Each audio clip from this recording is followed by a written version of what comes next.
Huff, wheeze.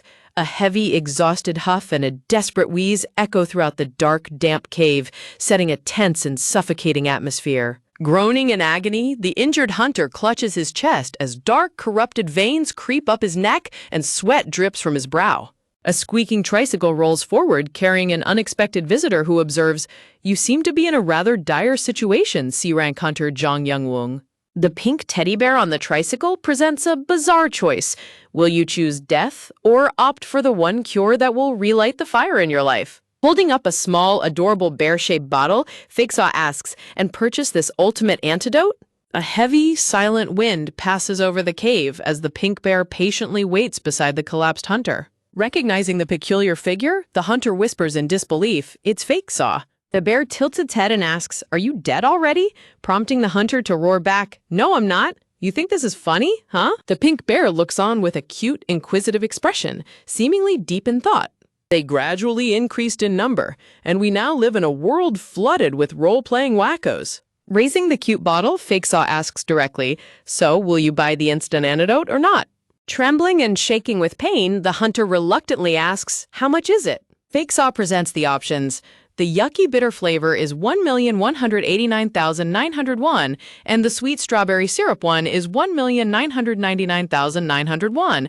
I'll give you a special discount since you're a first-time buyer. The frustrated hunter screams, "What's the difference?" With a casual shrug, the bear explains, "The yucky bitter antidote tastes bitter, and the sweet strawberry syrup tastes sweet. Duh."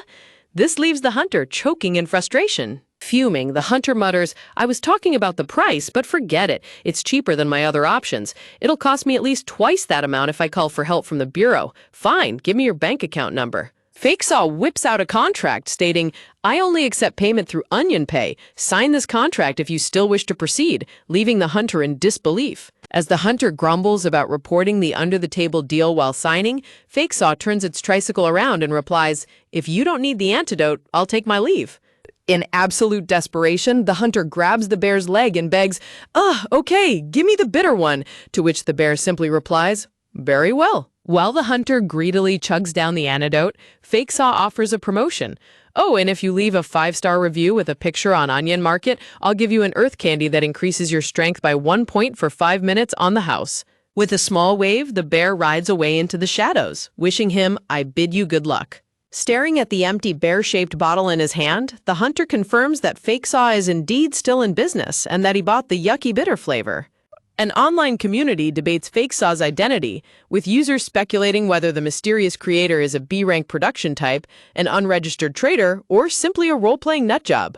In a bright room, tiny hands hold a phone displaying a 5-star review on Onion Market from a client thanking Fakesaw for the wonderful product. With a satisfying ding, 500 points are acquired, bringing Fakesaw's Onion Pay total to a whopping 19,100,000 points, prompting a sly hee-hee from the young seller. Suddenly, the kindergarten teacher catches her, calling out, "Gru, didn't I tell you not to use your phone during class?"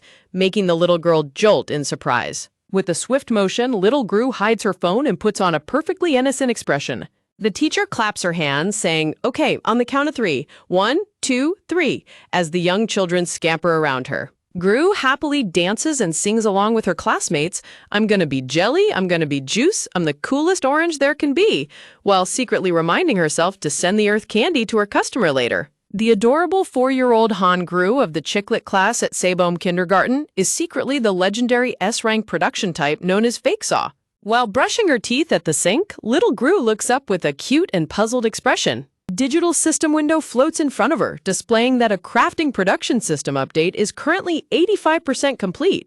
As a chaotic swarm of classmates surrounds the busy teacher with urgent bathroom requests, Gru watches quietly from her step stool. Showing a mature and independent spirit, Gru thinks, "The teacher is busy. I'm already 4 years old. I'm a big girl now. I can figure this out on my own."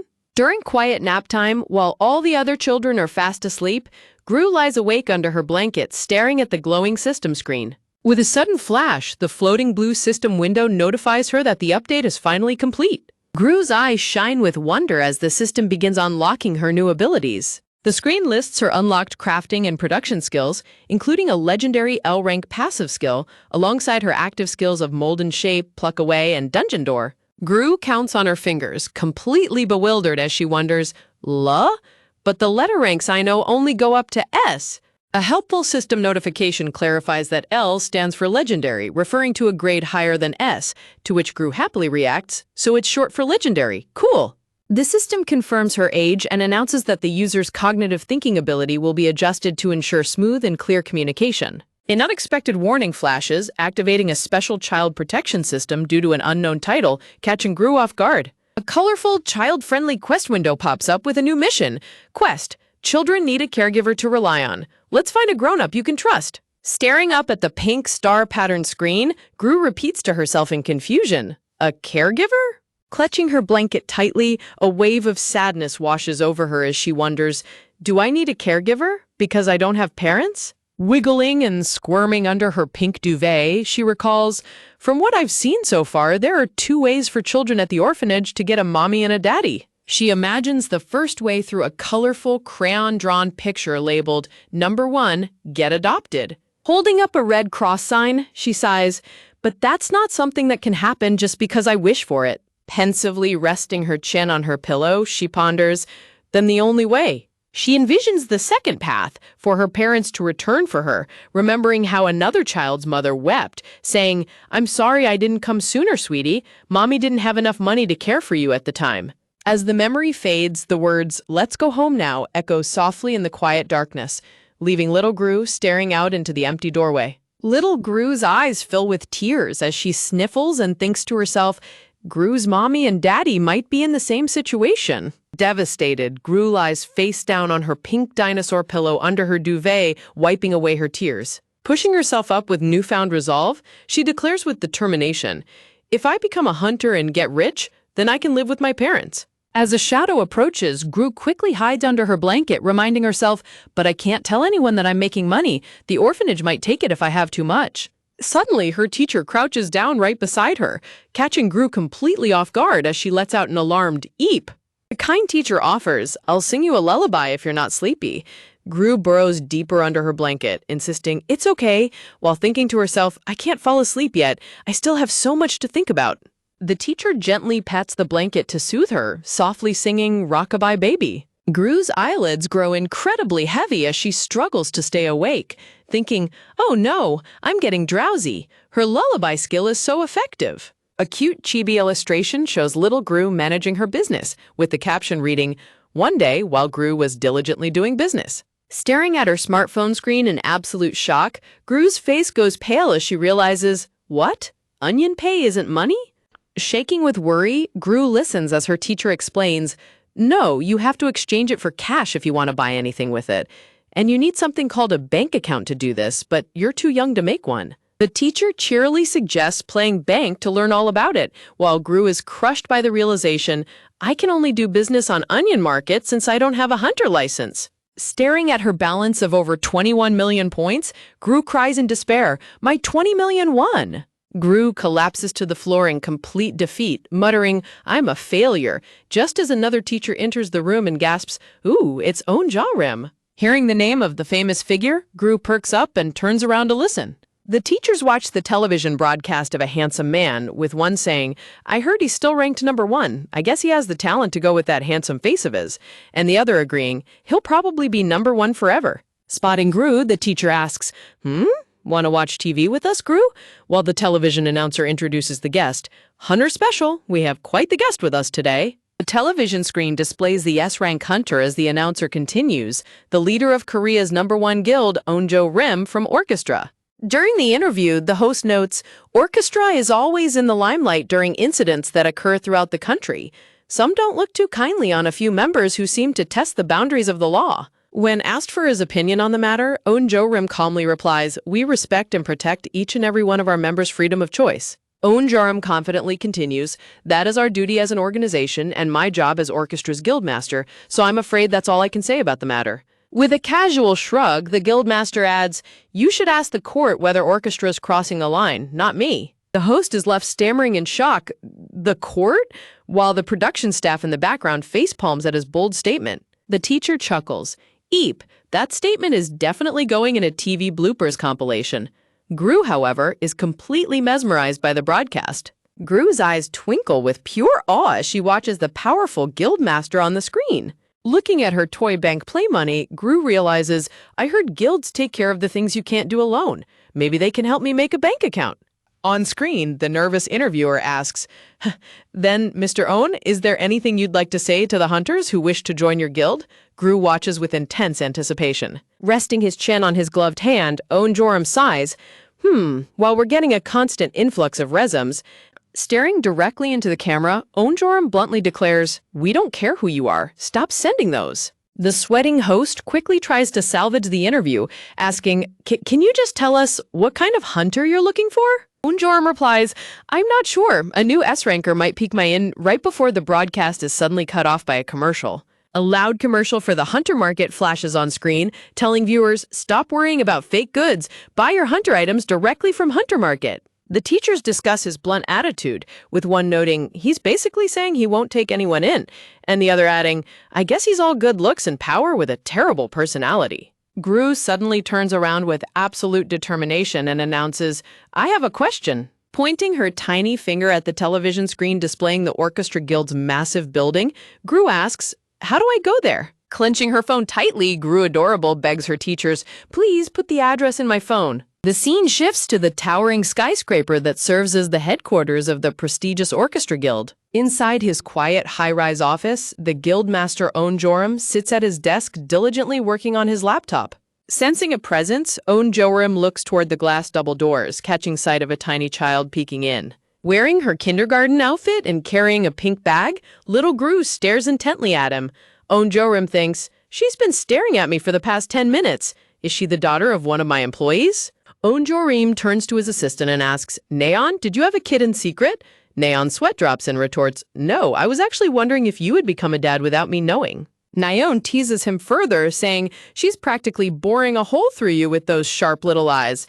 It can only be the fruit of your passionate, tumultuous love story with a mysterious woman, leaving the guildmaster speechless. Own Joram waves his hand to beckon the child inside, prompting a startled reaction from Gru. With a serious expression, Gru toddles through the glass doors into the office under Nyon's watchful eyes. The cute 4-year-old bows politely and introduces herself. I'm Han-gu from the Chicklet class at Saebom Kindergarten.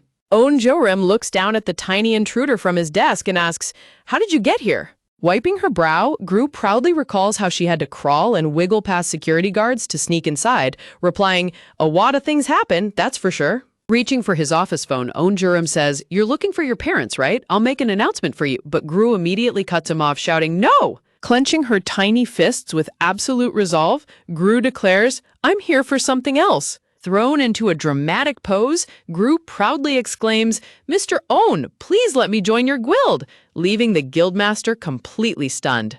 Little Gru stands proudly with a satisfied expression as the guildmaster comments that while they've had kids dreaming of being hunters drop by, she is by far the youngest yet. With a calm, gentle smile, Own Joram picks up his desk phone, ready to make a call. Into the phone, Own Joram requests, There's a lost child in my office, please send her home. Moments later, several security guards and staff members rush through the door, leaving little Gru standing there in utter bewilderment. As Gru whimpers in sadness, Nyon turns to Own Joram at his desk and asks, Don't you think you're being too hard on her? Own Joram coldly replies that sending her away like this is the only way to ensure she won't keep trying to come back, leaving Gru feeling completely dejected. The next day, the sun shines brightly over the towering modern headquarters of the Orchestra Guild. Inside his high-rise office, a sleepy Own Joram slips off his sleeping mask, trying to wake up with his morning coffee nearby. Little Gru stands confidently in front of him, declaring, Despite my young age, I'm an awakened. I am capable of demonstrating high-level intellectual abilities through system-based cognitive adjustments, and I fit the profile that orchestra is looking for. Enraptured by the cute speech, Neon claps enthusiastically and praises her. What a great presentation, Gru. Is there anything you can't do? While Gru strikes a proud, adorable pose. Watching the two of them with deep exhaustion, Own Joram rubs his temples and grumbles, Who organized a kindergarten talent show in my office? While Nyon and Gru celebrate the successful presentation. Own Joram asks Nyon, who said you could let some kid into my office? You must have a lot of time on your hands. Nyon cheerily smiles and replies, Wow, how did you know I had nothing better to do? Besides, she's so cute. Sighing deeply, Own Joram tells her, Do whatever you want, but not in my office. From now on, you'll only be allowed in here if you have business to discuss. As Nyan happily snaps a selfie with her, Gru wiggles and insists, "But that's exactly why I'm here." While Nayeon squeals over how adorable she looks in the camera, Gru stares intently with sparkling eyes and declares, "I want to join the guild." Feeling an oncoming headache, Eunjoram lets out a heavy, exhausted sigh as he covers his face with his hand. Eunjoram reaches out and holds up a piece of white paper, offering it to the little girl. Handing the paper directly to Gru, Eunjoram challenges her, "Read this." Looking closely at the paper, Gru struggles to make sense of the messy, cursive handwriting, only managing to stutter out, "Eh." After studying the text with a thoughtful hum, Gru takes a wild guess and asks, "Apple?" With a completely serious and unyielding expression, Eunjoram bluntly delivers his verdict, "You fail." The devastating news hits little Gru like a physical blow, leaving her frozen in shock as the piece of paper slips from her hand and thuds onto the desk. Devastated and unable to believe her ears, Gru trembles with horror as the words echo in her mind. Gru failed? As Nayeon angrily shakes her finger at him for being so heartless, a bewildered Eunjoram asks, "Why am I the bad guy here?" Sobbing with giant tears filling her eyes, Gru sniffling whimpers, "I just haven't learned that yet, but I know I can do it." While Gru pleads that her teacher says she is a really fast learner, Nayeon shoots Eunjoram a sharp, disapproving glare. Bursting into loud, heartbreaking wails, Gru cries, "She said I'm the Chicklet class's ace." Gru collapses face down onto the desk in absolute despair, weeping uncontrollably while Eunjoram holds his head in his hands, completely overwhelmed by the toddler's tears. Defeated by her tears, Eunjoram looks away in resignation and asks, "Do they sell snacks at the first-floor cafe?" Pacified by a treat, little Gru happily munches on a large, delicious chocolate chip cookie, her tears forgotten as she chews with flushed cheeks. Back outside the brick walls of the Wheatberry orphanage, Gru stands munching on her cookie as Eunjoram's car drives away into the distance. Nibbling thoughtfully on her cookie, Gru realizes her situation is far from resolved, thinking to herself, "This is bad." She recalls Eunjoram handing her the bag of cookies and warning her, "I won't let you in anymore no matter how many times you come, okay?" As she walks, she happily thinks, "But these cookies are really yummy," right before a sharp system notification rings in her mind. Startled, Gru raises her phone and looks at the screen, which displays a new message asking, "You up for a deal?" Determined to make her trade, Gru squeezes through a tight opening and pops up on the other side with a quiet hup. Scanning the shelves of the storage room, Gru gathers her items, saying, "This and this," as she grabs squeezed bottles of sweet syrup. Humming a little tune, she carefully slips the bottles into her backpack next to her giant pink teddy bear, planning her next move. Plopping down comfortably on a floor cushion with her shoes off, Gru holds a pink controller and happily declares, "And I'm all set." With a quiet hum, the customized pink game controller whirs to life in her small hands. To her delight, the giant pink teddy bear creaks and squeaks as it begins to pedal a pink tricycle across the room under her remote control. Gru holds out her hand to activate her spatial magic, with a system notification confirming, "Activating skill Dungeon Door A." The door swings open with a soft hum, revealing a glowing pink portal that leads to a dark dungeon. The pink teddy bear bravely rides its tricycle right through the gateway. Peeking around a corner inside the dark mine dungeon, the teddy bear spots two men and overhears an investigator confront a hunter. "You're here to do an illegal transaction, right?" The investigator asserts, "I'm from the Awakened Special Investigation Corps. Let me see your hunter license." While the flustered hunter stammers, "Wait, I don't know what you're talking about. I was just walking around." Identifying him, the officer says, "Jang Young Woong, C-rank hunter? I'd advise you to cooperate, sir," prompting the hunter to plead, "Look, I'm sorry, can you let me off the hook just this once?" While the hidden teddy bear watches in shock. Gru immediately recognizes the investigator's uniform, shocked to realize it's the uniform from 24-hour police investigation corps on TV. That man is from the Awakened Investigation Corps. Terrified of the legal consequences, Gru panics as she imagines herself being dragged off to jail, letting out a frightened eek. Panicking, Gru thinks, "I have to get out of here," and makes her remote-controlled teddy bear turn back, but the creaking of the tricycle alerts the investigator, who murmurs, Spotting the fleeing toy, the investigator shouts, "Hey, stop right there," as the pink teddy bear pedals frantically down the train tracks. The investigator quickly grabs his radio to call for backup. 12042 here, requesting backup from any nearby hunters in the Dobongsan dungeon area. Suspect is presumed to be a dealer in illegal awakened items and is on the run. Inside a moving car, the director of the Awakened Bureau scolds Jareem, demanding, "Jareem, are you listening to me? You guys were the ones who messed with the Gongdok Station dungeon a few days ago, right?" Looking incredibly angry, the director of the Awakened Bureau turns to Joram and barks, "How many times do I have to tell you not to go near an unregistered dungeon?" Joram casually lifts his sleeping mask and glances at his phone, prompting the irritated director to snap, "Ugh, I knew you were just pretending to sleep." Joram lets out a sleepy yawn and responds, "As a proud hunter of this country, I couldn't possibly let a criminal get away." The director retorts, "I didn't realize you were so loyal to your country. There are plenty of other people who can go." But Joram ignores him, opening the car door with a click as he says, "If you'll excuse me." With a loud swoosh, Joram leaps out of the moving car onto the highway, leaving the furious director screaming after him, "Ugh, fine, go, you punk." The driver is completely startled by the sudden jump, crying out in shock, "Uh-oh." The car screeches to a halt, sending the director tumbling across the back seat with an undignified thud as he groans, "Oof!" Amidst loud honks from other vehicles on the highway, the driver panics, saying, But this is the highway. He can't just jump out of the... Huh? Rubbing his temples in exhaustion, the director lets out a deep sigh and tells the driver, "Don't worry about that beast. Just go." Joram runs down the steep wall of the highway overpass with incredible speed, his trench coat billowing in the wind as he heads toward the forest. Looking out over the lush trees at sunset, Joram notes, "Dobongsan Dungeon. It's over there."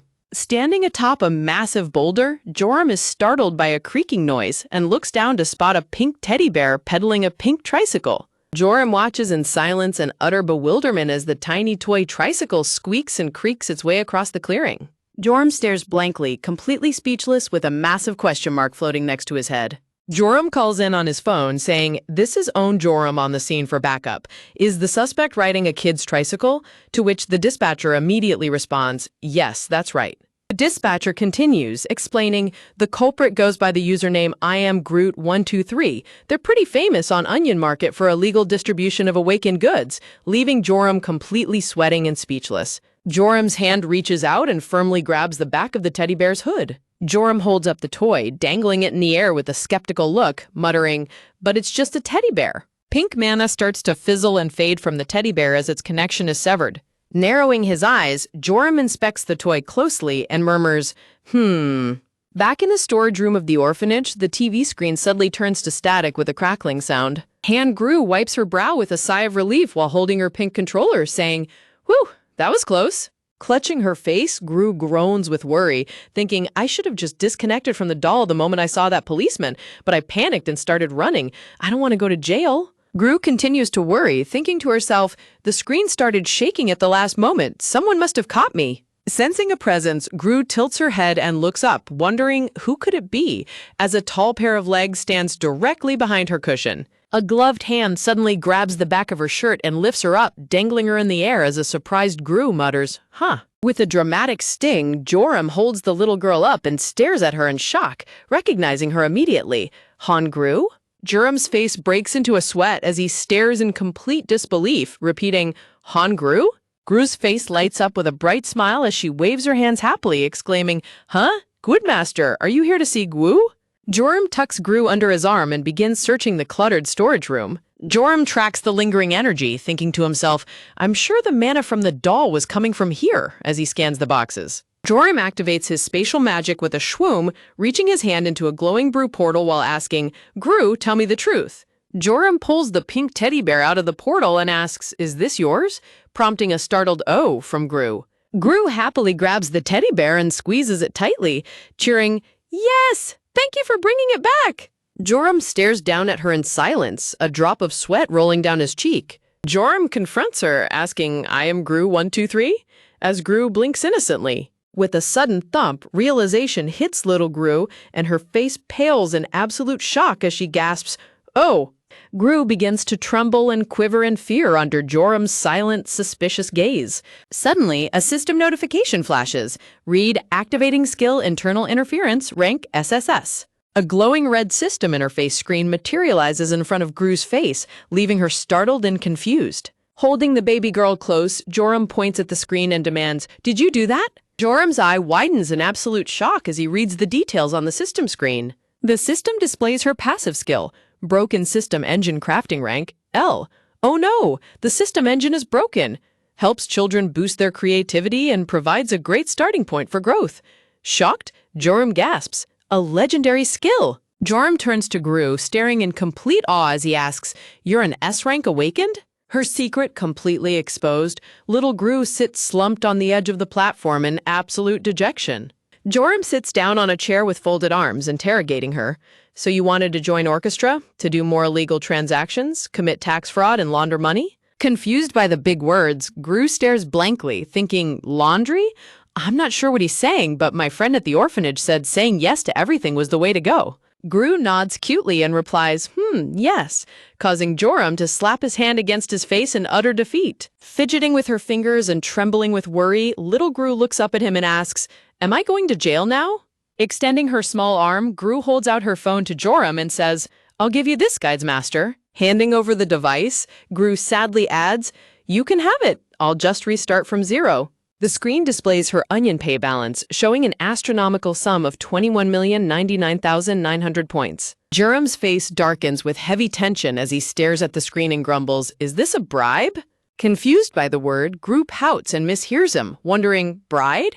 while Joram slaps his hand against his face in sheer exhaustion. Letting out a deep sigh, Joram asks her, "How are you going to make money if you give me this?" Fidgeting with her fingers, Gru looks down and murmurs, "I'll find something on Onion Market, join a guide, and sell things again." Joram reaches out to return her phone, questioning, "What guild?" To which Gru innocently replies, "Any guild." Suddenly, a soft ding sound chimes as the phone screen lights up, showing the time is exactly 10 o'clock. Looking completely deadpan, Joram reminds her, "Yes, of course, you're a kindergartner." Lifting the little girl up, Joram firmly tells her, "Go to bed. We'll continue this tomorrow." Overjoyed, Gru scampers off to bed with her pink teddy bear in hand, happily shouting, "Okay." The door clicks shut behind her as Joram stands alone in the quiet, empty room. Pulling out a pack of cigarettes with a tired sigh, Joram mutters to himself, I can't believe this." Looking at the pink game controller on the floor cushion, Joram worries that the true issue isn't her illegal deals,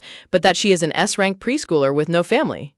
Joram lights his cigarette, imagining how the public will worship this young S-ranker and turn her into a pawn for the selfish interests of manipulative adults. Stepping out of the room, Joram firmly believes that the child desperately needs a guardian to protect her. Looking out over the empty playground at night, he hesitates, questioning if he is truly the right person to take responsibility for her. The playground brings back painful, dark memories of a shadowed figure and a bloodied young Joram crying out in absolute despair. Crushing the lit cigarette under his shoe, Joram tells himself with painful resolve, "No, I can't." The next day, the orphanage playground is filled with the bright laughter and giggles of children playing together. A white car pulls up at the gate and Joram steps out, casting a serious glance toward the playground. Joram stands before the brick wall of the Wheatberry orphanage, staring in silence. Rummaging through his coat, he second-guesses himself, wondering if he should just turn back before making a decision he might regret. While considering finding someone else to adopt her, Joram is startled by a harsh shout from the yard.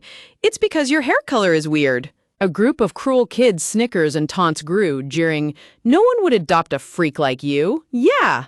Gru pouts deeply and grips her dress, trying to act tough as she mutters, "It doesn't matter." Gru stands all alone, looking small and defenseless in front of her tormentors. The bully crosses his arms and laughs, shouting, "Huh? No one wants you, you weirdo, dummy?" Gru's eyes well up with tears as she struggles to hold back her cries under their cruel laughter. Large tears drip onto her pink sneakers as she quietly thinks, "But I can find my mom and dad if I just set up a bank account." Suddenly, a tall figure in a long coat steps up to stand protectively right beside her. Joram scoops the tearful little girl up in his arms and announces, "Gru's coming with me, though." Gru looks up at him in complete, dazed wonder, her eyes still sparkling with tears. Looking down at her, Joram offers a gentle, reassuring smile. The other children swarm around them in absolute shock, screaming, "Whoa, it's Own Joram! No way, the real Own Joram?" The kids chatter excitedly, clamoring with questions. "Are you really him? Are you really gonna adopt Gru?" Hearing the commotion, the orphanage director comes running outside in a flustered rush. Joram greets him politely, saying, "You must be the orphanage director. Nice to meet you. I'm Own Joram." Gently patting the little girl's head, Joram confidently declares, "I'm here to adopt Gru." Gru gasps and holds her cheeks in absolute wide-eyed astonishment. Later that night, Gru plops down in her cozy bed, tucked under a cute rabbit-patterned blanket while holding a teddy bear. She giggles softly, burying her blushing face in the warm, cozy blanket. Gru remembers the warm feeling of Joram standing beside her and patting her head. Clutching her blanket, she wonders, does this mean he's my daddy now? As a faint, painful memory of her past family echoes in her mind. A dark, blue-hued memory shows a mother touching her pregnant belly, saying, I have a baby now, leaving young Gru standing all alone in the shadows. Gru's wide eyes reflect the blurry, distant image of her mother's face from her memories. Clutching her teddy bear tightly, Gru gasps a quiet, painful no. She rolls over in bed, trying to steel her heart as she thinks, he's not my daddy, he's the guildmaster. Squeezing her eyes shut under the blanket, Gru sadly concludes, he's only taking me in because I'm an S rank, not because he wants a daughter. Under her rabbit-patterned blanket, little Gru tries to comfort herself, thinking, so it's fine if he's not my daddy. The next morning, Gru grunts as she hoists her massive pink backpack onto her shoulders. Joram grabs her backpack and asks, is this all your stuff? To which she happily replies, yep. Joram strokes his chin thoughtfully and notes, looks like we'll have to buy you lots of things. Waving goodbye to her friends at the orphanage, Gru shouts, bye-bye everyone, as the children yell, bye Gru, don't forget about me. A little boy from the orphanage cries and screams out, waving his arms as he yells, bye Gru.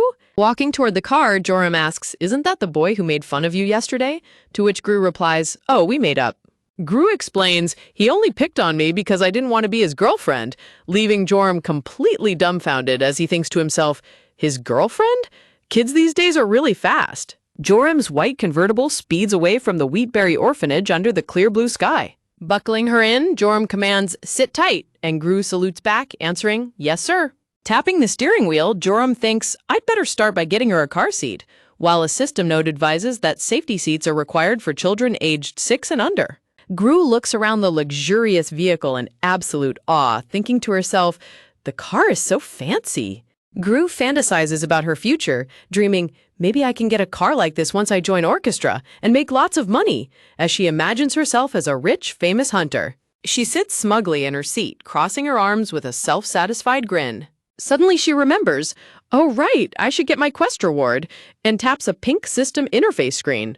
Squeezing her eyes shut, Gru clutches her hands together and prays, please let me get a good one. The pink system screen flickers with static, displaying reward is being adjusted due to unknown title. Gru's eyes widen in surprise as she mutters, huh? Staring at the system screen, Gru wonders, affection? Before deciding, well, it must be something good since it's S rank. The screen reveals her passive skill, deep-rooted attachment, showing Joram registered as her primary caregiver. Watching Joram drive, Gru thinks, so I can register more caregivers, huh? But how do I get affection points? Gru perks up in excitement as a thought strikes her. Does this mean I can use the affection points to raise my stats? Determined to find out, she eagerly yells, I'm gonna test it out! Her status screen pops up, displaying her level 1 base stats, her mana of 1, and her affection points at 0. Disappointed by the lack of points and low stats, Gru slumps back dejectedly in her seat. Glancing over at her, Joram asks, what are you thinking so deeply about? Shaking off her discouragement, Gru asks, Guildmaster, am I in orchestra now? To which Joram replies, only if you follow the guild's rules. Gru raises her hand eagerly and cheers, I can do that. Smiling at her enthusiasm, Joram chuckles softly and asks, really? Gru freezes in absolute shock as Joram delivers the first condition. First rule, no shady transactions on Onion Market. Joram, driving through the streets, tells her, even orchestra isn't above the law. Illegal transactions are not allowed under any circumstances, okay? Leaving Gru to whimper, but Gru sadly complains, I have to make money. But Joram reassures her, you can do that on Hunter Market. Looking down in despair, Gru murmurs, but I can't use it because I'm not registered as a hunter yet. Joram smiles gently and tells her, I can help you with that. And once you get your license, you'll be able to use Hunter Market anonymously, making Gru gasp in absolute wonder. Chuckling softly, Joram adds, so no more illegal transactions. Gently pinching her cheek, Joram asks, got it? And Gru responds happily, yes, sir. Gru flashes an OK sign and proudly promises, give you a big cut, Guildmaster. Joram gently stretches her cheek and adds, second rule, no bribes, to which she groans, okay. Gru rubs her cheek and wonders, I guess the Guildmaster doesn't like money. Remembering her past, she thinks, but I learned a life lesson back at the orphanage, as she recalls playing a game where someone asked, Gru, can you really say no to all this money? The memory shows Gru and her friend playing bank, concluding you just have to offer them more money, as their teacher watches with a sweat drop, asking, "Girls, are you sure you're playing bank?" Giggling to herself, Gru plots, "I'm going to make sure to thank the guildmaster." She resolves to thank him, thinking, with a gift he can't refuse, as the convertible speeds through the city. They arrive at a gorgeous, ultra-modern and spacious two-story house. Stepping inside the huge entryway, Gru bounces and hops around happily, exclaiming, "It's so big!" Running up to the giant television screen, Gru's eyes sparkle as she shouts, "Even the TV is bigger than Gwu." Turning around, Gru stops in her tracks and wonders, as she looks out the glass doors. She gasps happily as she spots her pink tricycle on the patio. "My bike!" Gru toddles over to Joram as he opens the refrigerator and asks, "Did you find it along with my doll?" To which he nods silently. Gru clenches her fists with sweet determination, thinking, "I have to show him my thanks, as best as I can." Joram looks down in utter confusion as little Gru crouches down low, placing her hands on the floor in front of him. With a sudden hup, Gru flips herself completely upside down, throwing her legs high into the air as Joram springs back in absolute shock. Panting and puffing, Joram lifts the little girl by her dress and demands, "What do you think you're doing?" while Gru blushes, calling it a super bow. Joram firmly scolds her, stating that super bows and flipping her feet into the air are not allowed, while Gru pouts and claims they are the same thing anyway. Gru deeply pouts, grumbling that everything is unfair and nothing is allowed, while Joram sighs, explaining he just doesn't want her doing anything foolish. Joram gazes down with a serious expression and commands, "Tell me the rules again." Eagerly raising her hand, Gru recites the rules.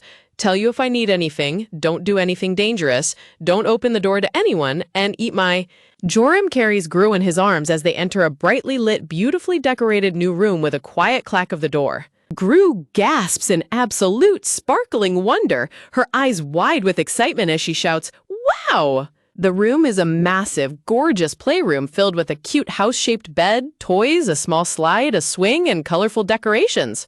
Gently placing Gru on the soft carpet, Joram smiles and says, "That's right." Gru spins around in absolute delight, cheering "Whoa!" as she takes in every detail of her amazing new bedroom. Reaching up to open a door, Gru happily exclaims, "I even have a bathroom. I want to wash my hands. Can you help me to the sink?" With a cheerful hee-hee, Gru giggles as Joram gently lifts her up so she can easily reach the bathroom sink. Coming to herself, Gru happily scrubs her hands with soap, singing, "Squub, scrub, scrub your hands," while Joram watches in silence. Looking at her adorable enthusiasm, Joram can't help but let out a soft laugh and smile warmly. Turning around with a bright beam, Gru extends her hands and says, "Your turn, Guildmaster. You gotta wash your hands when you get home." Joram holds out his large hand as Gru reaches out to wash it. He holds his hand over the sink as Gru diligently scrubs and rubs it with lots of fluffy soap. Wearing a pair of raccoon ears and a striped tail in Joram's imagination, Gru is completely focused and eager as she scrubs away. Joram smiles softly to himself, thinking, "She's like a raccoon washing her prey," while imagining her as a cute little raccoon washing a pink snack in a stream. Gru turns back to him and eagerly commands, "Okay, the other one now." Gently pulling his hand back, Joram slips his left hand behind his back and says, "Just the right hand will be fine." Gru gazes at his hand in deep contemplation, wondering to herself, is there a secret about his left hand?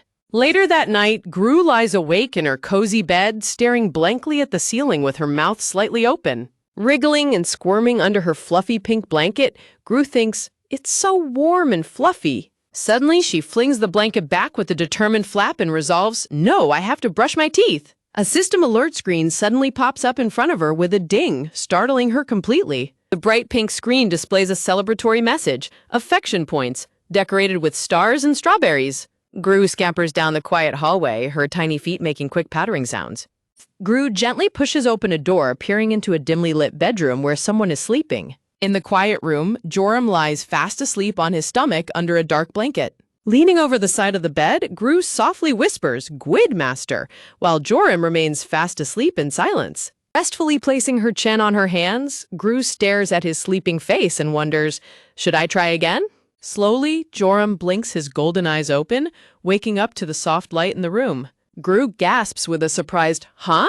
as she meets his gaze in the dim light. Joram sits up in bed, looking tiredly over at the little girl standing by his side. Looking up at him with wide, innocent eyes, Gru is asked, "Did you wake me up?"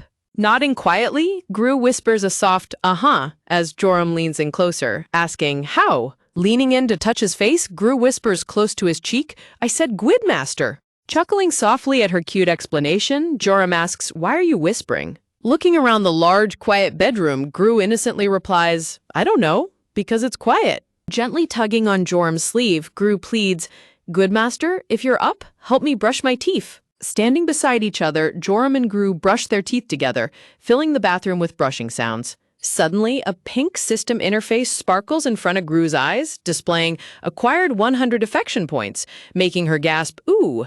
Gru realizes with absolute excitement, I can use affection points to raise my stats. It's really efficient if I can get them just by brushing my teeth. Behind her, a sleepy Joram dozes off, nodding off with his toothbrush still in his mouth. Gru spits out the toothpaste with a loud "two" and determinedly thinks, I should hurry and find my next caregiver. Eagerly clutching her cheeks, Gru celebrates, I'm going to be a super strong hunter in no time, while behind her, a digital lock on a door beeps and clacks open. A mysterious foot clad in dark trousers and stylish shoes steps into the spacious entryway of the modern house. Gru turns her head in surprise with a toothbrush in her hand and wonders, Behind her, Guildmaster Own Jareem dozes off and nods sleepily while brushing his teeth, making a soft thudding sound. Hearing the noise, Gru turns around and asks, what was that? Suddenly, a loud crash echoes from outside. Gru carefully peeks around the bathroom door to see what happened, wondering, who is it? Down the hallway, a man in a business suit sprints in a wild dash, running as fast as his legs can carry him. The man in the suit bursts open the bathroom door in a panic while Joram stands there completely asleep, a toothbrush hanging from his mouth. The suited man trembles and shakes in disbelief, his face shadowed with shock as he gasps, "No way." Clutching his head in sheer exasperation, the man gasps, "Mr. Own, how?" and screams in disbelief, "Why are you awake?" while Joram tiredly continues to brush his teeth. Trembling and quivering with tears in his eyes, the man asks, Am I dreaming? I had to wage war to get you up every morning. Gru recognizes him, recalling that he is Mr. Yoon, the kind driver who drove her back to the orphanage when the guildmaster had chased her out of his office. Raising her hand happily, Gru beams and cheers, Gru woke him up. Mr. Yoon gasps, completely startled, and frantically asks her, What? How could you put yourself at such risk when you're so tiny? Joram lets out a heavy sigh and an annoyed scold, saying, Stop making such a fuss if you want to keep your job. After getting dressed, Gru presents herself in a gorgeous new sailor-style dress with a matching hat and blue ribbon, wiggling cutely as if to say, Ta-da! A woman with long, light brown hair squeals with joy and gushes, Gru, you're so cute! Behind her, Mr. Yoon smiles and chuckles, adding, It was worth raiding the kids' apparel floor at the department store. Fidgeting and wiggling with a cute giggle, Gru bashfully mutters, hee-hee, as she enjoys the compliments on her new outfit. Joram, dressed in a stylish light pink blazer and black shirt, turns around while looking at his phone and asks, Are you done? Gazing at her adorable appearance, Joram lets out a soft chuckle and smiles warmly, saying, Well, aren't you adorable? Gru happily toddles over to him with open arms, asking, Am I really? To which Joram gently responds, Yes. Reaching up to pat his arm, Gru enthusiastically praises him back, saying, You're adorable too. Wow, so handsome. Meanwhile, Joram taps on his phone, messaging someone named Gideon. Gideon apologizes with a my bad, and Joram replies that they will talk about it later, adding that they first need to deal with the Bureau and alter Gru's awakened rank data to lower it to an F rank. Lifting Gru gently into his arms, Joram says, Now then, let's go, prompting Gru to curiously ask, Where? Gru's eyes sparkle with absolute wonder and excitement as they set off on their journey. They arrive at the towering, ultra-modern headquarters of the prestigious Orchestra Guild. Stepping inside, Gru happily toddles down the spacious hallways as the guild employees look on in surprise. The busy employees stop typing and look over in curiosity as the adorable little girl passes by. Walking along, Gru happily munches on a delicious piece of toast she brought with her. Observing her from behind the glass office windows, the employees whisper and murmur to each other, asking, Is that the little girl Mr. Own adopted? To which another replies, Yes, someone sent a photo of her on the company group chat. I heard she took all the snacks from the break room. Giggling and whispering together, they gush, She's so cute, and she really is. Munching happily on her toast, Gru thinks, Look at all these snacks. Everyone here is so nice. I like Orchestra. She recalls the guildmaster's strict reminder, Make sure you come back right after you eat your snacks. Gulping down her food, Gru confidently thinks, I bet I can find a new caregiver to put in one of my slots here. But finding an S-ranker who likes me will have to wait. With a bright glint in her eyes, she determinedly resolves, because I have something else to do today. She proudly initiates her master plan, calling it Operation Hide My Powers, coined by Gru herself. Gru explains her plan, thinking that when she is officially registered as a hunter at the Awaken Center, she must be listed as an F rank instead of her true powerful S rank. She worries, recalling that the guildmaster warned her bad people would come after her if everyone found out she possessed an L-rank skill, making her resolve to hide her true power at the center. Getting excited, she exclaims, I feel like the main character of I'm a level 999 hunter nerd, referencing one of her absolute favorite animated shows. Prancing and hopping down the hallway in high spirits, she happily thinks, I'm so strong that I need to hide my powers now. Suddenly, she halts and wonders, huh? As she spots a mysterious young man with blue-gray hair and headphones standing in front of a glass door. She gasps in surprise as the young man draws a dark, ornate dagger, thinking, a knife? A terrifying image of the young man grinning evilly flashes in her mind, making her panic. Could he be an enemy? She recalls looking up information about the Orchestra Guild before joining, realizing that the Guildmaster seems to have a lot of enemies, as evidenced by a viral interview compilation video of him on her tablet. Peeking from around the corner, Gru thinks, to be honest, he's a bit of a meanie. My teacher says you have to be kind and polite to everyone. Groaning and sighing, she worries, maybe Mr. Owen didn't go to kindergarten. That would explain why he doesn't know basic manners. I'm going to ask him to come to class with me later. But she quickly sweetens up, remembering, well, he may be rude to others, but he's nice to me. With newfound determination, she rummages through her pink bag, thinking, so I have to protect him, while the young man stands ready with his dual daggers in the hallway. Before she can act, a sharp slicing sound rings out, and Gru holds her phone to her ear in confusion, uttering, question mark? Gru's red eye dilates in absolute shock as she witnesses what just happened. The young man stands in a crimson aura, blood spraying and pouring from his own left arm as he winces. Gasping in horror, Gru's eyes go wide as she realizes his arm is bleeding. Without hesitation, Gru dashes down the hallway at full speed, screaming, no! While the young man turns around in utter confusion, asking, huh? Before she can get any closer, the young man swiftly grabs Gru by the collar of her sailor dress, making her let out a surprised eep. The young man turns completely, holding Chibi Gru up in the air like a tiny, dangling kitten. Flailing her arms and legs, Gru squeals at the top of her lungs, stop! Leaving the young man to stare at her blankly and ask, stop what? Gru points determinately at Giden's left arm, shouting, that! Gru grabs Giden's sleeve, looking closely in utter confusion as she wonders, huh? Where'd it go? With a sly grin, Giden leans in and teases, looks like you saw something you shouldn't have, making Gru jolt in surprise. Holding her up as she shakes in fear, Giden jokingly threatens, if you keep lying, I'm going to eat you up. Flailing and struggling in his grasp, Gru tearfully pleads, please have mercy, Gru tastes bad. Crouching down to gently set her back on the ground, Gideon smiles and says, well, if you say so. Gru tilts her head in surprise with a cute, huh? As Gideon looks at her with a bright smile. Gideon rests his chin on his hand, looking down at the adorable little girl with a soft, warm smile.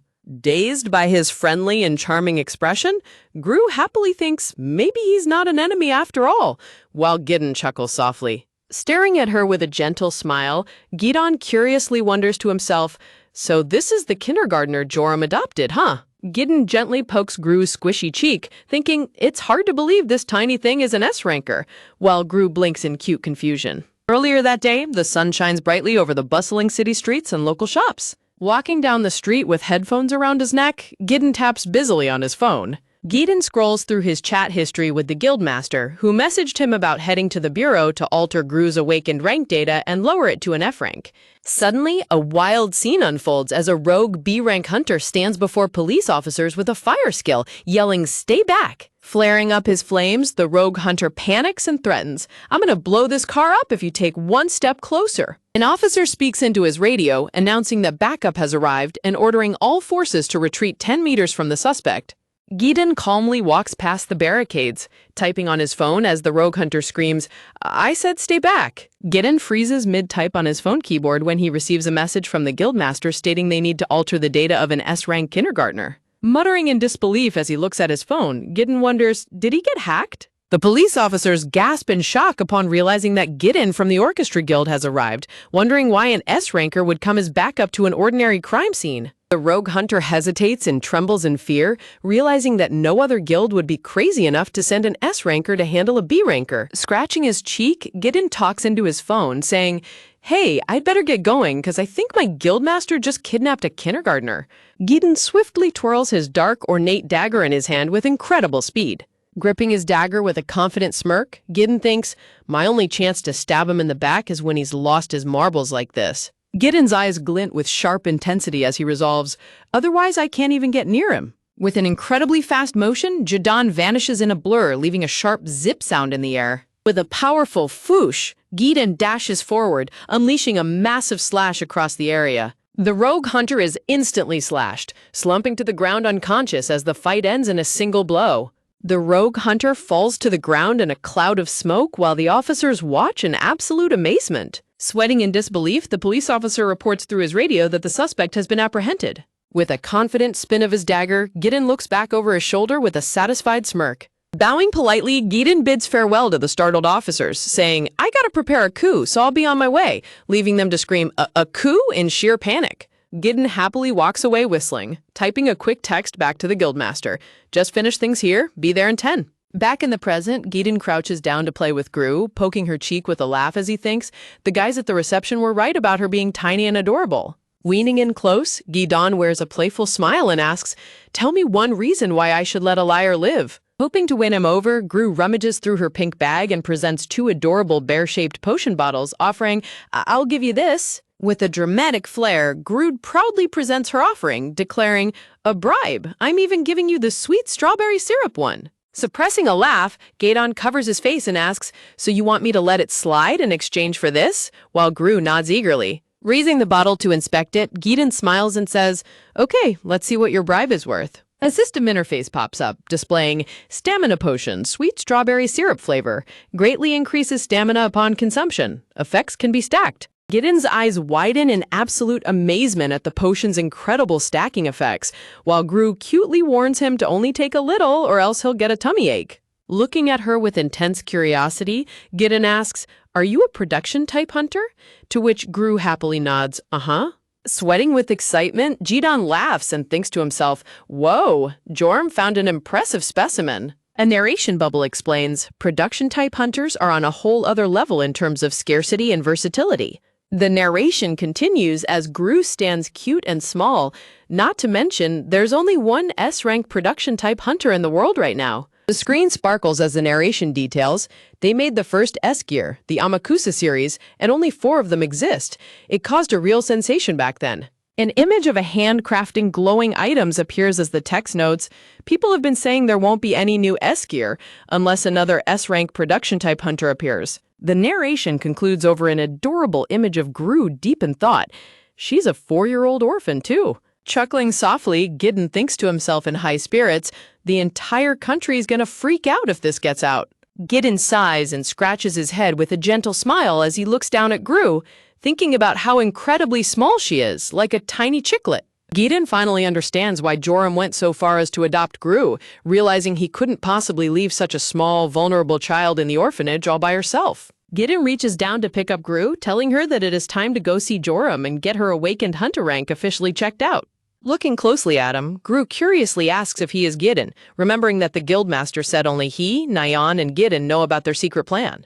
Gideon flashes a bright, charming smile as he looks down at Gru, curiously asking her what exactly the guildmaster told her about him. Gru enthusiastically flails her arms and explains that the guildmaster said he is a really strong hunter who is going to help them today, which pleasantly surprises Gideon. While Gideon chuckles to himself, Gru decides it's probably best to keep some of the other details of her thoughts to herself. Feeling incredibly proud of her negotiation skills, Gru happily thinks to herself that this must be what real diplomacy is like, and that she is all grown up now. Gazing at the handsome hunter carrying her, Gru realizes with wide-eyed wonder that Gideon must be an S-rank hunter as well. Gru cutely shakes her head and body in refusal, determined not to let just anyone fill her party slot, leaving Gideon to look at her in confusion. When Gru asks if the strange trick he performed earlier was magic, Gideon calmly explains that it is actually a skill penalty, noting that the stronger an active skill is, the more severe its restrictions are. Gru points her tiny hand toward the glass doors, curiously asking Geeton why he chose to activate such a painful skill right in front of the Guildmaster's office, of all places. With a bright, cheerful beam, Geeton casually admits that he wanted to assassinate the Guildmaster and steal his top ranker spot while he wasn't feeling well, but pouts that it was a bummer to find him perfectly healthy. Gru sweat drops in utter bewilderment, completely unable to tell if Geeton is joking or being entirely serious. As they walk down the corridor, Gru looks up at Gedan with sweet, innocent concern, asking if he can stop using that painful skill because she hates seeing him hurt. Geeton's expression turns sharp and intense as he firmly states that stopping is out of the question because he must do whatever it takes to get stronger. Geeton cheerfully flings the office door open, loudly announcing to Joram that he has decided to postpone his coup for the day thanks to Gru's adorable intervention. Gru sparkles with hope, wondering if she successfully protected the Guildmaster using her strawberry potion bribe, only for Joram to flatly reply with a blunt no. Standing up from his desk, Joram tells Geeton to stop blabbering so they can get moving, while Neon warmly waves and greets little Gru. Arriving at the massive Awaken Center, Chibi Gru clenches her tiny fist in absolute determination as she declares the official commencement of Operation Hide My Powers. Inside the center, a female receptionist looks down at a registration document with a puzzled and slightly tense expression, humming thoughtfully. Nyon holds Gru, who carries her custom toy, while the official registration form is shown listing her age as 4, all base stats at 1, and her active skill is a simple F-rank ability called Sting.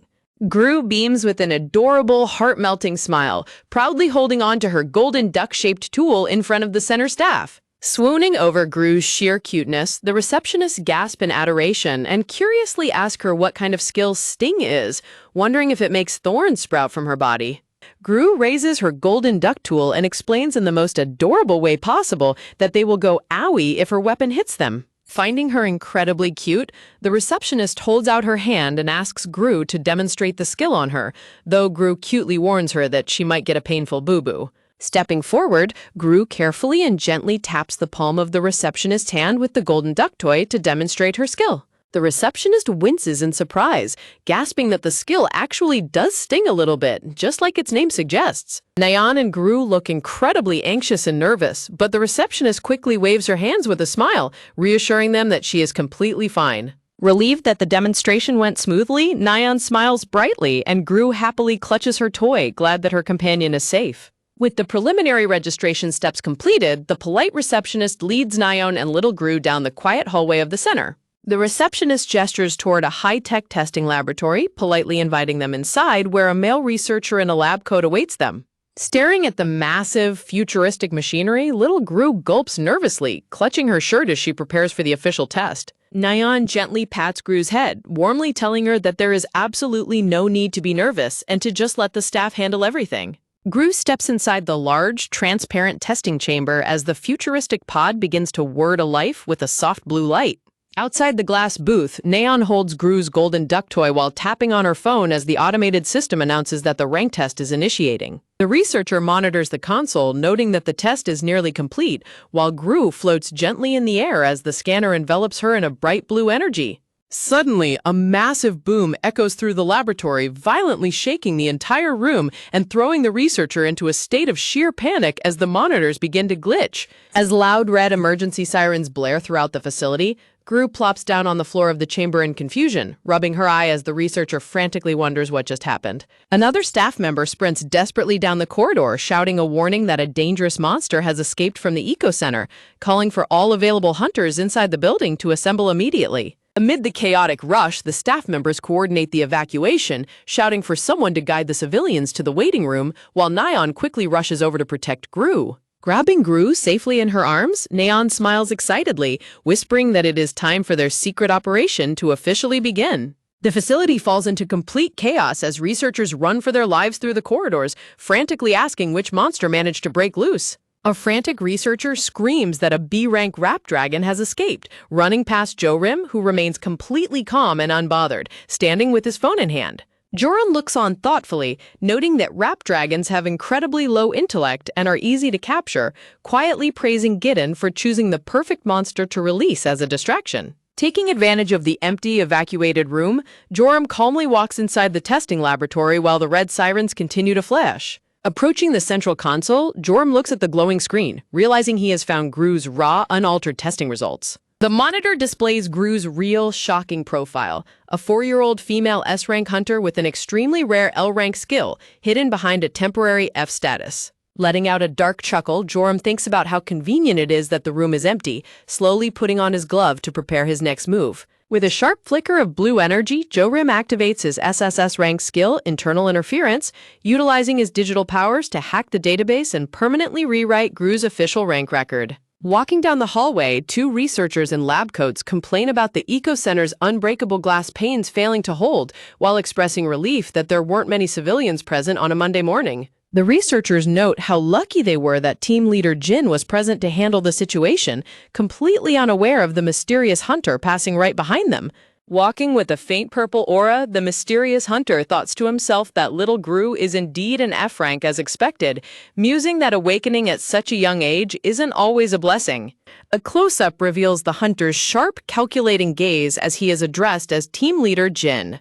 As his footsteps echo through the corridor, the narration notes that nobody expected a hunter strong enough to defeat a B-rank monster in such a short time, especially one with the surname Jin. A dramatic backshot of the mysterious hunter reveals a terrifying aura of a snake and blood-red vines, building up the suspense. The narration finishes as the hunter holds a gloved finger to his lips, identifying him as a legendary wielder of the reading skill. Little Gru sits quietly all by herself on a large chair in the empty waiting room, her golden toy resting on the chair next to her. Clutching her knees, little Gru cutely whimpers to herself, wondering when Neon will finally return to get her. A flashback shows Neon kneeling in front of Gru, gently holding her hands and making her promise to stay put and wait. Neon is seen dashing out of the door with a researcher, promising Gru that she will be right back. Back in the quiet room, Gru looks up with concern, realizing the emergency alarms went off much earlier than the guildmaster had anticipated.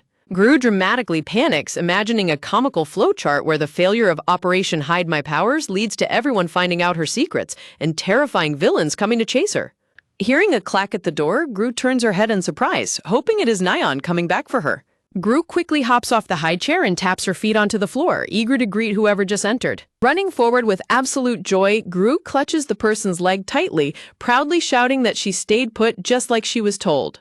Gru blinks in sudden confusion, looking up and wondering why Neon's leg feels so unusually big and sturdy. Looking up, Gru is surprised to see a tall, handsome male researcher in glasses smiling warmly down at her. The handsome researcher introduces himself with a bright and friendly smile, revealing his name is Jin Si-wan. Gru lets out a comical shriek of absolute shock and jumps backward away from him. Gru's eyes widen in sheer terror as she instantly assumes this strange new man must be a dangerous villain. Si-wan quickly raises his hands to apologize, explaining that he only came in to check if everyone in the waiting room was safe, while Gru cowers underneath the chair. Squinting with deep suspicion, Gru points and asks if he is really not after her, while a tiny cartoon cat hisses next to her. Waving his hands in panic, Si-wan sweat drops and reassures her that he is definitely not a bad guy and simply works at the center. To gain her trust, Si-wan kindly offers her some candy, while Gru glares back with a hilariously intense and untrusting stare. Si-wan begins to rummage through his pockets to find the candy, only to clumsily spill a bunch of sweets all over the floor. Fumbling awkwardly on the ground, Si-wan sweat drops and goes to grab a piece of candy while Gru watches him from under the chair. Gru's suspicious expression softens as she observes him, realizing that he might not be a villain after all, since he seems incredibly clumsy. Si-wan kneels down on the floor, focusing entirely on gathering his scattered sweets. Suddenly, Si-wan looks up in surprise as a tiny hand reaches out to return a red candy to him. Gru stands stiffly and awkwardly, holding out the red candy with a cute, serious expression on her face. Si-wan scratches his head sheepishly, admitting how embarrassing his clumsiness is before asking if she likes red ginseng-flavored candy. Si-wan sweat drops, nervously confessing that he isn't quite sure what kind of snacks young children usually prefer. Gru cutely nods and holds the candy in both hands, declaring that she likes red ginseng, which prompts Si-wan to happily tell her she can keep it. Feeling a warm sense of sympathy for the clumsy researcher, Gru looks up at him with a soft smile. Gru beams with a heart-melting, adorable smile, clutching the red ginseng candy tightly and thanking him. Si-wan is instantly struck through the heart by Gru's overwhelming cuteness, dramatically clutching his chest as if wounded. Suddenly, a glowing system notification appears in front of Gru, informing her that she can register him as a caregiver if she raises his attachment score, leaving her completely stunned. Staring at the trembling, red-faced researcher, Gru's eyes widen in absolute disbelief as she realizes this clumsy man is actually an S-Riker. The door bursts open as a frantic Nyan rushes into the waiting room, screaming Gru's name in a state of pure panic. Nyan scoops Gru into a tight embrace, complaining that the center staff held her back to explain the test results before letting her go. Gru affectionately rubs her cheek against Nyan's face, cutely explaining that she really wanted to go see her but stayed put as promised. Nyan warmly praises Gru for doing such a great job, while Siwon stands in the background looking slightly envious of their close bond. Noticing the researcher, Nyan raises her head and curiously asks who he is. Placing a hand on his chest, Siwon politely introduces himself as Jin Siwon, the manager of the Bureau's Special Research Team 1. Siwon bows deeply, expressing his sincere apologies for the chaotic inconvenience caused to them today. Nyan waves her hand dismissively, giggling as she mentions the monster was already defeated before she could even see it, wondering if he was the hotshot manager who took care of it. Siwon chuckles softly and modestly confirms that he was indeed the one who handled the escaped beast. Siwon turns his attention to Nyan, politely inquiring if they came to the center to get her rank reassessed, while little Gru quietly fumbles with her candy.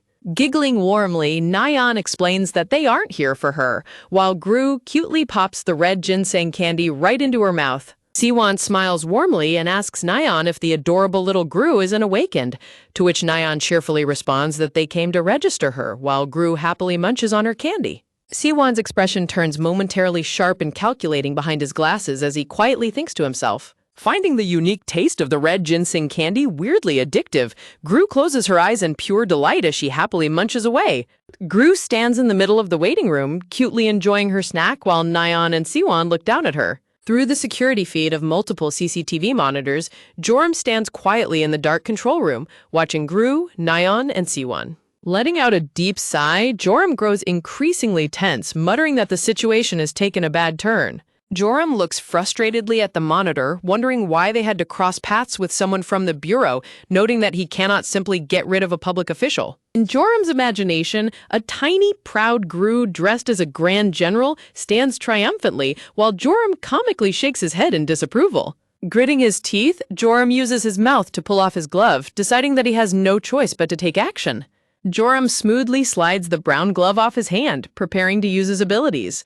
With a powerful strike, Joram slams his bare hand against the wall, unleashing a sudden burst of brilliant blue magical energy. A glowing system notification chimes, announcing that the ruler of the frozen land has awakened on floor 99. Massive currents of pure, icy energy swirl violently around Joram as frost spreads rapidly across the ground beneath his feet. Surrounded by a blinding blue aura, Joram's eyes glow with a powerful, mesmerizing golden light. A fierce, freezing blizzard sweeps violently across a treacherous, snowy mountain landscape. Inside a massive frozen cathedral, a terrifying, dark silhouette of the icy ruler stands enveloped in radiant blue energy. The chilling ruler points a sharp, frozen finger forward, conjuring a bright flash of light at the tip. Swirls of blue, icy flames wrap around Joram's arm as his glove lies discarded on the floor. The digital interface glitches as Joram activates the skill Silencing Orpheus, causing a massive distortion field to crack through the entire laboratory building. In a panic, a female researcher stares at her monitor, exclaiming that the machines in testing room 5 have suddenly gone down. At the front desk, an angry hunter desperately tries to explain to the receptionist that his skills have completely stopped working. The lobby falls into absolute confusion as people flail and clutch their heads while Joram calmly walks past the chaotic scene. Joram watches quietly from behind as Siwon and Nyan frantically sprint down the hallway to find Gru. Siwon suddenly halts in his tracks with a shocked expression as he notices Joram standing in the corridor. Siwon sweat drops and bows politely to Joram, keeping his silence. Siwon quickly rushes away to resume his duties, leaving Joram standing quietly in the background. Gru spots Joram and runs toward him with pure excitement, shouting joyfully as Nyan follows behind. Gru toddles forward with an adorable, beaming smile, completely surrounded by a lovely atmosphere of blue roses. Watching her run, Joram lets out a soft chuckle, thinking to himself that she is rushing over as if he is holding her favorite toy. Kneeling down, Joram asks Drew if she was a good girl with Nyan and if her registration is complete, to which she cutely replies with a cheerful yep. Gru giggles adorably with puffy cheeks, throwing her arms wide open. Joram grins and praises her, but quickly notices her stuffed cheeks and asks what she has in her mouth. Gru casually reveals she is eating red ginseng candy while continuing to chew, leaving Joram completely speechless. Gru cutely explains that it tastes a bit strange, prompting Joram to tell her that it's obvious why. Joram warns her never to take candy from strangers and demands she spit it out, so Gru obediently spits it directly into his hand with a cute patoo. Joram clenches his hand to incinerate the candy as he tells Gru that it is time to go. Gru cutely reaches her tiny hand forward as she walks beside him. Giggling happily, Gru reaches out and tightly grabs Joram's hand as they walk. Gru suddenly blinks in surprise as she realizes Joram took off his glove, leaving his hand completely bare. Joram places a finger over his lips, giving her a gentle, charming smile to signal her to keep it a secret. Gru's eyes widen with suspicion as she realizes the guildmaster is definitely up to something. Gru stands frozen in absolute shock, staring down at their joined hands while wondering what secret plan he is executing. The scene transitions to Joram's luxurious modern house sitting under a bright sunny sky. As they enter the house, Gru toddles behind Joram, wondering why he took off his glove and if it relates to Operation Hide My Powers. Joram stops and pants heavily, sweat dripping from his neck as he struggles to catch his breath. Sensing something is wrong, Gru rushes forward with a concerned expression as Joram clutches his coat, trembling. Joram's face is completely flushed and covered in heavy sweat as he huffs and puffs in exhaustion. Panicking at his state, Gru quickly pulls out her phone and frantically taps the screen, crying out that she needs to call 911. Gru gasps in surprise as Joram's trembling, sweaty hand suddenly grabs the phone to stop her. Weakly staring down at her with sweat dripping from his face, Joram insists that he is fine and tells her to go to her room. Staggering weakly, Joram points toward his room as his face turns completely pale and drenched in sweat, his energy completely drained. With a heavy thud, Joram collapses onto the sofa in exhaustion, leaving little Gru standing before him in absolute shock. Gru trembles in sheer panic, tears welling up in her eyes as she weakly calls out to the guildmaster. Suddenly, an assistant bursts into the room in a frantic dash, desperately calling out to Mr. Owen. Sometime later, Joram lies resting in a comfortable bed while a worried Gru sits quietly by his side, staring down at him.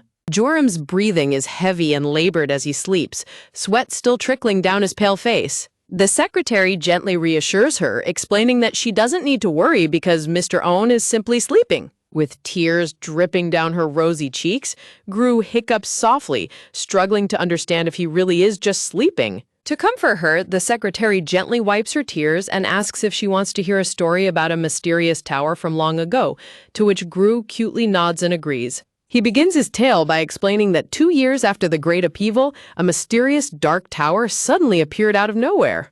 It was an era of pure chaos as terrifying monsters, dangerous dungeons, and awakened humans with incredible abilities suddenly emerged all over the world. Before humanity could even adjust to this terrifying new reality, the ominous tower began a countdown to the end of the world. Little Gru sits completely captivated by the story as the secretary pauses to build the suspense. He proudly reveals that the guildmaster, Mr. Owen, became a legendary hero by bravely fighting all the terrifying monsters within the tower. Reaching the very end of their journey, a determined young Joram rallies his comrades, urging them to stay strong as they prepare to clear the final floor. But the battle was far more brutal than they had anticipated, leaving many comrades fallen and bloodied on the cold floor amidst desperate screams. The surviving hunters gather wearily around a small campfire, trying their best to heal the wounded in the dim, oppressive darkness of the tower. Slumped against the stone wall, Joram stares blankly at the ground, realizing with dread that the final boss is simply too powerful for them to defeat.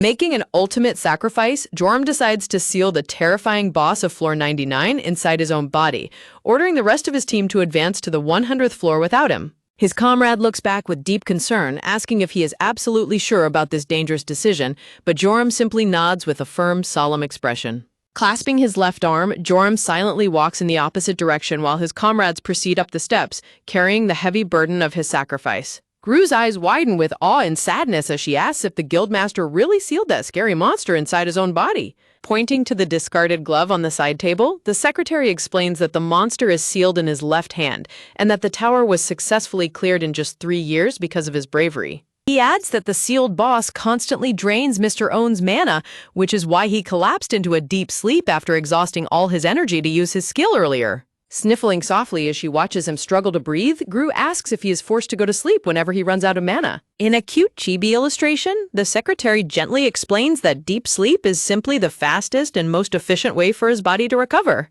Gently patting Gru's head, the secretary reassures her that he will be perfectly fine once he rests, urging her to get some sleep too since this has happened many times before. Gru looks down with a sad, blushing face, her heart aching for her guardian as she worries about his constant burden. Refusing to leave his side, Gru cutely wriggles and squirms on the bed, murmuring that she wants to stay right here with him. She looks up and asks how many nights she has to sleep before the guildmaster finally wakes up, catching the secretary slightly off guard. Sweating nervously, the secretary tiptoes out of the room, telling her that it should take about 2 nights before politely excusing himself. Once outside the room, the secretary lets out a deep, worried sigh, holding his chest as his mind is plagued by dark thoughts. He recalls with dread that the last time Mr. Owen took off his glove was an entire year ago, solely to stop a catastrophic dungeon break. Even though his brave intervention saved dozens of innocent lives, that single decision cost him a whole month of being completely unconscious. He worries that this time will be no different, realizing he kept the truth hidden because he simply didn't have the heart to upset little Gru with such grim news. He muses that while the details of the Floor 99 boss are strictly confidential, Gru has a right to know the truth, wishing that Mr. Owen would finally open up about his past. Looking out over the balcony, he notes with a heavy heart that it has already been 5 years since the guildmaster finally emerged from the tower. Suddenly, the secretary stops in the quiet hallway as he hears a strange, soft singing voice coming from one of the rooms. On a wooden table, a phone rings loudly with an incoming call from the Awaken Center,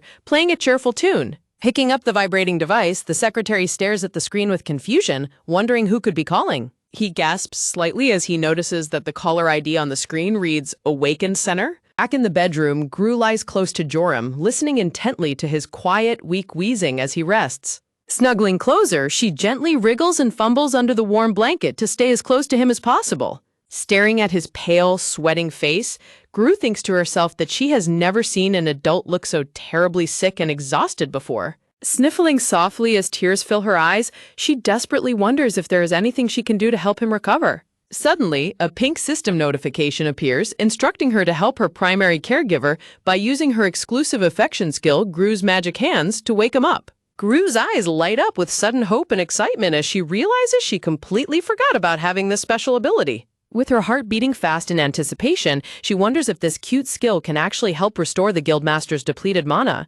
Sniffling one last time, she gazes at his sleeping face and silently prays that he will get better soon. With a determined and cute expression, Gru tightly grabs his hand, promising to do her absolute best to heal him. A framed memorial portrait of a deceased young hunter is surrounded by a sea of purple-gray flowers draped with a black mourning ribbon. Inside the quiet funeral hall, a man in a black suit bows deeply in front of burning incense to pay his respects. With a heavy heart, the bandaged man slowly rises to his feet, keeping his head down in somber reflection. As he steps forward, blinding camera flashes erupt from the surrounding crowd, forcing him to shield his eyes. Reporters aggressively swarm him with microphones, desperately asking what happened in the tower and demanding a word for the families of the fallen hunters as the sole survivor. Staring down in absolute silence, he struggles to find the words to speak as the portraits of his deceased comrades hang in the background. His scarred hand trembles at his side as he weakly mutters that he can't find the strength to face them. In a dark void of guilt, he recalls the painful truth that they ultimately failed to reach the 100th floor. Joram's eyes suddenly flutter open as he begins to wake up in his comfortable bed. He turns his head in confusion, wondering what is happening. He looks down to find little Gru snuggled beside him, tightly clutching his arm as she rests.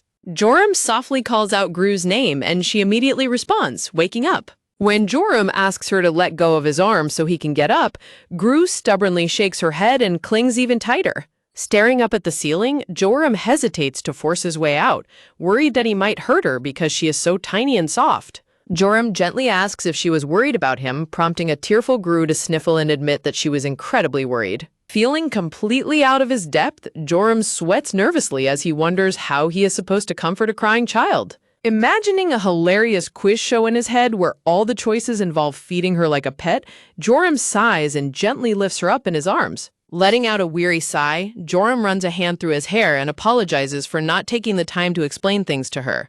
With tears welling in her eyes, Gru explains that the secretary told her his mana leaks like an open faucet, leaving Chibi Joram highly offended by the description. Gru wraps her tiny arms around him in a tight hug, whimpering an apology and promising to do better so that he won't get hurt again. Joram stares at her in stunned silence, deeply touched by her genuine concern. Joram hesitates, wondering what he can possibly say to calm her down, questioning if telling her he did it for her is the right approach. Gently patting her back, Joram kindly asks if she was crying because she mistakenly believed it was all her fault. Snuggling against him, Gru confesses that she only used her skill to chase away someone she didn't like at the center. Joram gives her a gentle smile and asks if she really didn't know the truth behind his condition. Gru freezes in place, completely stunned by his calm and smiling reaction. Joram chuckles warmly as she frantically flails her arms, teasingly asking if she is absolutely sure she's the ace of her kindergarten class. Puffing out her cheeks in a cute pout, Gru clenches her tiny fists and insists that she still doesn't want him to get hurt. Joram gently pats her head as he reaches over to grab his phone, silently thinking to himself how incredibly difficult parenting is.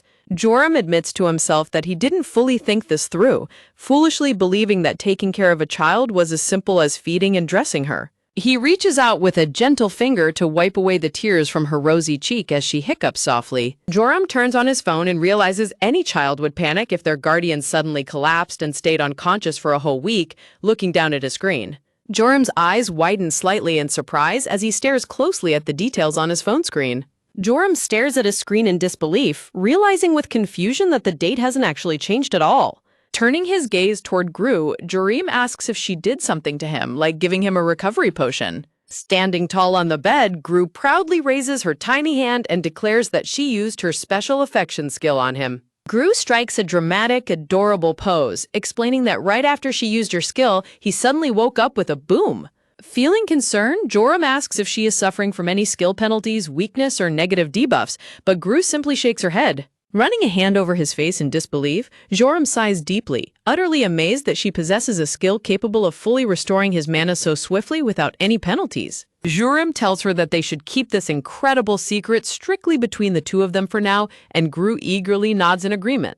Joram covers his face in sheer exhaustion, wondering how parents all over the world manage to communicate with such mysterious, tiny creatures. He can't help but chuckle softly to himself behind his hand, amused and touched by the nature of her affection skill. Joram places his warm, large hand on Gru's head and gently pats her hair. Gru holds her head with both hands, looking up at him with wide, curious eyes. Gru looks up with wide eyes and cutely asks if she was helpful, to which Joram, sliding over, warmly assures her that she was very helpful. Gru's eyes sparkle with pure joy and excitement as she happily realizes that she is actually useful to her beloved guardian. As Joram walks out of his room, he overhears his secretary on the phone, explaining to the caller that she is only in kindergarten. Turning around, the secretary gasps in absolute shock, abruptly halting his phone conversation as he sees Mr. Owen standing right before him. The secretary frantically rushes forward to ask how he could possibly be awake so soon, but a calm Joram brushes it aside and asks who was on the phone. Looking down nervously with a sweat drop, the secretary groans and explains that the call was from the bureau, reminding him of the revised Awakened Special Act passed last year. Gru tilts her head in confusion as she learns that she needs to clear a dungeon to get her hunter license. Frowning deeply, Joram reacts with utter disbelief at the shocking news of sending a child into a dungeon. On the other end of the line, a man roars in sheer frustration, screaming, "Seriously?" The director of the Awakened Bureau grips his phone with an irritated expression, demanding to know what he is expected to do about it. Joram argues that they are dealing with a kindergartner and demands access to the dungeon, but the director frantically yells that an S-ranker cannot enter an F-rank dungeon. While the director insists the dungeon is safe, Gru watches an educational video on a laptop explaining that a hunter cannot enter a dungeon 2 ranks below their own. Joram gives the director a fierce ultimatum to either grant him a special exemption or watch him break in, leaving his secretary sweating in sheer panic. Extremely annoyed, the director yells into his phone to just find someone to carry her and demands that Joram stop bothering him. Hearing the unfamiliar word, a puzzled Gru tilts her head and wonders what it means to be carried. The secretary kindly explains that carrying refers to a high-rank hunter helping a lower-rank hunter clear a dungeon, prompting a lightbulb moment for Gru. Tapping his phone to hang up, Joram tells the person on the other end of the line to get ready since they heard everything. Gru's eyes sparkle with excitement at the thought of entering a dungeon, proudly debuting her cute adventurer outfit with a dramatic ta-da! Gideon leans forward playfully with his hands raised like claws, making a funny monster face to tease Gru. Gideon smiles mischievously and asks Gru if she remembers his instructions on what to do when she encounters a scary monster. Gru firmly grabs her wooden stick, cutely reciting the first part of her special skill, Cherry Blossom. Swallow! Gru cutely demonstrates her magical skill, soaring through the air as if riding a broomstick. Gideon bursts into hysterical laughter, slamming his desk repeatedly, while Joram walks in wearing a trench coat and stares at him in deadpan silence. Letting out a heavy sigh, Joram glares at Gideon and demands to know what on earth he thinks he is doing. Laughing off Joram's annoyance, Gideon defends himself by saying he is only teaching her out of concern and asks if Joram isn't worried too. Joram's expression turns serious as he calmly replies that he doesn't think he has anything to worry about. Gideon and a female colleague proudly show off high-quality defense gear, including an A-rank cushion helmet and A-rank knee pads. With her stats successfully adjusted to match the A-rank items, a proud Gru stands tall as her absolute safety is guaranteed. Joram tests Gru on safety rules, asking what she should do if a stranger asks her to follow them, and she eagerly shouts, "Run away!" When asked what to do if things get dangerous and scary, Gru proudly whips out a parchment scroll and declares she will use her emergency escape scroll. Gideon teases Joram by pointing out that those scrolls are incredibly rare even in auctions, prompting a glaring Joram to tell him to shut it.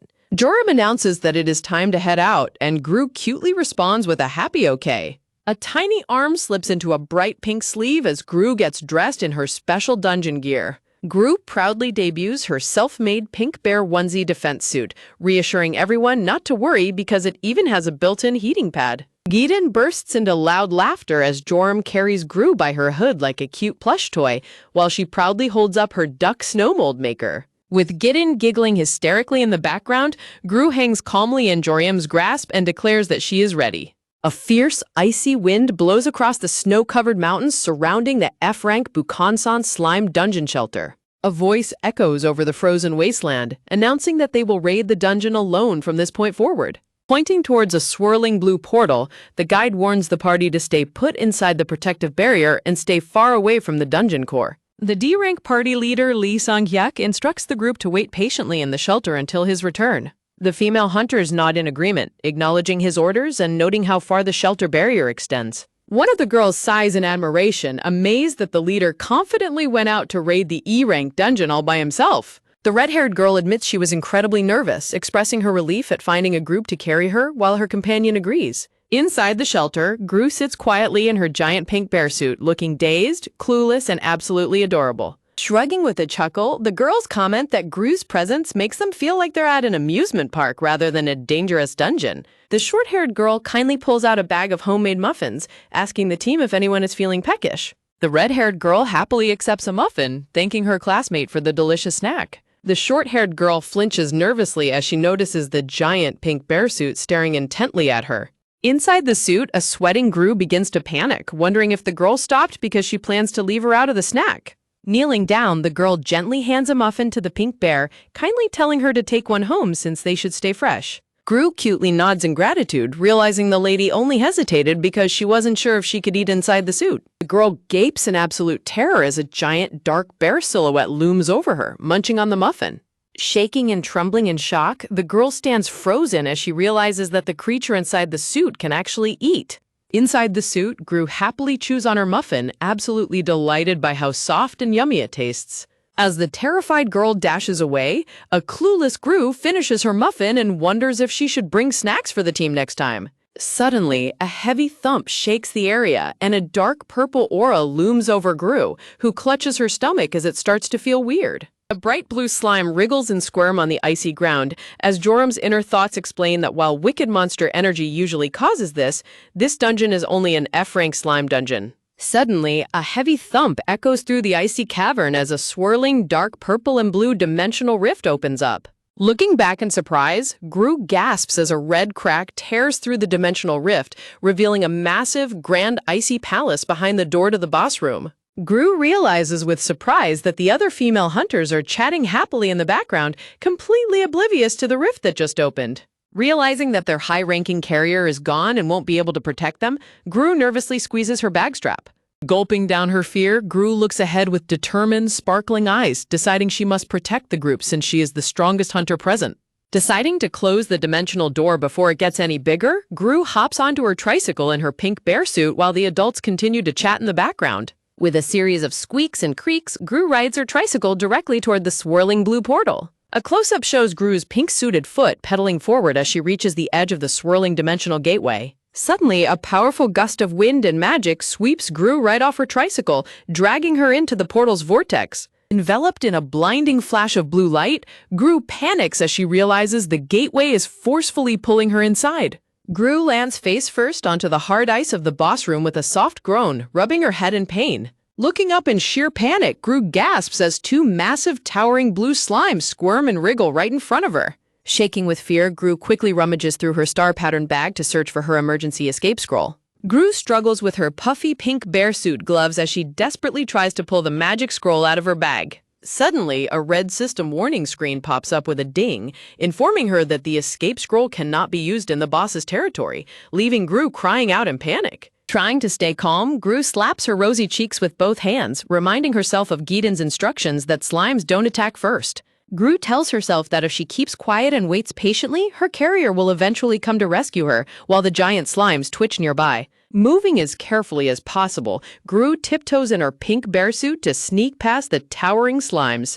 Gru suddenly freezes in surprise as she accidentally bumps into a solid structure behind her. Turning around, Gru looks up in awe at a tall white pillar topped with a beautiful, glowing blue crystal sphere. A blue system status window identifies the sphere as the core of the Frost Clan's cradle, with its rank listed as mysterious question marks.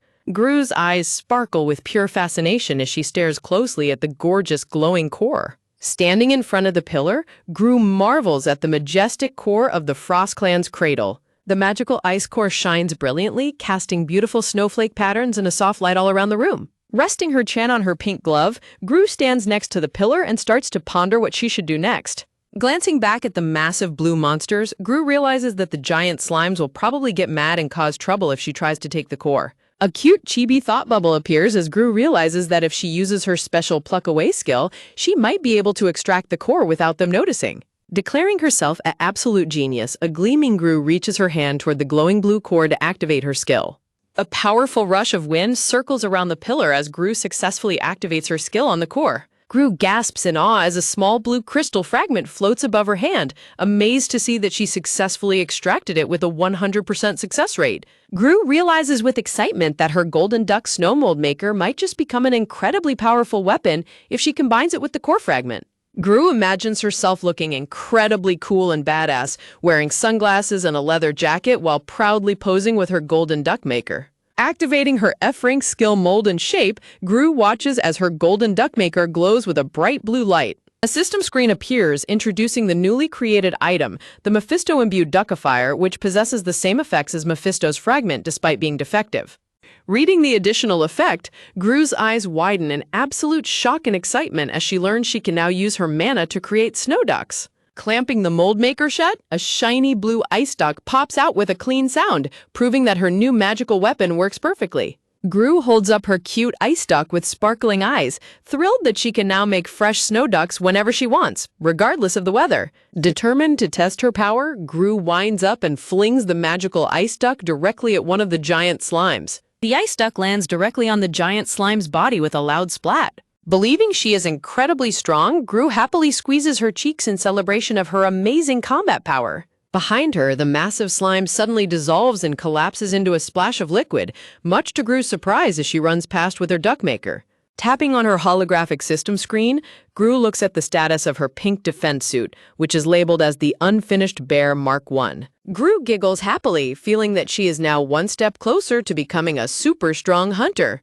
Gru strikes a proud, smug pose, grinning self-satisfactorily and wiping her brow with her paw. Deciding it's time to head back, Gru hops onto her tricycle and prepares to ride out of the boss room. Behind her, a massive spike of dark red and purple energy swirls into existence as a terrifying monster eye with 3 bright red pupils opens up. A creepy, pale hand with long, sharp black claws stretches out from the dark, swirling energy, reaching directly toward the oblivious Gru. Feeling a sudden chill, Gru stops her tricycle and turns around with a puzzled expression. Looking back at the grand ice palace in the distance, Gru wonders what that strange noise was, completely unaware of the danger that just lurked behind her. Outside the Bukhansan dungeon shelter, a serene, snowy pine forest stands quietly under a bright blue sky. Lee Sung-yuk announces to the relieved group of hunters that they have successfully cleared the dungeon, praising everyone for their hard work. Smiling happily, one of the female hunters thanks him, amazed by how incredibly fast he managed to clear the boss room. Scratching his neck nervously, Sang-yuk's sweat drops and confesses that he actually didn't do it, as the boss had somehow already been defeated when he got there. While the guide comments on how unprecedented this is, but assures her she will still get her license, a guilty-looking Gru in her pink bear suit tries to act natural, whistling and clutching her duck snow mold maker. With a loud magical whoosh, the blue portal outside Bukhansan National Park swirls as the group of hunters steps back into the real world. Gru lands safely outside the portal in her pink bear suit, looking around in confusion. Suddenly, the sky darkens and a heavy rain begins to pour down over the park pavilion. One of the girls immediately gasps in surprise and dashes toward the entrance as she spots a familiar face. The girl's mother, holding a large green umbrella, warmly explains that she came to pick her up because she got worried when it started raining, while her daughter smiles in embarrassment. As the mother and daughter happily walk away together sharing a warm umbrella, Gru sits alone in the rain on her small pink tricycle, looking incredibly dejected. Looking on with big, longing eyes, Gru admits to herself that she feels jealous, comparing the scene to the end of a school day. Gru remembers how, during her daycare days, all the other children's parents would come to pick them up and take them home. The daycare teacher calls out to a young, lonely Gru, letting her know that her school bus has arrived.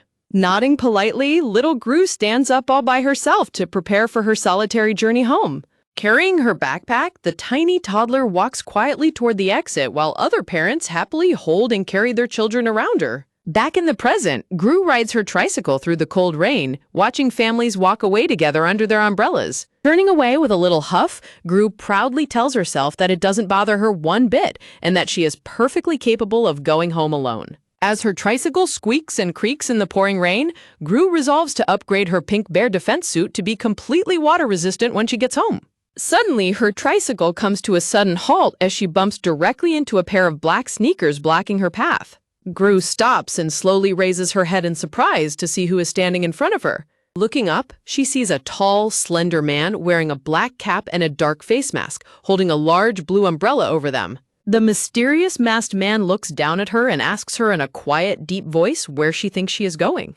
Standing tall in the pouring rain, the man holds his umbrella over Gru's tricycle to shelter her from the storm. Recognizing the familiar voice, Gru's ears perk up in pure surprise. Realizing it's the guildmaster, Gru gasps, but the man quickly places a gloved finger to his mask, telling her to keep it quiet so nobody recognizes him. With a swift movement, the guildmaster scoops Gru up from her tricycle, lifting her safely into his warm arms. Snuggling happily against his chest, Gru giggles, feeling incredibly warm and safe in his embrace. Walking away from the park, Gru formally thanks the orchestra's guildmaster for coming, prompting him to ask why she is suddenly talking in such a formal tone. Resting her chin on his shoulder, Gru excitedly babbles about how she performed flawlessly in the dungeon and acquired a spectacular new skill, to which he softly responds. Looking up at the gray clouds, Gru cheerfully remarks that the weather is truly wonderful today, though the guildmaster flatly counters that this is actually terrible weather. Gru gently pats his chest and wisely explains that even though he is an adult, he still has much to learn, because on rainy days, having your family come to pick you up makes the weather perfect. The guildmaster pauses and stares silently at the adorable child in his arms, completely speechless. Glancing away to hide his face, he continues walking down the street under his blue umbrella. He quietly asks her if she isn't cold, but Gru waves her pink paw and beams, assuring him that her bear suit is incredibly warm. A soft, genuine smile appears behind the guildmaster's mask as he chuckles at her pure innocence. Looking up at the parting storm clouds, the guildmaster softly agrees that she is absolutely right and that it is indeed beautiful weather. The scene shifts to the rooftop terrace of a massive, modern glass skyscraper under a clear blue sky. Leaning against the rooftop railing, a handsome, sharp-featured man in a brown trench coat stands quietly with an unlit cigarette in his mouth, looking out over the city. Two employees carrying coffee walk out onto the terrace and call out to him, addressing him as Mr. Own. The two men offer their enthusiastic congratulations, mentioning they heard the incredible news that his young daughter has finally awakened as a hunter. Looking slightly overwhelmed, Mr. Ong sighs with a look of intense déjà vu on his face. Walking down the office corridor, Mr. Ong wonders how many times he has had to hear that today, baffled by how the entire world already seems to know about Gru's awakening. Hearing a loud chatter ahead, he spots a large crowd of employees gathered around in the hallway. In the center of the crowd stands a proud Gru in her cute green outfit, having purposefully dropped her new F-rank hunter license onto the floor for everyone to see. Her co-workers pamper her, patting her head and offering her chocolates while praising her amazing awakening, leaving Gru looking incredibly smug and self-satisfied. Gru's father slaps his forehead in utter disbelief, finally realizing exactly how the rumor spread so quickly. Spinning and twirling happily in her green dress, Gru proudly holds up her new license card with a bright, innocent laugh. Wriggling with absolute joy in front of her father, Gru declares that she is the happiest child in the world. Looking up at her father with sparkling, twinkling eyes, Gru eagerly asks when she can go to another dungeon, though Mr. Own simply looks down at her and flatly tells her they will do it later. Little Gru whines and pouts unhappily, letting out a distressed whimper. Standing little Gru on a white desk, the guildmaster raises his hand above his head to demonstrate a height, saying that she can go to dungeons when she is about this big. Furious, Gru fumes and seethes, waving her license as she yells that his height is at least 100 meters, leaving the guildmaster sweat-dropped as he asks if she seriously thinks he is that tall. Gru innocently wonders if he is 101 meters tall instead, prompting the guildmaster to declare that a kid who doesn't know the difference between meters and centimeters can't raid dungeons. Gru pouts with big, tearful eyes, clutching her license card as she whimpers that she needs to raid dungeons because she is a member of the orchestra guild now. Gru whimpers as she imagines herself bowing and offering a treasure chest to the guildmaster, explaining that she must increase her performance to give him offerings, leaving the speechless man to ask where she keeps picking up these ideas. Crossing her arms proudly, Gru huffs and turns her head away, declaring that she is not telling him. The guildmaster extends his gloved hand to her, assuring her that kids don't need to worry about performance, and asks her to give him her hand. With a swift movement, the guildmaster gently takes her hand and slips a sleek device onto her wrist. Looking down at her wrist, Gru gasps in pure wonder, realizing he has given her a brand new watch. Sitting back at his desk, the guildmaster gently tells her to hand it over so he can connect it to her phone. Gru's eyes sparkle with absolute excitement as she realizes it is a real smartwatch. Watching the guildmaster set up the watch, Gru wonders if it has special powers since it was given to her by an S-rank hunter. Handing him her phone, Gru eagerly asks if he can perform a miracle change with it, leaving the guildmaster thoroughly puzzled. The guildmaster remembers how little Gru would sit focused on the floor, watching magical girl anime on TV, and asks if she means like in that cartoon. Grinning warmly, the guildmaster rests his chin on his gloved hand and gently tells her to give it a try. Excitedly, Gru hops off the desk to prepare for her grand transformation as the guildmaster smiles. Surrounded by a cute strawberry background, Gru prepares herself, shouting that it's time for a miracle change. Waving her arms dramatically, Gru strikes a dynamic magical girl pose as sparkly light effects surround her. Gru spins and twirls gracefully in a flurry of bright yellow light and sparkling stars. Thrusting her fist high in the air, Gru loudly announces her bottle transformation, while the guildmaster covers his mouth to stifle his laughter. The guildmaster calls out to Gru, asking her to come closer for a second, prompting her to peek over the desk in confusion. Leaning forward, the guildmaster asks her to repeat herself and slowly teaches her how to say body transformation, while Gru carefully tries to copy him. Determined, Gru winds up again and strikes her dramatic magical girl pose with a loud swoosh. A long, silent pause follows as Gru blinks in confusion, wondering why nothing has changed. Wave after wave of frustration hits Gru as she flails her arms and yells body transformation repeatedly, while the guildmaster continues to snicker behind his hand. Feeling a sudden shake, Gru turns her head to see the guildmaster trembling in his chair as he desperately tries to hide his laughter. Under a sudden flash of dramatic lightning, Gru gasps in absolute shock as she finally realizes that she has been tricked. Charging forward in a fit of rage, Gru whacks the guildmaster's back with a soft cushion while calling him a big liar as he continues to chuckle. Lifting Gru safely into his arms with a warm smile, the guildmaster asks her if she is really that mad. Gru gives a firm nod with a grumpy pout, prompting him to ask what he can do to make her forgive him.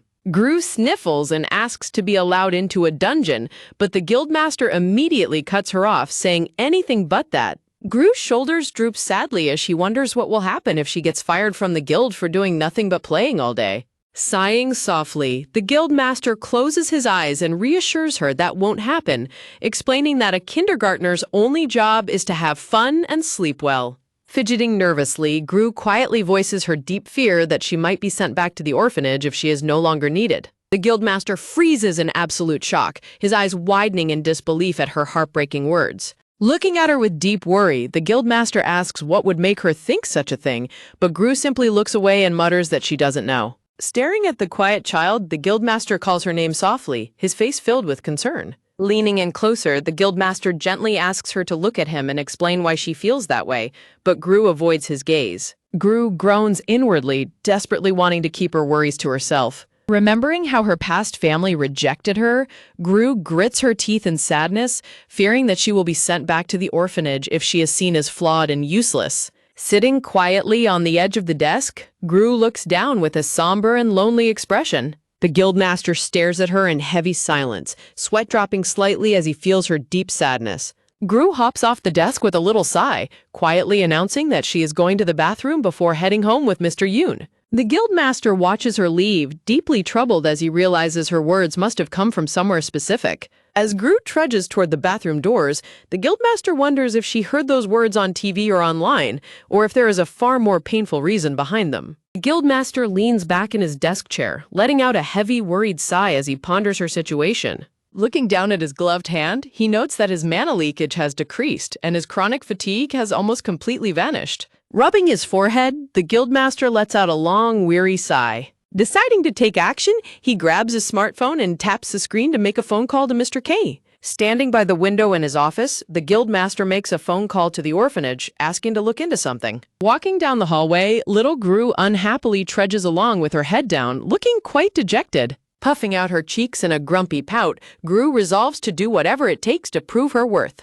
As she passes by her friendly co-workers who warmly wave and greet her, Gru happily notes that everyone in the orchestra guild likes her. Clenching her tiny fist with determination, Gru resolves that she must get stronger and make herself useful to the guild so she can stay and earn the guildmaster's recognition. Suddenly, Gru spots something unexpected on a screen in front of her and gasps in surprise.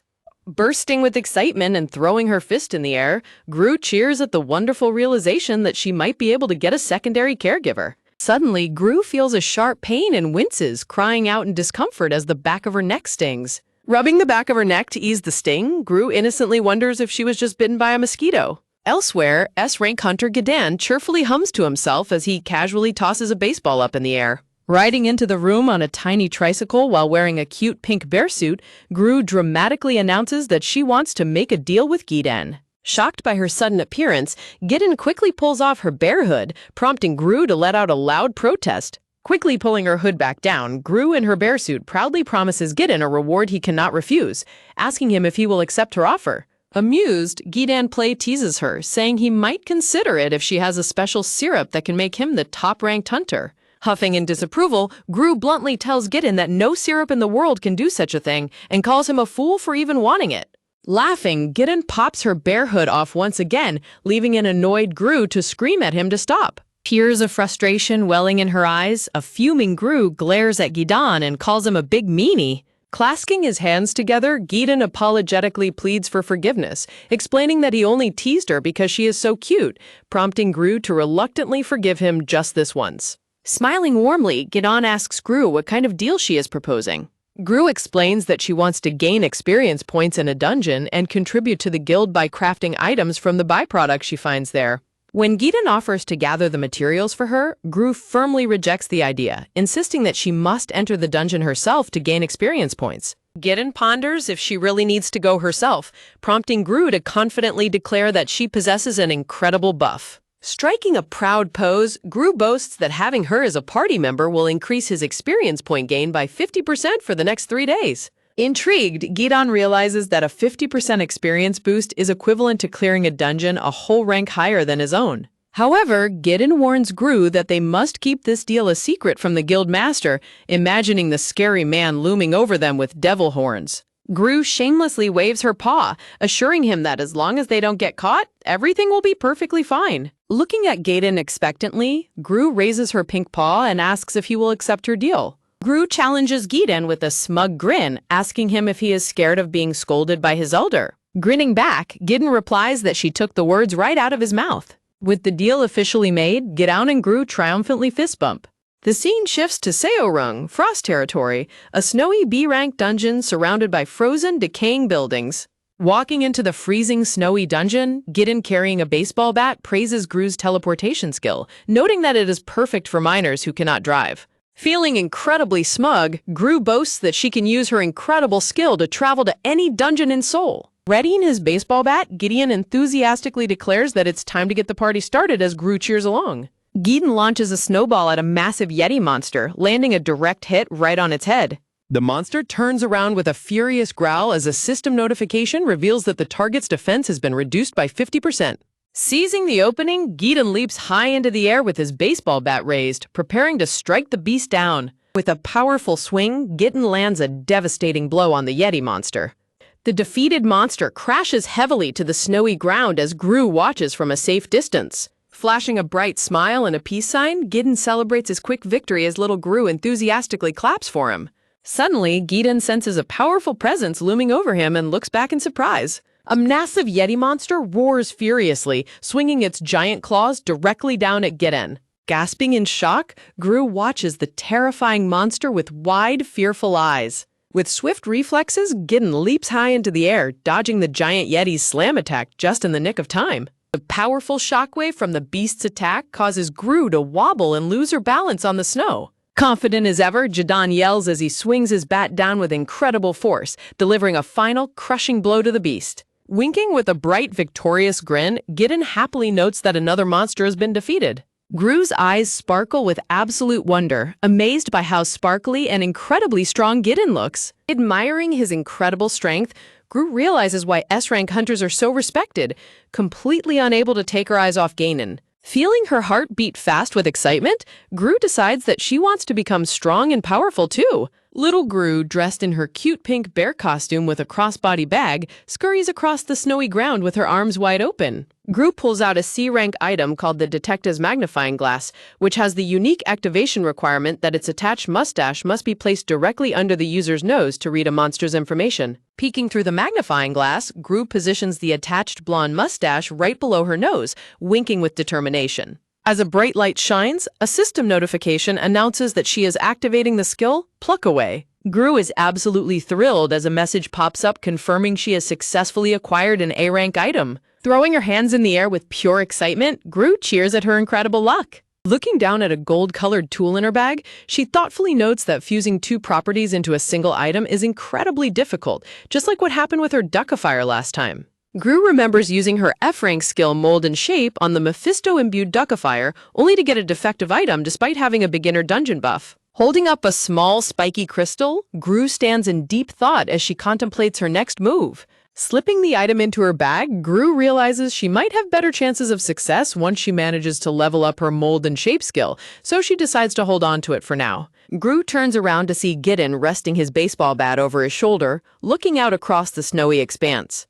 Gideon sighs and rubs his forehead, noting that although he is saving up his mana for the monsters, they all seem to be hiding. Gideon continues to look around the snow-covered street, wondering if the monsters are actually afraid of something. While Gideon contemplates whether they need to defeat a boss to secure enough experience points for Gru, she looks around curiously, wondering what he is searching for. As they head further into the dungeon, they discover that another party of hunters has already arrived at the massive boss room doors before them. Near the doors, a female hunter in light armor is angrily shouting and pointing her finger at a smug-looking male hunter. Bicker and argue, the woman grabs the male hunter by his shirt collar, demanding answers as he continues to smirk. With a cold and dismissive expression, the male hunter shoves the woman away. Sensing the tension, Gideon tilts his head in curiosity, wondering what is happening over by the boss room doors. From a distance, Gideon and Gru observe the group bickering and chattering amongst themselves.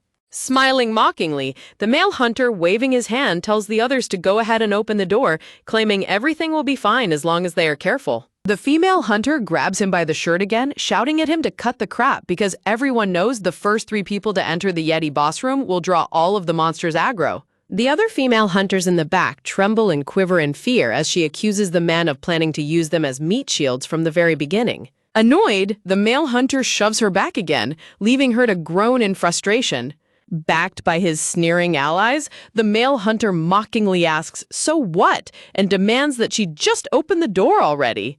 Another female hunter anxiously fidgets, calling out to her companion A-Young in deep worry as she clenches her hands. Suddenly, Gidon speaks up with a shadowy, mischievous grin, asking them if they happen to need some mercenaries. Standing confidently with his baseball bat resting on his shoulder, Gidon holds little Gru in his arm like a plush teddy bear. Gidon flashes a charming, self-assured grin, his eyes glowing with amusement. The bickering hunters turn to look at him in complete shock and confusion as he suddenly appears out of nowhere. The male hunter sweats nervously, wondering where this newcomer came from and how he managed to approach them completely unnoticed. A system window reveals that Gidon is utilizing a C-rank self-censorship patch, which alters and blurs his true appearance, with 59 minutes remaining. Gidon offers their services as relief pitchers, prompting a surprised look from A-Young as she stares at him. Striding forward, the male hunter scoffingly dismisses Gidon's offer, asking what kind of ridiculous role-playing this is. A-Young looks at Gidon, thinking that although he seems incredibly shady, she cannot afford to be picky and does not care if he is a role-playing weirdo or the devil himself, officially hiring them as mercenaries. Grinning broadly, Gidon warns her that there are no take-backs as he prepares to send her a system invite. A system notification pops up in front of a startled A-Young, announcing that Gidon has sent her a party invite. Casual as ever, Gidon carries Gru and his baseball bat as he steps toward the massive doors, asking if they mind if he opens it. The male hunter points at Gidon and angrily yells at him to stop right there. Ignoring him, Gidon opens the doors, which let out a loud creak as a chilling draft sweeps out. The male hunter's companions falter and shuffle backward, terrified that the boss door just opened so easily. With a powerful stomp, a massive furry foot slams down onto the frozen ground. A giant Yeti monster lets out a deafening roar that echoes through the frozen chamber, looming over the petrified hunters. As the male hunter panics and screams for everyone to retreat immediately, Gidon stands perfectly calm and composed, holding Gru in his arm. The terrifying Yeti monster glares with glowing yellow eyes, locked onto its targets. Looking at the rampaging beast, Gidon calmly notes that not only did the door open on its own, but the boss who is supposed to protect the dungeon core voluntarily stepped out of its territory, realizing something is wrong. Turning to A-Young, Gidon hands Gru over and asks her to play with her for a while, leaving A-Young completely bewildered. With a devious smirk, Gidon reaches up to his neck and pulls off the self-censorship patch. Flashing a dazzling, brilliant smile, Gidon warmly tells them he will be right back. Left completely dazed, A-Young and her companion gasp in absolute shock as they recognize his true identity as the S-rank hunter Gidon. Gidon charges forward with incredible speed, his weapon glowing with a sharp purple and blue magical energy. Gidon realizes that instead of attacking him, the giant Yeti monster has its eyes locked entirely on Gru. Annoyed at being ignored by the beast, Gidon delivers a powerful slash to the Yeti to force its attention back onto him. The Yeti growls furiously as it turns its massive head back toward Gidon. Gidon smirks confidently, happy to finally have the monster's full attention focused on him. The giant Yeti lets out a deafening roar and slams its powerful claws down, forcing Gidon to slide back to avoid the impact. Gidon's weapon flickers with a vibrant magical energy as he prepares for his next move. Gidon summons Viat's Desire, an S-rank bound item that can change its appearance at the user's will. The Yeti roars and unleashes a massive shockwave of freezing air across the battlefield. Gidon acrobatically dodges the Yeti's crushing attacks, easily leaping through the air with style. Watching the intense battle from a safe distance, the other hunters anxiously discuss whether they should jump in and finish the monster off while Gidon has it distracted. The green-haired hunter mockingly warns his companions that their shady relief pitcher is incredibly dangerous and can't even show his face. Sweat dropping, the other hunters realize that if they didn't even notice him approaching, he must be at least an A-rank hunter. With a sinister look, the green-haired hunter suggests killing Gidon, warning that they will be finished if they get reported to the Bureau. The green-haired hunter schemes to ambush Gidon while he is distracted by the Yeti to take him out without breaking a sweat. Gidon leaps high into the air, keeping his eyes on the Yeti's head as it glints in the light. Gidon spots the Yeti's crystal core on its head and smiles, ready to strike it down. Suddenly, the green-haired hunter leaps from behind with his axe raised, aiming a deadly strike at Gidon. In a split second, Gidon turns around, revealing his true face and causing the betrayer to gasp in absolute horror as he recognizes the famous S-rank hunter. Before the hunter can even react, Gideon delivers a powerful strike to his midsection, sending him flying. The traitor is sent crashing and skidding violently across the frozen floor, groaning in immense pain. Seeing their leader easily defeated, the remaining hunters tremble in terror as they realize they just tried to attack the S-rank hunter Gideon. Gideon lands gracefully on the ground, his footsteps making a soft sound against the ice. Exhaling slowly, Gideon unleashes a chilling, menacing presence that fills the entire room. A system notification announces the activation of Gideon's S-rank skill, Lion's Breath, as a terrifying aura looms behind him. Overwhelmed by Gideon's suffocating power, the two hunters slump to their knees, completely paralyzed by fear. The hunters quiver on the floor, realizing Gideon's terrifying aura is draining their mana and rendering them unable to move. As the Yeti reaches out to grab them, the helpless hunters can only scream and tremble in absolute terror. Gideon watches coldly, showing no mercy to those who tried to stab him in the back. The archer hunter clutches his head and shakes uncontrollably, utterly broken by Gideon's overwhelming pressure. Peeking through his fingers, the hunter tearfully watches as a massive crash echoes through the chamber. Gideon stands triumphantly on top of the giant Yeti's head, his sword planted directly into its sparkling crystal core. Gideon looks down with a cold, piercing gaze, exuding the undeniable majesty of an S-rank hunter. Standing atop the fallen beast, Gideon prepares to finish extracting the core. Gideon pulls his sword out of the Yeti's head, deciding it is finally time to go back and check on Gru. Suddenly, Gideon's sword starts to resonate and glow with a bright, pulsating pink light. Gideon looks down in surprise, wondering why Viet's desire is suddenly reacting so strongly. Meanwhile, Gru asks the female hunter to set her down, leaving the hunter completely shocked to realize the cute bear wasn't a stuffed toy. The bewildered female hunter gently lowers Gru down to the snowy ground. Feeling a strange sensation, Gru rubs the back of her neck as the female hunter looks on in curiosity. Gru glances around in confusion, wondering why her neck burns and if there are actually mosquitoes in this frozen dungeon. Suddenly, the air itself sparks and rips open with a sinister dark portal revealing a terrifying claw reaching through. A creepy white-masked figure with stitched lips and glowing red eyes steps through the spatial crack. The female hunters quiver and scream in terror, horrified by the sudden appearance of this bizarre, menacing monster. As the hunters fall to the ground in panic, Gru remains perfectly calm, raising her magnifying glass to scan the strange target. Looking at the terrifying entity, Gru tilts her head, realizing she doesn't feel scared of this monster at all. Gru pulls out her Mephisto-imbued duckifier from her bag with a look of surprise. The golden duck-shaped tool glows with a mysterious, ancient magical circle. Gru stares at the strange monster, wondering what the words power and blood submission on her screen could possibly mean. The terrifying masked monster kneels before Gru, respectfully asking why its lord has manifested in such a cute, fluffy form. Sweat dripping down her fuzzy pink head, Gru tilts her head in utter confusion, asking, "Lard?" as she tries to make sense of the strange word. Furrowing her brow and sweating anxiously, Gru mentally complains about the monster using such a difficult word that she hasn't even learned yet.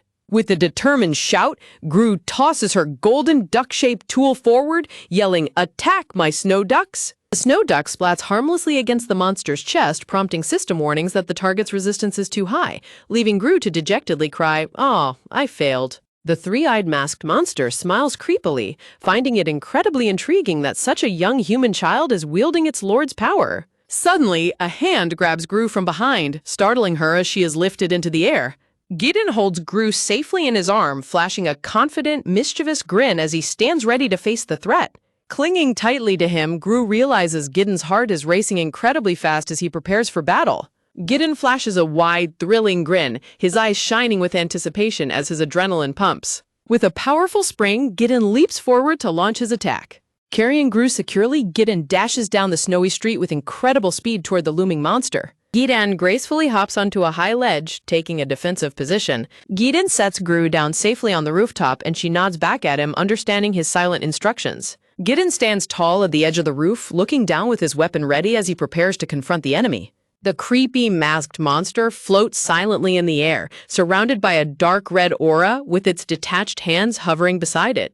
Gideon's heart pounds with excitement as he confidently mutters, "It's finally here," eager to face this powerful foe. Gripping his weapon tightly, Gideon thinks to himself that this fated moment has arrived at long last. With a fierce battle cry, Gideon leaps down from the roof, charging straight toward the monster with a powerful swoosh. The masked monster smirks, noting with amusement that it smells a highly familiar scent of blood from Gidon. Grinning wider, the creepy entity describes the scent as the sweet aroma of blood thickened with murk. Laughing wildly, Gidon activates his S-rank skill, Violet Bloodstream, entering a state of absolute frenzy as blood flows. Up on the roof, the intense wind from the clash makes Gru wobble unsteadily as she tries to hold her ground.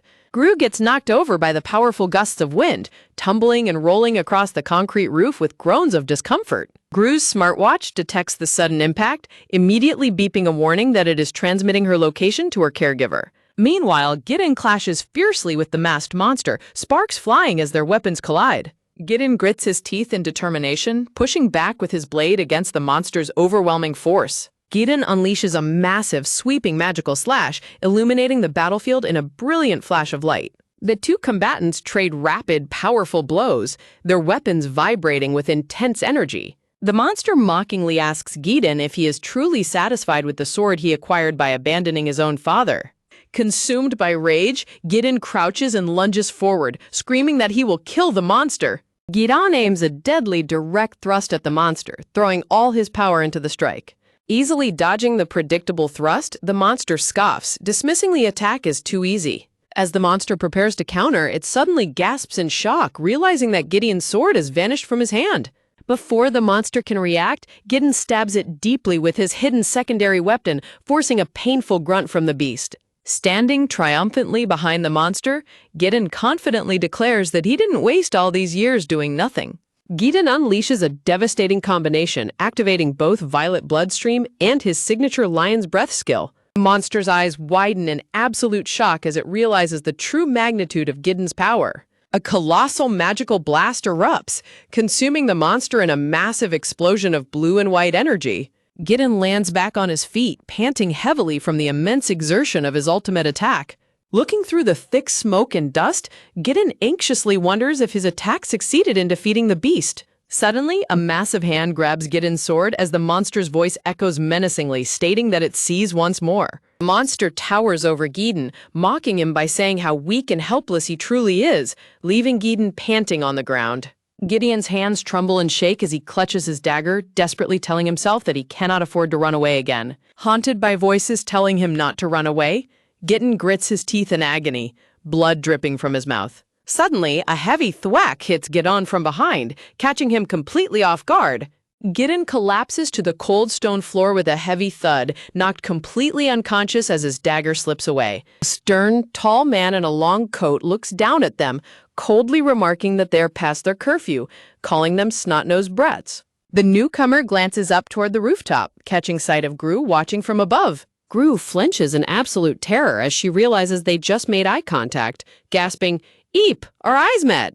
Shaking with fear on the edge of the roof, Gru wonders in sheer panic how the man managed to track them down. Gru looks down at her wrist in sudden realization, noticing her smartwatch is loudly beeping and transmitting her location. A tall, imposing man in a long coat stands over Gidon's body as a dark crimson spatial rift begins to fade behind him. The dark crack in space fully seals with a soft whoosh, leaving no trace of the monster Malikian behind. The tall man clicks his tongue in annoyance, remarking that the monster is as fast as ever when it comes to running away. Gidon struggles and squirms as the man holds him down with his foot, sternly telling him that he cannot face this foe alone and needs to wake up. Gritting his teeth in pure rage, Gidon fiercely growls that he will kill Malikian. The tall man releases a heavy sigh, tired of the young hunter's reckless behavior.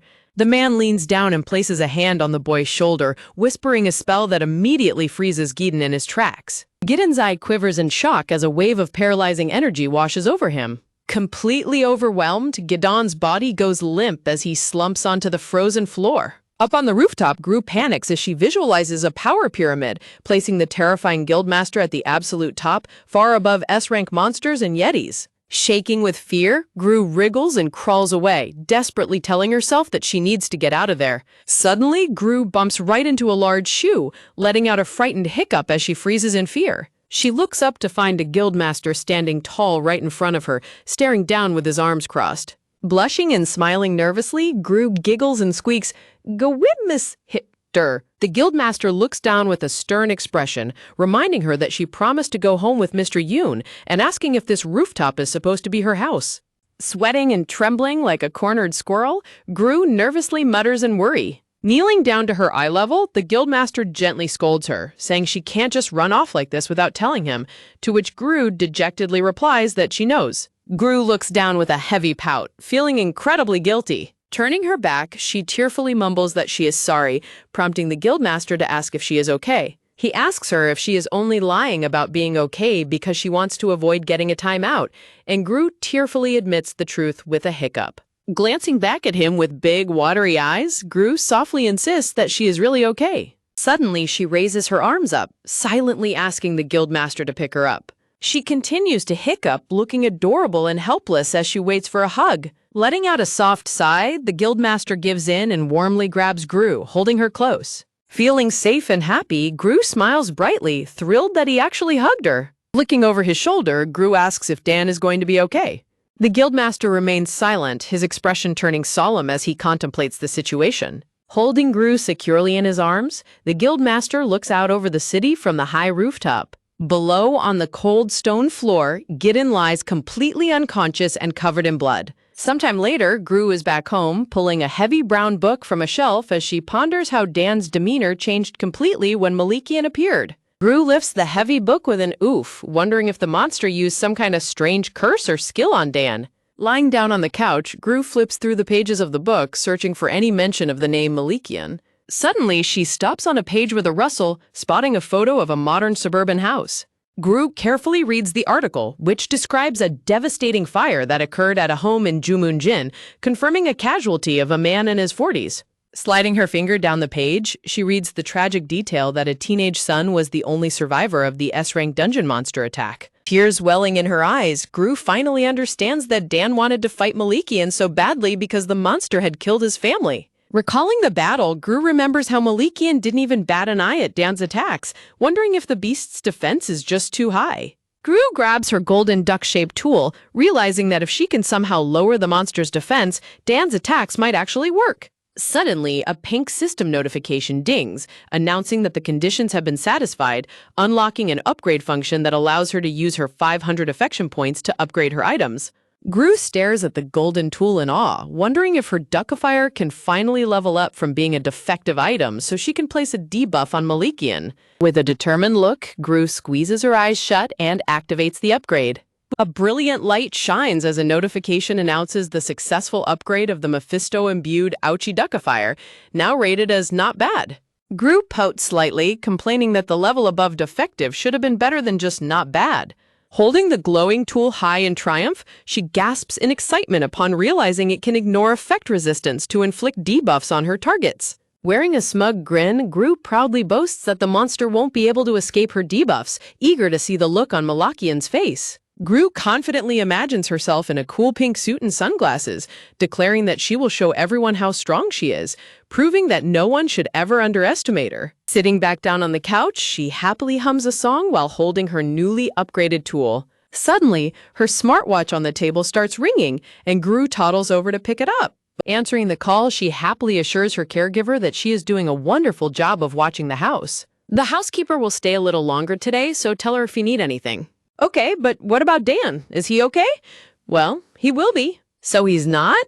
Why? Because he's acting like me. Gru tilts her head in complete confusion, trying to understand what the guildmaster means by Dan acting just like him. Suddenly, a wave of realization hits Gru as she gasps in shock, deeply worried about what might be happening with Dan. Inside the quiet training room, rows of barbells and dumbbells sit undisturbed on their racks.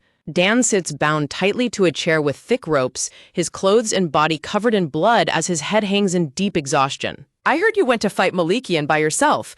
Orchestra's Attack Force Team 1 leader, Kim Jong-won. You need at least 1 S-ranker and 10 A-rankers to go up against an S-rank monster. Trying to take him on alone is suicide. I get where you're coming from. I really do. But what would people think of us if they saw you in this state? Gideon, isn't it about time you trusted us? But you're not him. Even Mr. Owen was with his teammates when he climbed the tower. Orchestra is made up of the strongest hunters in the country, and Team 1 is the most elite force of them all. Together, we can take down an S-rank monster. But only if you want us with you. Silence. Stop acting like a moth rushing into a flame, all right? Gideon, answer me. Are you listening? Child, You reek of blood. Malikian? How I miss this scent, almost as much as my glorious territory. It looks like only I can hear him. Where? Where are you hiding, Malikian? Dan's eyes widen in absolute shock as he freezes, sensing the chilling presence of the monster Malikian close by. Come to think of it, the Yeti clan's boss was looking at Gru, not me, before Malikian appeared, almost as if there was a formidably strong being inside her. Like Malikian. He opened a portal by leeching onto Gru. Then I will reclaim my sword from you. Don't you also have unfinished business with me? Huh. Dan, have you really lost it? Maybe we should go to the hospital. I'm sorry, Jungwon. Is Joram in his office? No, the bureau director summoned him, but he'll be back soon. Jungwon, I just can't forgive him. Malikian doesn't show himself because he's afraid of Joram. On the other hand, he's looking down on me. Even though I'm an S-ranker now, Malikian, open your portal. If you want to get back your sword, Viat's desire. A colossal crimson portal erupts directly in front of Gideon, crackling with intense, dark, magical energy. Gideon! Welcome, human child. Gideon lands firmly on the wooden deck of a mysterious ship as the dark crack in space fully seals behind him. The monster's clawed hand firmly grips Gideon's stolen sword, raising it slowly into the air with malicious intent. Malikian props the massive blade casually over his shoulder, wearing a mockery of a smile on his stitched mask. It is time I recovered my sword from the unworthy. Pitch-black spatial cracks fracture the vibrant crimson sky all around Gideon, crackling with menacing magical force. Gideon bounds forward, swiftly dodging a volley of dark energy blades raining down upon the deck. Sliding across the dusty wooden deck, Gideon quickly recovers his footing and readies his dagger, locking his gaze on the enemy. Dan, what do you think? Taking care of the pool isn't all that bad, huh? Can you believe this was your mom's dream? She always had a simple and rustic charm about her. My mother always wanted a house with a pool. Gideon's inner thoughts describe how the pool's ash-gray ceramic tiles were anything but simple or rustic, instead reminding him of his mother every time he saw it. Gideon looks to the side with a somber expression as he holds a pool cleaning pole, admitting that he simply couldn't bring himself to contradict his father's gentle memories. His father kneels by the edge of the pool, teasingly tossing a baseball and telling Gideon that baseball players can't slack off since sports are all about stamina. Suddenly, his father tosses the baseball high into the air, catching young Gideon completely off guard. Gideon quickly bolts forward with a dash to catch the ball, complaining that his father's sudden toss is completely unfair. His father laughs heartily, a happy and comforting sound that Gideon deeply cherished and loved to hear back then.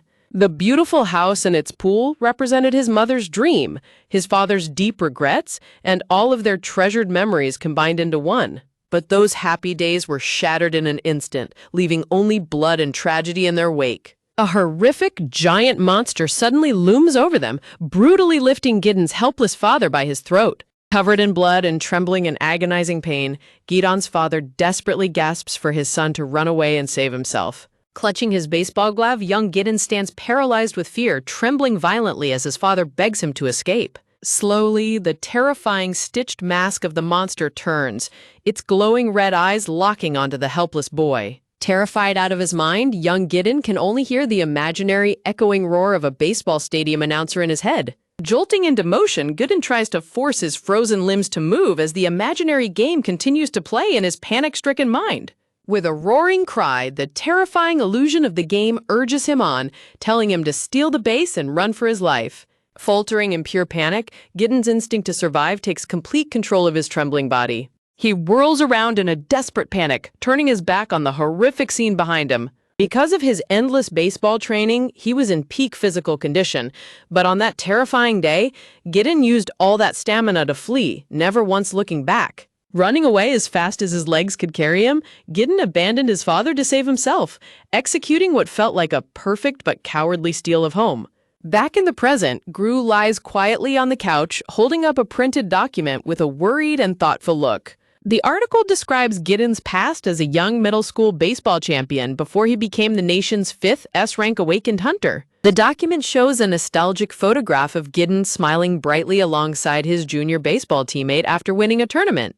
Looking closely at the old photo, Gru softly whispers Dan's name, feeling deeply sympathetic for the heavy burden he carries.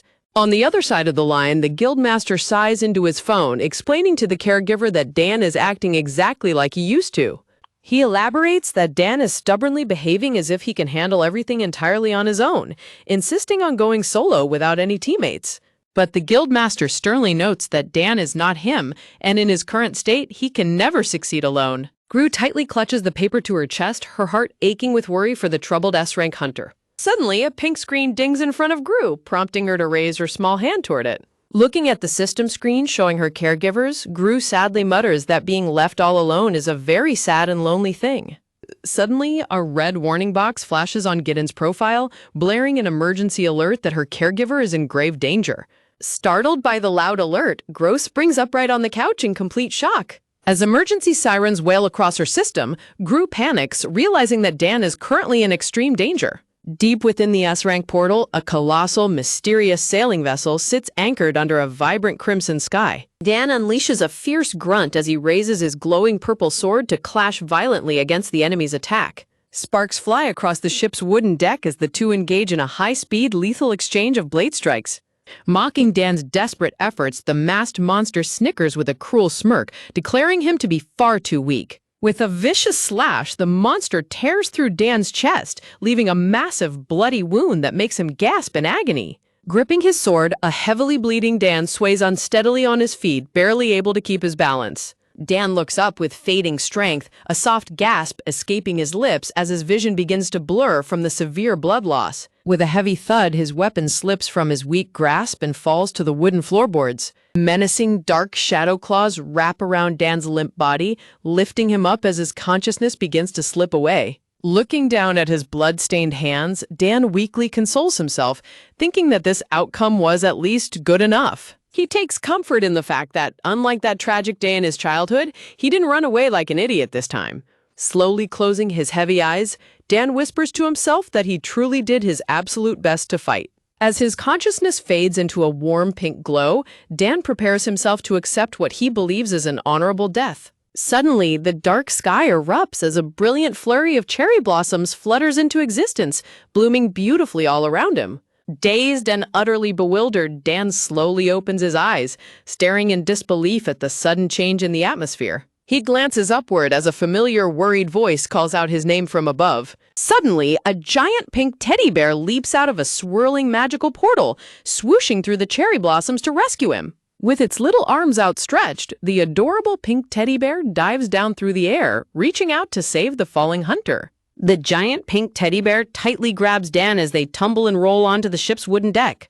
Dan groans in pain as the teddy bear starts rummaging through her bag, looking for something to help him. A golden liquid splashes onto Dan's severe chest wound, instantly starting to soothe the bleeding. Panting heavily, Dan desperately tries to catch his breath, realizing they need to get out of Malikian's line of sight immediately. A holographic system screen appears, displaying activating skill Lion's Breath as pink magical smoke begins to swirl around them. The entire ship tilts violently as a powerful explosion rocks the deck. A massive explosion erupts on the vessel, while Malikian sneers in the foreground, calling it a cheap trick. Dan hides behind a wooden wall, catching his breath while holding the pink teddy bear close. The teddy bear gently rubs and spreads the healing liquid across Dan's bloody chest. Startled by the sudden contact, Dan shouts in surprise.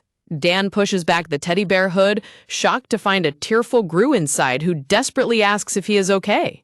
Dan angrily shouts, demanding to know how she got there and calling her an idiot for coming. Gru tearfully protests that she is not an idiot, while Dan demands to know why she followed him. Clutching her costume, Gru hesitates as she tries to find the words to explain herself. Gru cries out at the top of her lungs, declaring that they are a team. Dan is left utterly speechless, staring at her in disbelief. Gru insists that she is going to help, but Dan tells her not to be ridiculous, questioning what she could possibly do. Gru's expression droops as she softly tells him that he can't do this alone and that he isn't the guildmaster. Gru tearfully points out that doing everything alone is reckless and foolish, causing Dan to bite his lip in frustration. Dan stubbornly reflects that he had everything under control and succeeded in his mission. Memories of his past run through Dan's mind, recalling how he ran away as a child, but this time stood his ground and fought alone, even if it meant falling in a bloody field of spider lilies. Gru tearfully asks why he has to do things this way if he already knows the pain of being alone. Dan covers his face in anguish, admitting that he understands. Tapping his arm, Gru gently reminds him that they can face this together, noting that baseball is also a team sport. Smiling through her tears, Gru asks him to work with her because they are a team. Dan recalls a happy memory of Gru happily riding on his shoulders, telling him that she wants to play with him every day. In the present, Gru tearfully holds her hand out to Dan, waiting for his response. Tears well up in Dan's eyes as he stares at the young girl's sincere expression. Wiping his eyes, Dan softly agrees with her. A warm, genuine smile spreads across Dan's face as he looks at Gru. Dan holds Gru's small hand, promising to be teammates tomorrow, the day after, and even 10 years from now. Gru beams with a bright, joyful smile, her worries melting away. Suddenly, Dan slaps his own cheeks with both hands, catching Gru completely off guard. With his cheeks throbbing, Dan internally admits that his solo quest for revenge was nothing more than a disguised suicide attempt. Looking at Gru, Dan resolves that he must protect her now, even if it means risking his own life. Dan frantically calculates how long it will take for Joram to arrive, and whether he can keep Gru safe from Malikian's attacks in the meantime. Gru rumbles through her bag and proudly announces that she brought a few things to help them. Dan groans as he looks at a smartphone, some bear-shaped honey containers, and cute candies on the floor, failing to see how any of it is useful. Gru pulls out a golden device, prompting a system message. Imbued Ouchie Duckifier, not bad. The weapon's incredible stats appear, detailing how it ignores the Frost Clan's defense and increases attack power, along with a low chance of bypassing effect resistance. Dan is completely flabbergasted, shouting in disbelief that the item ignores defense, while Gru proudly confirms it. Looking incredibly smug, Gru asks if she was hopeful. Dan sighs and explains that while it's an amazing weapon, it's an equipped item that he cannot use. A dramatic spotlight shines on Gru as she realizes she doesn't have the required stats to apply the debuff, even if she managed to get close enough to throw it. Dan ponders, pointing out that the weapon's absolute order skill has a very low success rate, roughly only 8%. When Gru asks what 8% means, Dan's chibi self explains that out of 100 attempts, 92 will fail and only 8 will succeed. Gru taps her chin, thoughtfully processing the low odds. A sudden explosion violently shakes the ship, knocking Gru onto her bottom with a painful cry. Dan quickly looks around, realizing Malikian is actively searching for them and will eventually bypass the space isolation item he used to buy time. As dark magical energy surges around the ship, Dan grimly realizes they have to make a decision immediately. A powerful explosion rocks the ship deck, sending fiery debris and smoke into the crimson sky. With a cruel sneer, the masked monster mocks Dan, asking if he has suddenly grown afraid of death after choosing to hide in fear. The monster continues to cackle, mockingly telling Dan that he should have atoned by giving up his life, while a heavily bleeding Dan takes a deep breath and steps forward with determination. Glancing back, the masked monster turns around and smugly asks if Dan has come out of hiding just to beg for his life. Mocking Dan's father, the enemy mentions it is the last gift his father left him, as Dan remains calm and activates his skill, Lion's Breath. With a flash of light, Dan activates the skill Violet Bloodstream, his blood-covered hand firmly gripping a glowing dark dagger. Standing on the blood-red deck, Dan raises his dagger and points it directly at the looming enemy above. Clutching his weapon with absolute focus, Dan confidently declares that he is aiming for a home run. The atmosphere grows intensely quiet as their eyes lock, both ready to make their final decisive moves. With immense speed, Dan lunges forward to attack as a giant demonic hand reaches out to crush him. Dan swiftly slices through the enemy's severed red claws as they fall to the floorboards during his rapid charge. Dan executes a high-speed spin, cutting through the air with his dagger despite his severe injuries. Sparks fly violently as Dan's glowing dagger clashes directly against the massive dark sword of his opponent. Dan slides gracefully across the wooden deck, quickly repositioning himself to maintain his offensive stance. The masked monster watches closely, internally noting with a thoughtful hum that Dan's movements have significantly improved. As their weapons collide in a flurry of sparks, the enemy is astonished by the boy's incredible reflex speed and terrifying talent. The monster deflects another blow, mockingly pointing out that despite his talent, Dan's overall combat technique is still lacking. Looming over the battlefield with a menacing aura, the enemy boasts that Dan's efforts are completely futile in the face of the Great Viet. Dan unleashes a swift strike that catches the monster off guard, causing its dark red eyes to widen in sudden surprise. Suddenly, menacing dark shadow claws erupt from the ground, firmly wrapping around Dan's arm and catching him completely off guard. The masked monster sneers triumphantly, declaring that he is invincible because he possesses unmatched speed, power, and the force of Viot's greatsword. Instead of showing fear, a confident and knowing grin spreads across Dan's bloodstained face. With a powerful leap, Dan dives down from above and crashes his weapon violently against the enemy. The monster is utterly startled as its eyes widen in disbelief and cold sweat begins to drip down its mask. A smug and confident smile spreads across Dan's face as the monster desperately questions how this is possible. Back in the media broadcast, a camera flashes as the presenter explains that Gideon possesses only two primary skills. The presenter continues, noting that since Gideon only awakened a year ago, he is still considered fairly inexperienced in combat. He addresses the crowded room of reporters, highlighting that despite his inexperience, Gideon managed to surpass the country's top hunters and reach the 5th rank in just a few months. The presenter attributes Gideon's rapid rise to his unparalleled stamina, innate combat abilities, and his powerful buff skill, Frenzy, which maximizes all his strengths. The presenter proudly declares Gideon to be the undisputed ace of Orchestra's Team 1, while in the present, Dan lands a clean, devastating blow on the monster. Gritting its teeth as their blades grind together, the monster furiously demands to know how Dan dares to stand against it. Suddenly, a soft white object flies through the air and splats right on top of the monster's head, completely catching it off guard. A system notification blares as Dan attempts to activate his blood submission skill, but the monster's high stats allow it to resist the debuff. A dramatic sound echoes as they look up to find Gru, wearing her adorable pink teddy bear suit, standing bravely on the upper deck of the ship. The monster scoffs in amusement, mockingly asking if a simple snowball was really their grand plan to defeat him. Dismissing Gru's efforts, the enemy remarks that giving such power to a tiny brat is like casting pearls before swine, while Gru searches frantically through her bag. Raising his massive sword high, the monster declares that their final resort will amount to nothing and proclaims that Viot's desire belongs to him alone. With a small grunt of effort, Gru strains as she prepares to throw something from her bag. Gru yells out and throws a massive flurry of cute white clay duckifiers directly at the startled monster. Multiple duckifiers splat and thwack against the monster's face and body, triggering a series of system screens showing that he is resisting the debuffs. Staring in disbelief as the alerts pile up, the monster desperately whispers that this cannot be happening. The monster is horrified to see the sheer volume of projectiles, while Gru cheers happily in her pink teddy suit.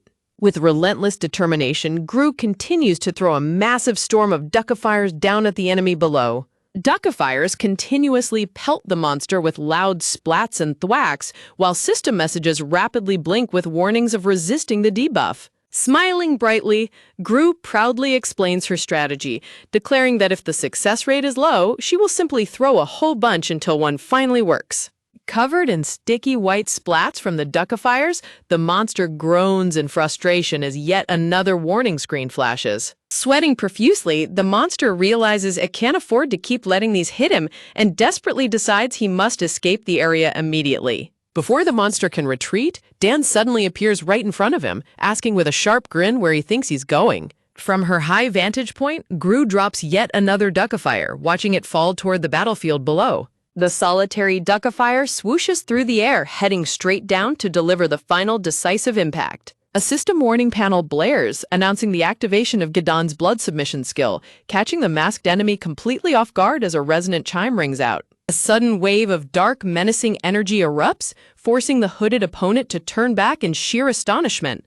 Sweating and visibly faltering, the masked enemy begins to tremble, desperately whispering for his master. The system announces that the enemy's power will be seized by the Lord while ignoring his defenses, prompting him to scream in absolute agony as a giant red demonic hand looms over him. Groaning in pain, the masked monster desperately covers his face as his disguise melts away to reveal his pale, raw skin, pleading frantically for no one to look at him. Searing with rage and shame, the unmasked enemy screams for Gideon not to look at him, while Gideon stands covered in blood, gripping his dark dagger with cold resolve. With incredible speed, Gideon leaps forward and slices through the air, sending the enemy's giant blade flying before executing a devastating forward thrust. Coughing up blood as the dagger pierces his chest, the monster gasps in utter disbelief while Gideon coldly asks if he still looks like the weak little kid from his past. Before the monster can finish declaring that he won't be defeated by a mere mortal, a massive fiery explosion consumes him on the ship's deck. System notifications appear to confirm the defeat of Viat's last heir and the inheritance of Viat's 12 sword techniques as Gidon turns to walk away. The dark, ominous energy surrounding Gideon's dagger slowly dissolves and fades away. Clutching his head as dizziness washes over him, Gideon winces and mutters that the battle was far too exhausting. A system screen alerts Gideon that Viat's desire has been destroyed and removed from his inventory just as he safely lands back on the wooden deck. Gideon looks down to find Gru peacefully sleeping in her red bear suit, realizing she must have completely drained her mana from throwing so many items. Gently kneeling on the floorboards, Gideon tenderly scoops the slumbering girl up into his arms. Holding Gru tightly against his blood-stained chest, Gideon resolutely tells himself that he has to get her back home safely. Gideon's vision begins to blur and fade as extreme dizziness and fatigue rapidly take over. Forcing a weak, sweaty smile, Gideon chuckles to himself as he realizes he is in serious trouble of losing consciousness. Unable to hold on any longer, Gideon collapses heavily onto the deck with a thud, keeping Gru cushioned safely in his arms as Joram finally arrives. Joram stands over Gideon with a deep sigh as the system begins assessing their individual contributions to the raid. As Gideon and Gru sleep soundly, the finer contribution ranks are announced, placing Gideon in 3rd place and Gru's unfinished bear MK1 persona in 1000th place. On the HunterNet forums, a fan jubilantly posts a laughing meme celebrating Gideon's incredible rise to the 3rd spot on the leaderboards. Later on, Gideon is forced to kneel with his arms raised in punishment, while a tearful Gru kneels beside him in a cute strawberry apron, whimpering her apologies. Standing before them with crossed arms, Joram casts a stern, intimidating glance down at the two of them. With a dark, terrifying aura swirling around him, Joram glares coldly, leaving Chibi Gru sniffling and trembling in absolute terror. Joram casually delivers the harsh news that Gideon is being assigned to public relations duty, causing Gideon to jump in absolute horror and shock. Gideon gulps, his face turning blue with dread as he realizes the PR team has been waiting to work him to the absolute bone. Tearfully, Gideon tries to plead his case, but Joram cuts him off with a chilling look, asking if he has a problem with the decision. Striking a sparkling, flowery pose with his hands on his cheeks, Gideon shamelessly tries to look adorable as he begs Joram to be gentler on him. Gru's jaw drops in shock as she watches Gideon shamelessly shimmer and pose, innocently thinking that Dan must truly be having a hard time. Unmoved by the pathetic display, Joram scoffs with a smug grin, telling Gideon to keep groveling if he wants him to reconsider. Throwing his fists in the air, Gideon dramatically screams that he would rather get beaten up than join the PR team, while Gru turns around to watch. Squeezing her eyes shut, Gru tries to copy Gideon by shouting that she would also rather be beaten up, but Gideon quickly slaps a hand over her mouth to stop her. Looming over Gideon with a dark shadow, Joram sternly warns him to watch his language in front of the child, prompting a sweating Gideon to meekly apologize. Joram then turns his gaze to Gru and coldly sentences her to a 1-week TV ban, leaving her completely shocked. Gru shakes her head in frantic despair, crying and wailing at the devastating punishment. Coughing politely into his hand, Joram turns away to hide his soft side, firmly declaring that no means no. As Joram continues talking, Gideon begins to wobble unsteadily on his knees, his strength entirely depleted. With a heavy thud, Gideon collapses face first onto the carpet, completely knocking out from exhaustion as Gru looks on in surprise. Gasps of shock escape Gru as she frantically assumes Gideon fainted because he was so terrified of going to the TR team. Crouching down to check on Gideon, Joram gently corrects Gru's pronunciation before explaining that Gideon simply passed out from fatigue and potion addiction. Soon after, an ambulance arrives with sirens blaring, and the paramedics carefully wheel Gideon away on a stretcher. Holding Gru on his lap as they watch the scene, Joram listens as she cheerfully remarks that Dan gets to ride in the wee-woo car. Joram looks down at the innocent young girl with a silent, somber expression. Standing by the window, Joram speaks privately on his phone, noting that they do not usually disclose confidential personal information to the public. In his thoughts, a flashback of a young Gru playing with toys appears, as Joram remembers that her adoption had been annulled once before. The flashback reveals a wealthy couple with obscured faces holding a smiling baby Gru whom they kept for only 3 months before changing their minds. On the other end of the line, an orphanage official sighs over the phone, explaining that adoptive parents often think children are flawed once they learn their background. Listening intently with a serious expression, Joram replies that children are never to blame for such actions, before asking for more details about what happened. The official recalls that when Gru's adoptive mother first took her from the orphanage, Gru followed her around like a sweet little duckling, making everyone believe she had found a wonderful family. A system screen narrates a somber truth, explaining that baby Gru was returned to the orphanage only 3 months after her adoption. In a flashback, the orphanage director sadly points out that letting Gru go is heartbreaking, while her adoptive father hesitatingly begins to ask if they would keep her. The adoptive mother rubs her pregnant belly and nervously explains that since they are expecting a child of their own, they worry Gru won't adjust well, expressing their hope that she finds a family who can offer her more love. The orphanage official falls into a heavy, sorrowful silence, unable to hide his deep disappointment. Clutching his phone tightly, Joram bites his lip in anger, realizing this painful past must be why Gru was so terrified of being sent away. Over the phone, the official apologizes for his bluntness but begs Joram to be patient and wait until Gru is fully reassured and ready to accept them as family. The official explains that Gru is an incredibly bright, sweet, and adorable awakened child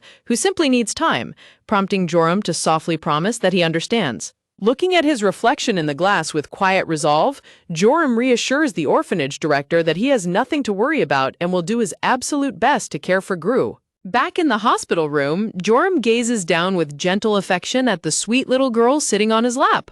With a warm, comforting touch, Joram gently pats Gru's head, showing her the quiet affection she has always yearned for. Gru beams with pure joy, blushing and smiling brightly as she melts under Joram's loving head pat. Suddenly, the sliding door opens as Joram carries Gru in her cute strawberry dress, while she cheerfully calls out to Dan to let him know they have arrived. Sitting up in his hospital bed with a tablet in front of him, Gideon is happily surprised to see them, asking what brings them by. Joram bluntly replies that he came to make sure Gideon wouldn't stir up any more trouble, prompting Gideon to burst out laughing and declare that he lacks the energy for that. Reaching out to lift Gru into his arms, Gideon playfully asks if she missed him, to which she adorably replies that she missed him just a little bit. Gideon dramatically gasps and pretends to cry at her teasing answer, tickling her sides and making her giggle uncontrollably. Peering curiously at the tablet screen, Gru points and mutters in surprise that the online class instructor is wearing the exact same uniform as Dan. Joram explains to Gru that Gideon attends the prestigious Justitia International School, an institution specifically for talented students gifted with mana. Gideon asks if anyone else has visited, and when told that Joram and Gru are the first, he happily notes that Nyan and Team 1 promised to drop by after work. Gru curiously asks if Gideon is using the tablet to stream his classes, and Gideon sighs, explaining that he'd have to repeat the grade if he misses any more school. Sneaking up behind Gru with a mischievous grin, Gideon prepares to pull a hilarious stunt while she looks on in confusion. Gideon shamelessly squishes and rubs Gru's chubby cheeks in front of his camera, using her to show off a series of heart gestures and adorable poses to his online class. On the virtual screen, Gideon's classmates erupt in a chaotic clamor, squealing and gushing over how unbelievably cute and adorable Gru is. Blushing brightly, Gideon laughs as his classmates assume she is his little sister, while Chibi Gru covers her blushing face in sheer embarrassment. Looking entirely defeated, the teacher tries to restore order to the noisy virtual classroom, begging the excited students to quiet down so they can proceed with the lesson. Feeling that they have overstayed their welcome, Joram firmly grabs Gru, telling Gideon that they will see him later and warning him not to slack off on his studies. Frantic, Gideon waves his hand and desperately calls out for Joram to wait. Leaning over his tablet, Gideon hastily tells his teacher that he needs to step out for a moment on guild business, quickly adding that the cute girl isn't his sister, but rather Joram's daughter. The virtual classroom completely freezes in utter shock, with the teacher and students screaming in disbelief upon hearing that the famous guildmaster Own has a daughter. Hearing the word daughter echo in her ears, Gru clutches Joram's shoulder tightly, a warm wave of happiness washing over her little heart. Looking up with wide, hesitant eyes, Gru softly worries if being called his daughter might make the guildmaster feel uncomfortable. Sensing her hesitation, Joram turns his head slightly and gently asks her what's on her mind. Feeling completely safe and cherished, Gru lets out a tiny sigh of relief and snuggles her face warmly against Joram's shoulder. Before they can exit, Gideon grabs Joram's coat sleeve, sheepishly admitting that he has a big favor to ask. Sticking out his tongue and flashing a cute, shameless grin, Gideon asks if he can have Viat's sword since he accidentally destroyed Viat's desire. Joram lets out a heavy, exasperated sigh but agrees, noting that the weapon is currently being held by the Bureau. Shocked and confused, Gideon points to himself and asks why the Bureau would keep it, pointing out that Orchestra was the one that successfully took down Malikian. Joram pats Giden on the head and sternly warns him to watch his mouth, reminding him that Gru's involvement in the Malikian incident is highly classified. Shifting his tone, Joram asks Gidon if he noticed anything suspicious about Malikian during the battle, but Gidon simply scoffs that the guy was born looking shady. Joram reveals a dark rumor suggesting there is a traitor inside the Bureau who purposefully unleashed Malikian into the dungeon, questioning if it's even possible to smuggle an S-rank monster. Wearing a grave expression, Joram quietly remarks that there is indeed one place where such a terrifying feat would be feasible. Suddenly, a sharp sound draws their attention, causing Joram, Gru, and Giden to turn toward the doorway in surprise. Looking over her shoulder, Gru blinks in curiosity, wondering who could possibly be visiting them now. The sliding door opens to reveal a handsome blonde man with glasses and a friendly smile, politely asking if he can have a moment of Giden's time. Recognizing the visitor instantly, Gru beams with excitement and happily squeals out his name. Bowing politely, Jin Siwon smiles warmly and greets Gru as his little princess, delighted to meet her once again. Highly protective of Gru, Giden swiftly steps in front of her with a fierce glare, demandingly asking the stranger how on earth he knows her. Sweating profusely under Gidon's incredibly cold, intimidating glare, Jin Siwon nervously explains that they met briefly at the Korea Awakened Center. Quickly trying to diffuse the tense atmosphere, the man hands over his business card, introducing himself as Jin Siwon, the manager of the Bureau's special research team. Giden stares at the card in absolute shock, his jaw dropping as he realizes this friendly visitor is the legendary Jin Siwon. Jin Siwon scratches his head with a friendly, sheepish chuckle, admitting that what Giden said is indeed true. Joram, holding Gru protectively, looks down at Jin Siwon with a serious expression and asks what brings him there. Jin Siwon explains that he is looking into Malikian and asks if Gidon would be willing to answer a few questions, while Gidon holds up the business card in confusion. Jin Siwon asks Gidon with a serious look if he is familiar with Gnosis. Gidon falls into a silent, solemn pause while Joram glances sideways with a slight twitch of his brow, and Gru tilts her head, repeating the unfamiliar word Gnosis in confusion. Jin Siwon repeats his question, looking intensely focused and serious. Giden scoffs slightly, pointing out that every hunter is obviously familiar with Gnosis. Jin Siwon lets out a friendly laugh, agreeing with Giden's point as he reaches for something. Suddenly, Jin Siwon accidentally drops his phone from his hand with an embarrassed gasp. Joram swiftly catches the falling phone mid-air, while a flustered Jin Siwon quickly thanks him for the save.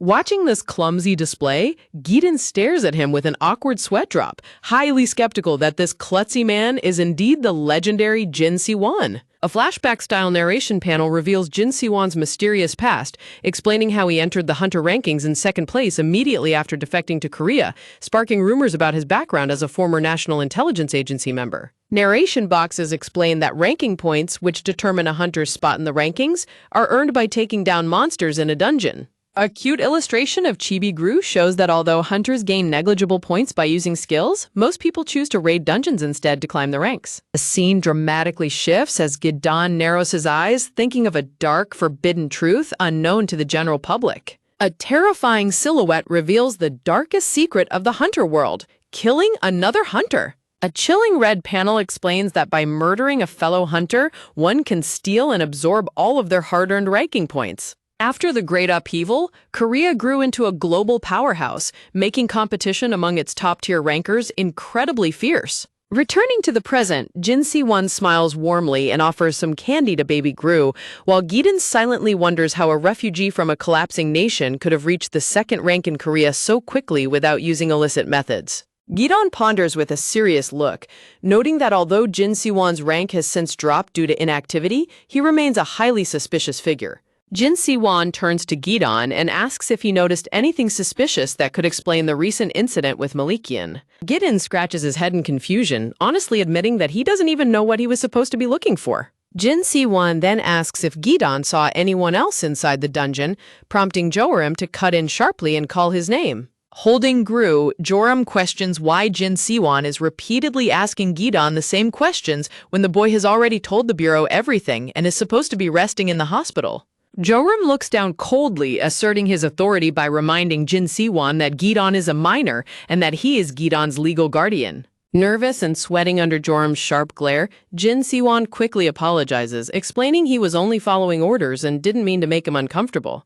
Joram glares at him with a deeply skeptical and cold expression, while Gru looks on curiously. Drooping his shoulders, Jin Si-won bows politely and submissively apologizes to the intimidating guildmaster. Looking incredibly cute and curious, Gru asks Mr. Jin what Gnosis is and if it's a bad guy. Jin Si-won hesitates, raising a hand to his chin as he carefully ponders how to explain a dark truth to an innocent child.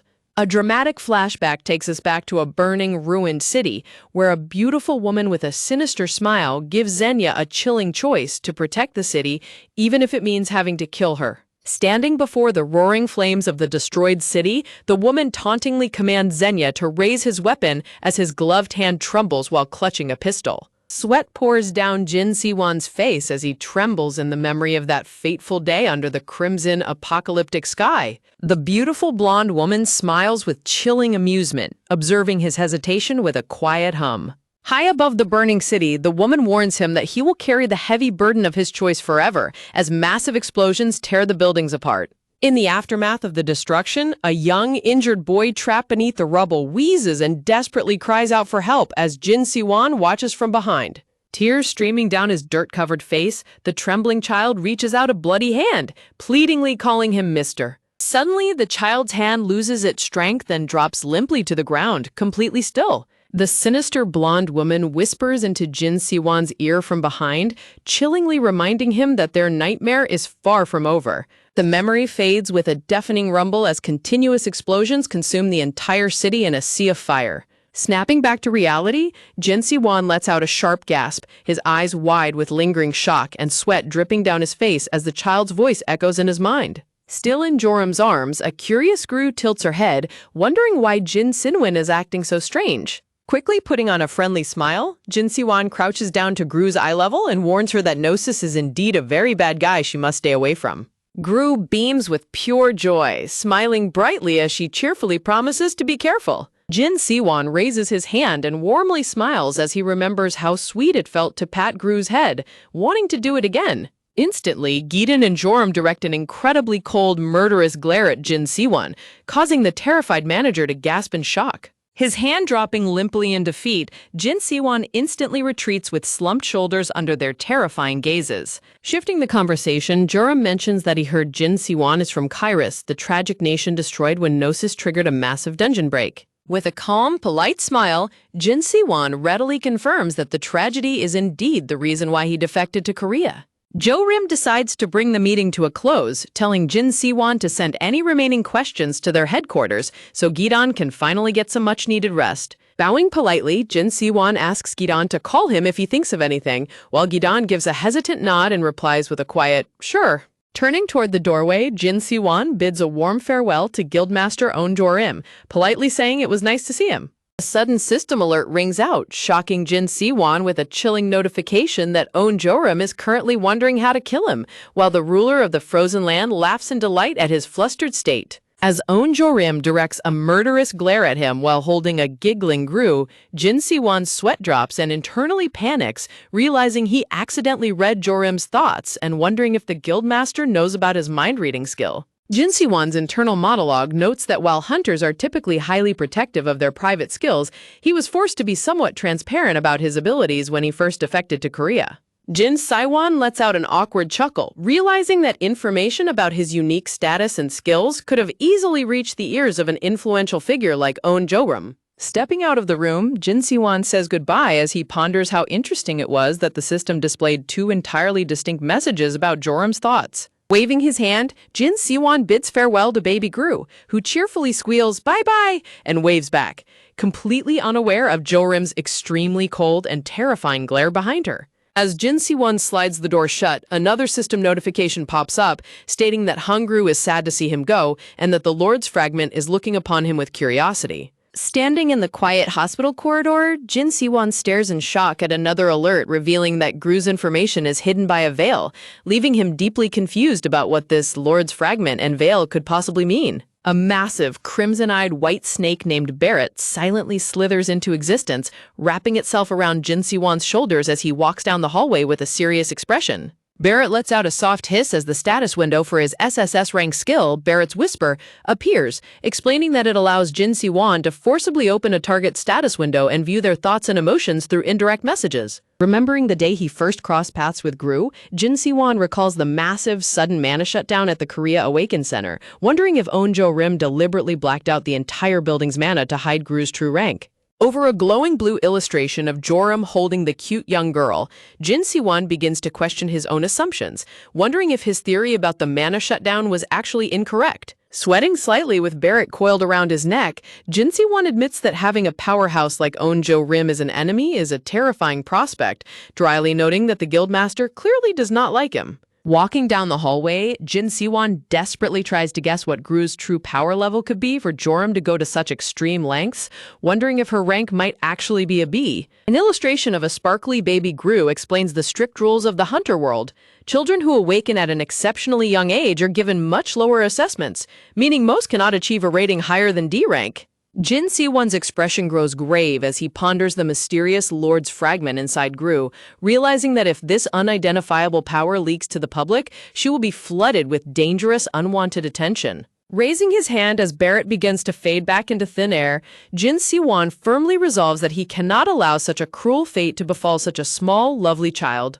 Clenching his fist tightly in the empty hallway, Jin Si-won prays with all his heart that baby Gru will never cross paths with the terrifying organization known as Gnosis. A chilling vision reveals a sinister woman with a scalpel and a syringe looming over an innocent baby Gru holding her teddy bear, driven by her twisted obsession with experimenting on gifted children. Outside the school gates, two mothers carrying their children gossip and whisper to one another in hushed tones as they look toward the entrance. A little girl with a massive red bow in her hair walks toward the colorful entrance of Saebom Kindergarten, where the teachers stand ready to welcome the students. Clad in a stylish long coat, the handsome Eunjoram walks grandly alongside a beautifully dressed baby Gru, who carries a tiny white purse as they make their entrance. Gru looks around awkwardly as the surrounding mothers start to murmur and whisper in shock, recognizing the legendary guildmaster Eunjoram and wondering why on earth he is visiting a kindergarten. Feeling the heavy gazes of everyone around them, Joram walks with a stiff, rigid posture, while Gru looks up with wide, sweat-dropping eyes. Standing heroically with her blanket draped over her shoulders like a cape, a determined baby Gru raises her hand and loudly declares that she wants to be a hunter instead of going to kindergarten. Sitting on the sofa, a stressed and exhausted Eunjo Rim accidentally drops his towering pile of paperwork, scattering sheets across his lap as he listens to her declaration. Lifting Gru gently into his arms, Joram asks her where this sudden outburst is coming from, wondering if she simply doesn't want to go to school anymore despite previously loving it. Clinging to her teddy bear, Gru sadly looks down and whimpers that she actually likes kindergarten, but the other kids at school apparently hate her. Joram's eyes widen with a drop of cold sweat, realizing that the situation is far more serious and concerning than he initially thought. Drooping her shoulders, Gru complains that the other kids never let her play the princess when they play pretend, prompting Joram to ask if they make her play the maid instead. Gru's big red eyes well up with massive sparkling tears as she clutches her blanket, looking incredibly sad and adorable. Joram suddenly bites his lip and turns his head away, desperately trying to hold in a laugh at her cute predicament. Clearing his throat, Joram gently pats Gru's back and suggests that she simply tell the other kids that she wants to be the princess. Wearing a hilarious, deadpan serious expression, Gru bluntly informs him that that is simply not how the game is played, forcing a sweat-dropping Joram to quickly apologize. Scowling with protective anger, Joram listens as Gru tearfully explains that a girl named Haeri broke her toy, and he points out how mean that was, asking if she reported it to the teacher. Gru recalls the incident where the kindergarten teacher held Haeri and urged them to hug and apologize, but Gru sadly admits that even though Haeri said sorry, she still feels incredibly hurt inside. Holding Gru up, Joram gently suggests that she simply play with other classmates, but Gru softly replies that she really wants to be friends with Haeri specifically. Fidgeting and twiddling her fingers, Gru explains that Haeri looks like a real princess, wears beautiful dresses, is loved by everyone, and gets picked up by her dad every single day. Looking completely bewildered, Joram's protective inner monologue insists that no child could possibly be prettier than Gru, and that Haeri should be the one begging for her friendship, though he simply points out aloud that Gru has plenty of dresses at home too. Gru pouts and insists that she doesn't want her current outfits, demanding pretty ones instead, over a montage of her looking adorable in various fashionable winter clothes. Jorum's sweat drops, finding this parenting dilemma incredibly difficult, while Gru stares up at him with a silent, expectant gaze. Peeking over Jorum's shoulder, Gru feels relieved to have vented her feelings, but silently worries that the guildmaster might start to view her as a nuisance. Gru's inner monologue notes that Joram has been working all night with piles of paperwork and coffee, worrying that if he doesn't get some rest, he will run out of mana. With a cute, chubby huff, Gru crosses her arms and lets out a grumpy humph as Joram holds her up in the air. Hopping down from the couch, Gru tells Joram that she is okay now and simply wants to go to sleep. Joram watches from the sofa as the little girl wrapped in her blanket slowly toddles away toward her room. Staring blankly at the empty room, a tired Joram lets out a quiet sigh as he thoughtfully ponders everything Gru just shared with him. Rubbing her sleepy eye and yawning, baby Gru wanders back out of her room to remind him that it is time for them to brush their teeth. Wandering down the hallway, baby Gru looks into a room and calls out, "Guildmaster?" as her little feet tap against the floor. Peeking inside, she is surprised to see the bed completely empty, realizing that the guildmaster is already gone. Gru scurries quickly through the house, searching with concern as she notes that he isn't in the living room either. Sweating in sheer panic, a comical, ghost-like Gru wonders if he left because she bothered him so much the night before. Tears welling in her eyes, baby Gru begins to cry out, "Wah," in distress at the thought of being a nuisance. Meanwhile, in his study, a completely exhausted Joram is fast asleep at his desk, having collapsed right over his work with paperwork scattered all over the floor. Finding him there, Gru lets out a relieved sigh, realizing that the guildmaster simply fell asleep while working through the night. As she walks closer to his desk, her little bare feet rustle against the paper scattered across the floor, catching her attention. Bending down, Gru picks up one of the sheets and wonders what it could be. The printed sheets are parenting guides titled Parenting a Kindergartner, Your One-Step Guide to Being a Smart Parent, with advice on how to respond if kids get bullied in kindergarten. Gru looks at the papers in soft realization, deeply touched as she realizes the guildmaster must have been up all night researching how to help her. Suddenly, the sleeping Joram stirs slightly, rustling against his arms. Gru jolts in surprise, worried she woke him up, as Joram opens his eyes and asks, "Gru, you're up already?" Walking over, Gru gently pats his back and sweet-talks, "Rockabye, guildmaster," trying to encourage him to sleep more. Joram lets out a soft chuckle and smiles warmly, telling her that it is too late because he is already wide awake. Lifting Gru gently into his arms, Joram smiles and tells her to wash up because he is going to personally take her to kindergarten today. Gru's eyes sparkle with wide-eyed wonder as she asks, "What? Really?" in disbelief. Under a bright, clear blue sky, the colorful building of Saebom Kindergarten stands welcomingly, decorated with a giant giraffe mural. Walking down the path hand in hand, Joram looks incredibly dashing in his long coat next to a beautifully styled baby Gru, wearing a lovely floral dress put together by Nyan. Bowing politely, one of the kindergarten teachers greets them with a startled, "Good morning." With a dazzling, sparkling smile, Joram introduces himself, politely saying, "I apologize for the late introduction. I'm Gru's father, Joram." The teachers are completely blinded by his incredible, shining good looks, screaming "Gru's father" internally as they shield their eyes in comedic distress. Crouching down to Gru's level, Joram gently promises to pick her up when school is over, prompting Gru to ask about his work. Looking down at her with a soft expression, Joram firmly replies, "This is more important." Touched by his dedication, baby Gru nods her head with a cute, determined expression. Leaning close, Joram whispers gently into her ear, telling her that in his eyes, she is the prettiest princess of all. He continues whispering with a supportive smile, telling her that if she is ever upset, she is allowed to get mad and even fight back a little. Gru twiddles her fingers and mutters, but I shouldn't cause any trouble," still feeling hesitant about causing problems. Gently patting her blonde hair, Joram reassures her that it is completely fine and to do whatever she wants, promising that he will always be right there to take care of her. Gru's face lights up with a radiant, joyous smile, completely reassured by his loving words. Giggling happily, Gru holds onto his hand as he gently squeezes her head in a fond, playful gesture. Throwing her arms around his neck, baby Gru wraps the handsome guildmaster in a warm, loving embrace. With a bright, adorable smile, Gru cheerily declares, "I love you, guildmaster." Joram smiles softly and closes his eyes, holding the precious little girl tightly against his chest in a warm squeeze. Meanwhile, at the grand building of the Orchestra Guild's headquarters, a nervous employee named Park Gu-sung from the management team stammers out a greeting. Standing behind the podium, the sweating presenter stutters and stammers, and I'll be giving today's presentation.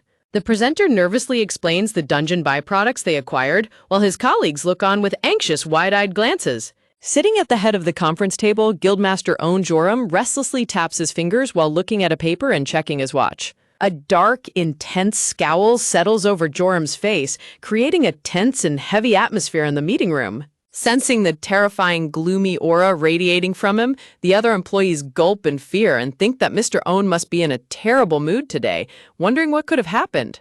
Glancing at his watch, Joram's inner thoughts reveal his anxiety, wondering why Gru hasn't called him yet since she should be home by now. He recalls Gru waving goodbye and cheerfully insisting that her nanny can take her home so he can focus on his work, though Joram now regrets not picking her up regardless. Sighing deeply as he taps his fingers on the table, Joram silently worries if she was bullied again or if she was promoted from being the play stable keeper in their kindergarten games. Back in reality, the presenter trembles in fear under Joram's chilling gaze, stammering about preparations for the next quarter while internally crying that Mr. Own is absolutely terrifying. Abruptly standing up, Joram checks his phone and coldly commands, "Let's take 5, leaving the startled employees sweating in confusion. Looking down at his phone with a deadpan expression, Joram dryly tells them that someone needs to say "goo goo gaga" for Mr. Park, or else they will be up all night cradling him to sleep. A hilarious imaginary panel depicts the tough guild members joyfully dancing with flowers and singing "goo goo gaga" with bright, sparkling smiles. Back in the silent, stunned meeting room, a heavy silence falls as the employees sweat drop in utter confusion, whispering, "Sir?" and "goo goo gaga" in disbelief. On the screen of her brand new phone, a beaming baby Gru smiles radiantly as she chats with Joram, thrilled with her new device. Lying comfortably on the carpeted floor next to her purse, Gru happily explains to Joram that she was playing with Harry at the playground, prompting him to ask if they finally made up. With a joyous squeal, baby Gru warmly hugs her friend Harry, explaining to the guildmaster that Harry apologized and they are officially friends again. Listening to her over his phone, Own Joram lets out a relieved sigh, smiling warmly as he says how good it is to hear that. On the other end of the line, baby Gru excitedly rummages through her small purse to show him a special drawing she made of him at kindergarten. With an enthusiastic "ta-da!" she displays her masterpiece, a very simple, comical stick figure drawing of Joram crawling on all fours, surrounded by red hearts. Staring blankly at the drawing on his phone screen, a sweat-dropping Joram is left in utter shock, hilariously wondering why he doesn't even look human and why he is depicted on all fours. Completely oblivious to his bewilderment, Gru holds the paper up proudly, her heart beating with pure excitement as she asks what he thinks of it. Joram clears his throat and politely describes it as highly creative and avant-garde, instructing her to leave it in his study, which she happily agrees to do. Joram chuckles softly to himself, realizing he finally understands why a fellow guild member, Mr. Yoon, always looked so incredibly happy whenever he showed off pictures of his children. Listening fondly as baby Gru continuously babbles and giggles, Joram realizes he wants to hear every single detail about her day. Leaning against the wall, Joram listens as Gru explains that they had show and tell about their weekend, admitting she felt a bit jealous when her friends said they went to an amusement park. Surprised, Joram asks if she has never been to one. Raising her phone close, Gru shakes her head and asks him if he has ever been to an amusement park, wanting to know if it is super fun. Joram holds his hand to his chin, recalling his own experience and dryly replying that it wasn't fun at all, describing it as loud, messy, childish, and way too crowded. Gru tilts her head in mild confusion, holding her phone as Joram suddenly asks her, "Should we go?" With a gentle, warm smile, Joram suggests that they go to an amusement park together, leaving Gru wide-eyed and stunned with surprise. Under a bright, clear sky, they arrive at the Grand Amusement Park.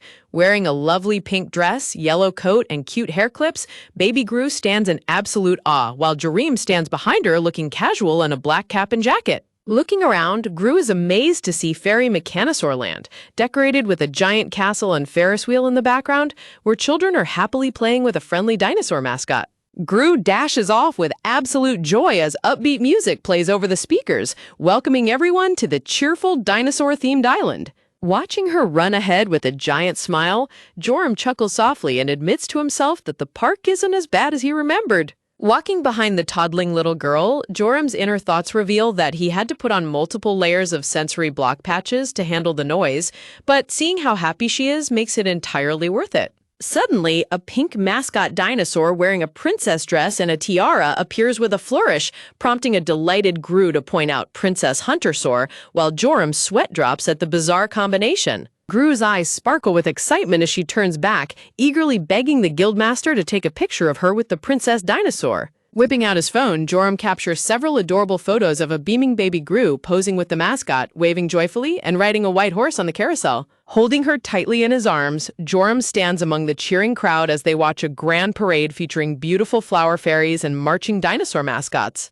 Sensing she might be hungry, Joram asks Gru if she would like some dinosaur popcorn, but she cutely shakes her head and replies that she is already completely full. Checking the park map, Joram asks her where she would like to go next. Floating in a bubbly, happy mood, Gru looks up and tells him there is a specific place she really wants to visit, prompting him to ask where.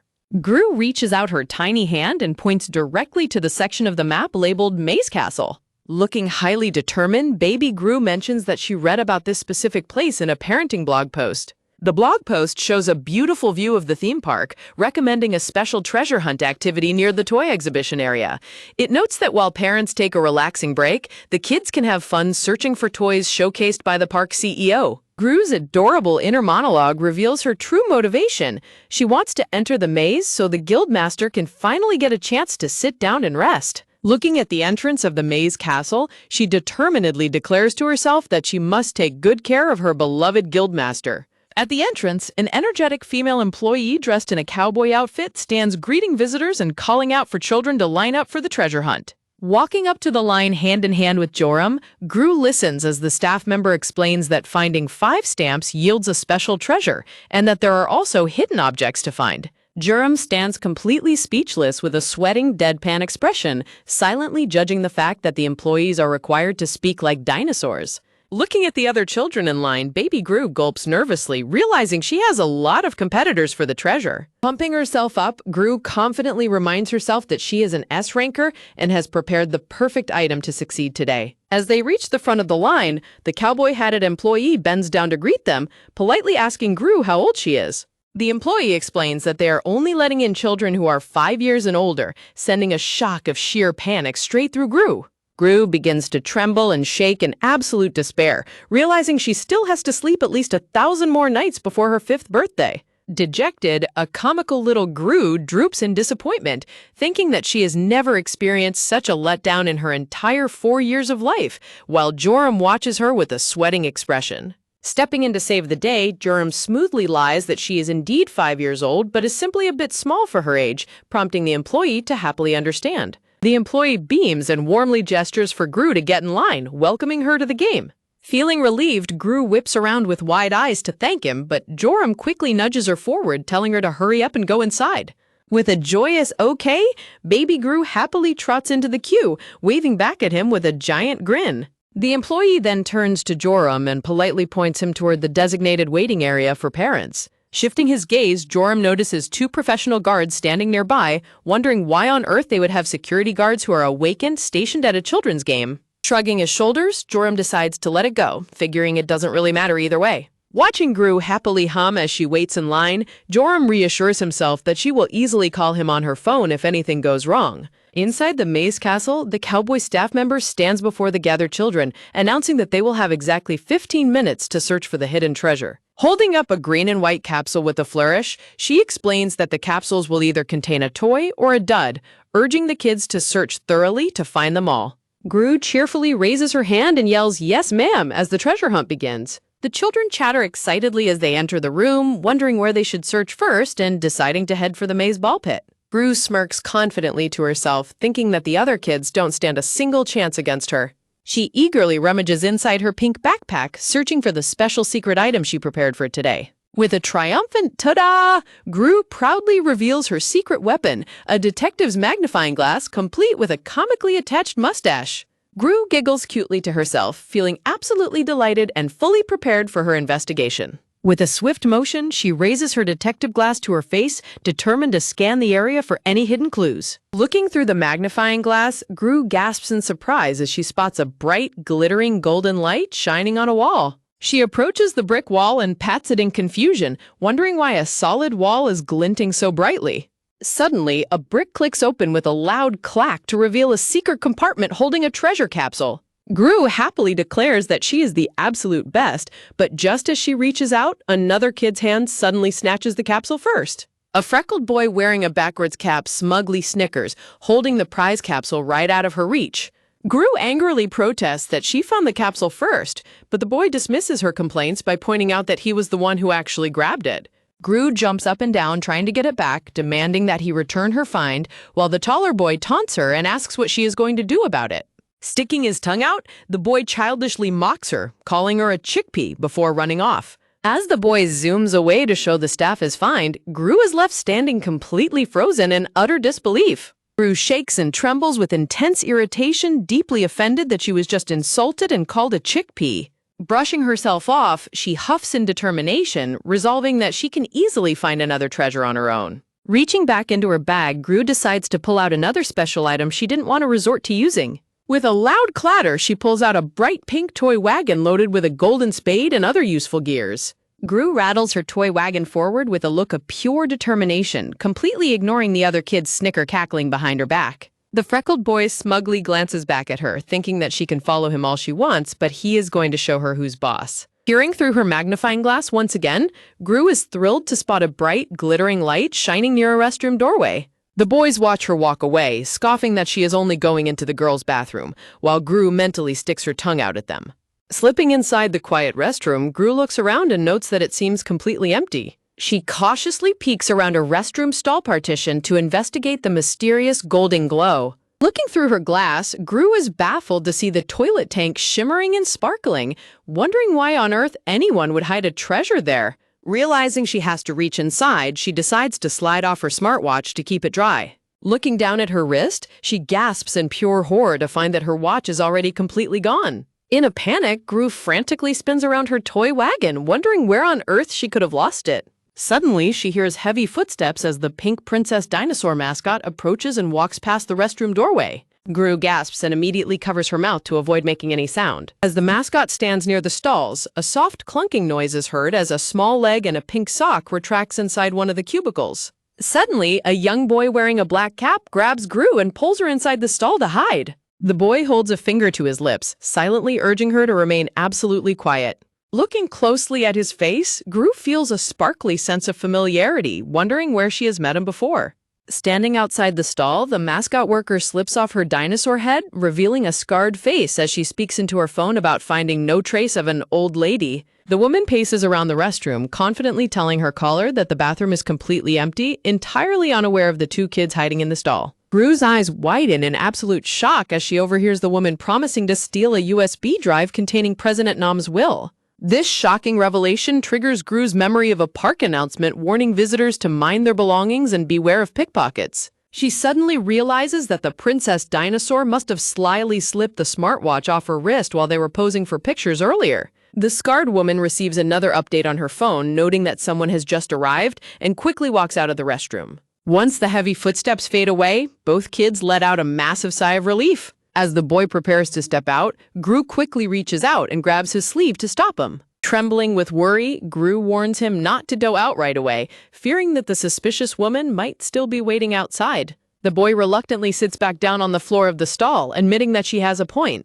When Gru asks what is going on, the boy explains that the dinosaur mascot is actually a pickpocket, and that he followed her here after catching her stealing his necklace. Gru asks if he told any grown-ups or his parents, but the boy sadly replies that nobody cares about him anyway, so there's no point. He turns away bitterly, explaining that they only dumped him at the amusement park because he is a burden, meaning his dad and that woman would never listen to him. Gru is left completely puzzled by his words, wondering to herself who on earth that woman refers to. Determined to take matters into his own hands, Wooju clenches his fist and declares that he will find the stolen necklace himself. Looking at him with wide, curious eyes, Gru asks if the necklace was expensive, to which Wooju softly replies that it wasn't really about the price. Wooju dejectedly hugs his knees and looks down, explaining with a sad voice that the necklace was a precious gift from his mother.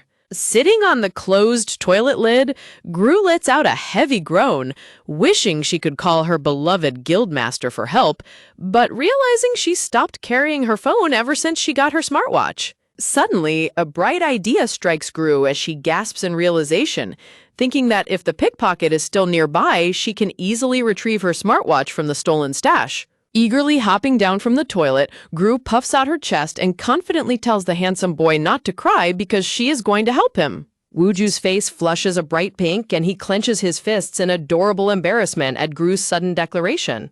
Gru beams back at him, her eyes sparkling and twinkling with pure, cute confidence. Looking at her curiously, Wooju asks if she also happens to work in the industry. Completely baffled, Gru tilts her head with a confused expression, completely mishearing the word and wondering what kind of tree he is talking about.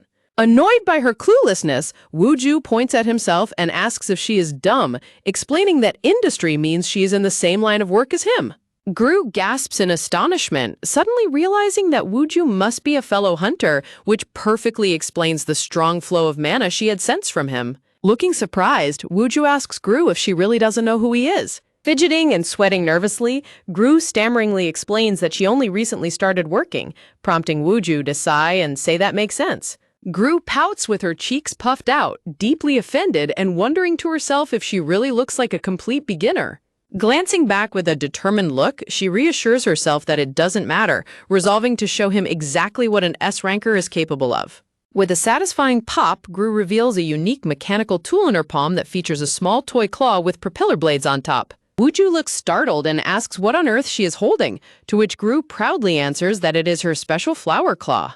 Crossing his arms with a heavy sigh, Wooju scoffs at her, complaining about kids these days and doubting that a silly toy like that can do anything useful. In response, Gru simply lets out a highly mischievous and confident grin. Standing tall on top of the toilet lid, Gru proudly tosses her flower claw into the air, telling Wooju to sit back and watch. Wooju looks up in absolute shock and surprise, shouting in amazement as the little toy propeller actually begins to spin and fly. Gru stands with her arms wide open, proudly showing off her flying device while a bewildered Wooju watches it hover near the restroom ceiling. Suddenly, a hand reaches over the stall partition and violently grabs the flying toy as the scarred pickpocket woman creepy smiles down at them and asks if they are playing hide-and-seek.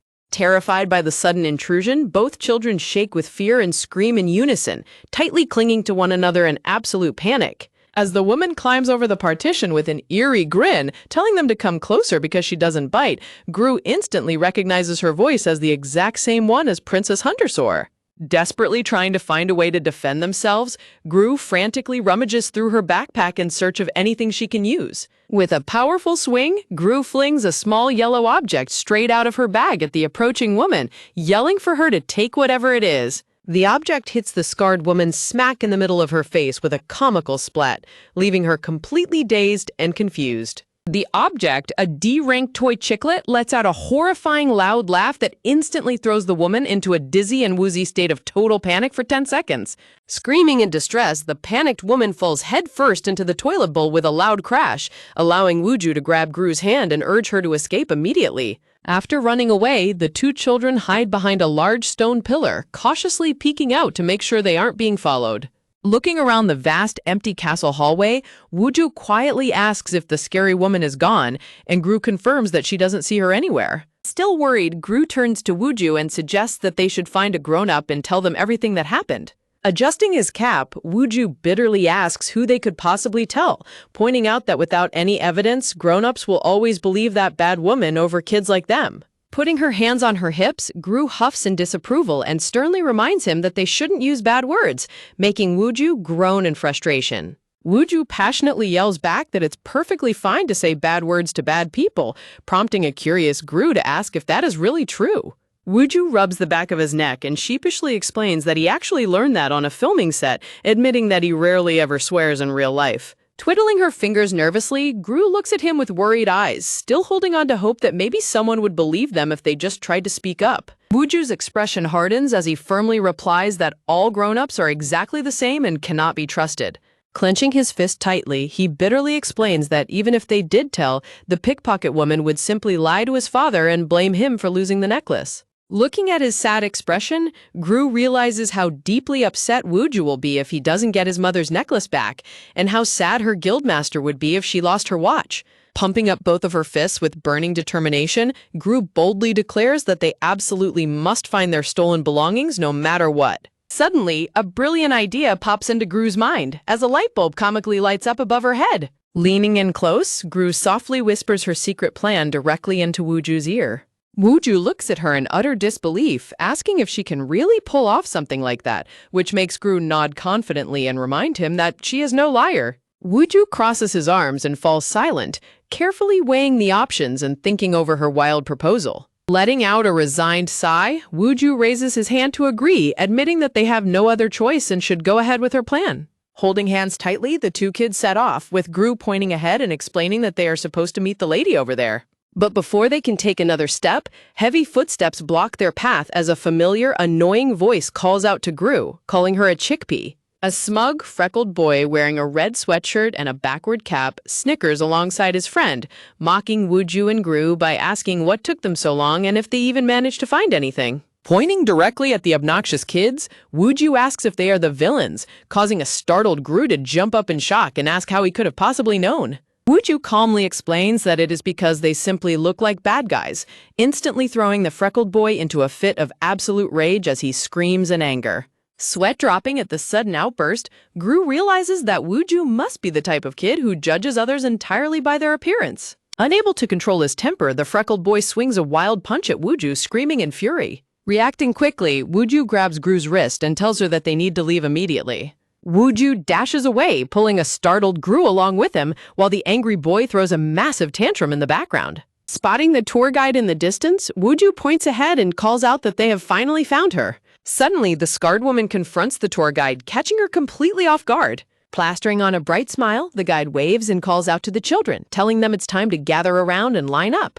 Both kids hesitate and falter as Gru wonders why their guide is standing with the dangerous pickpocket, while Wooju notes with worry that this wasn't part of their plan. Turning around, Gru spots an elderly lady with a cane walking away and wonders if she should try asking her for help instead. The guide steps forward and sweetly asks Gru who the little boy holding her hand is.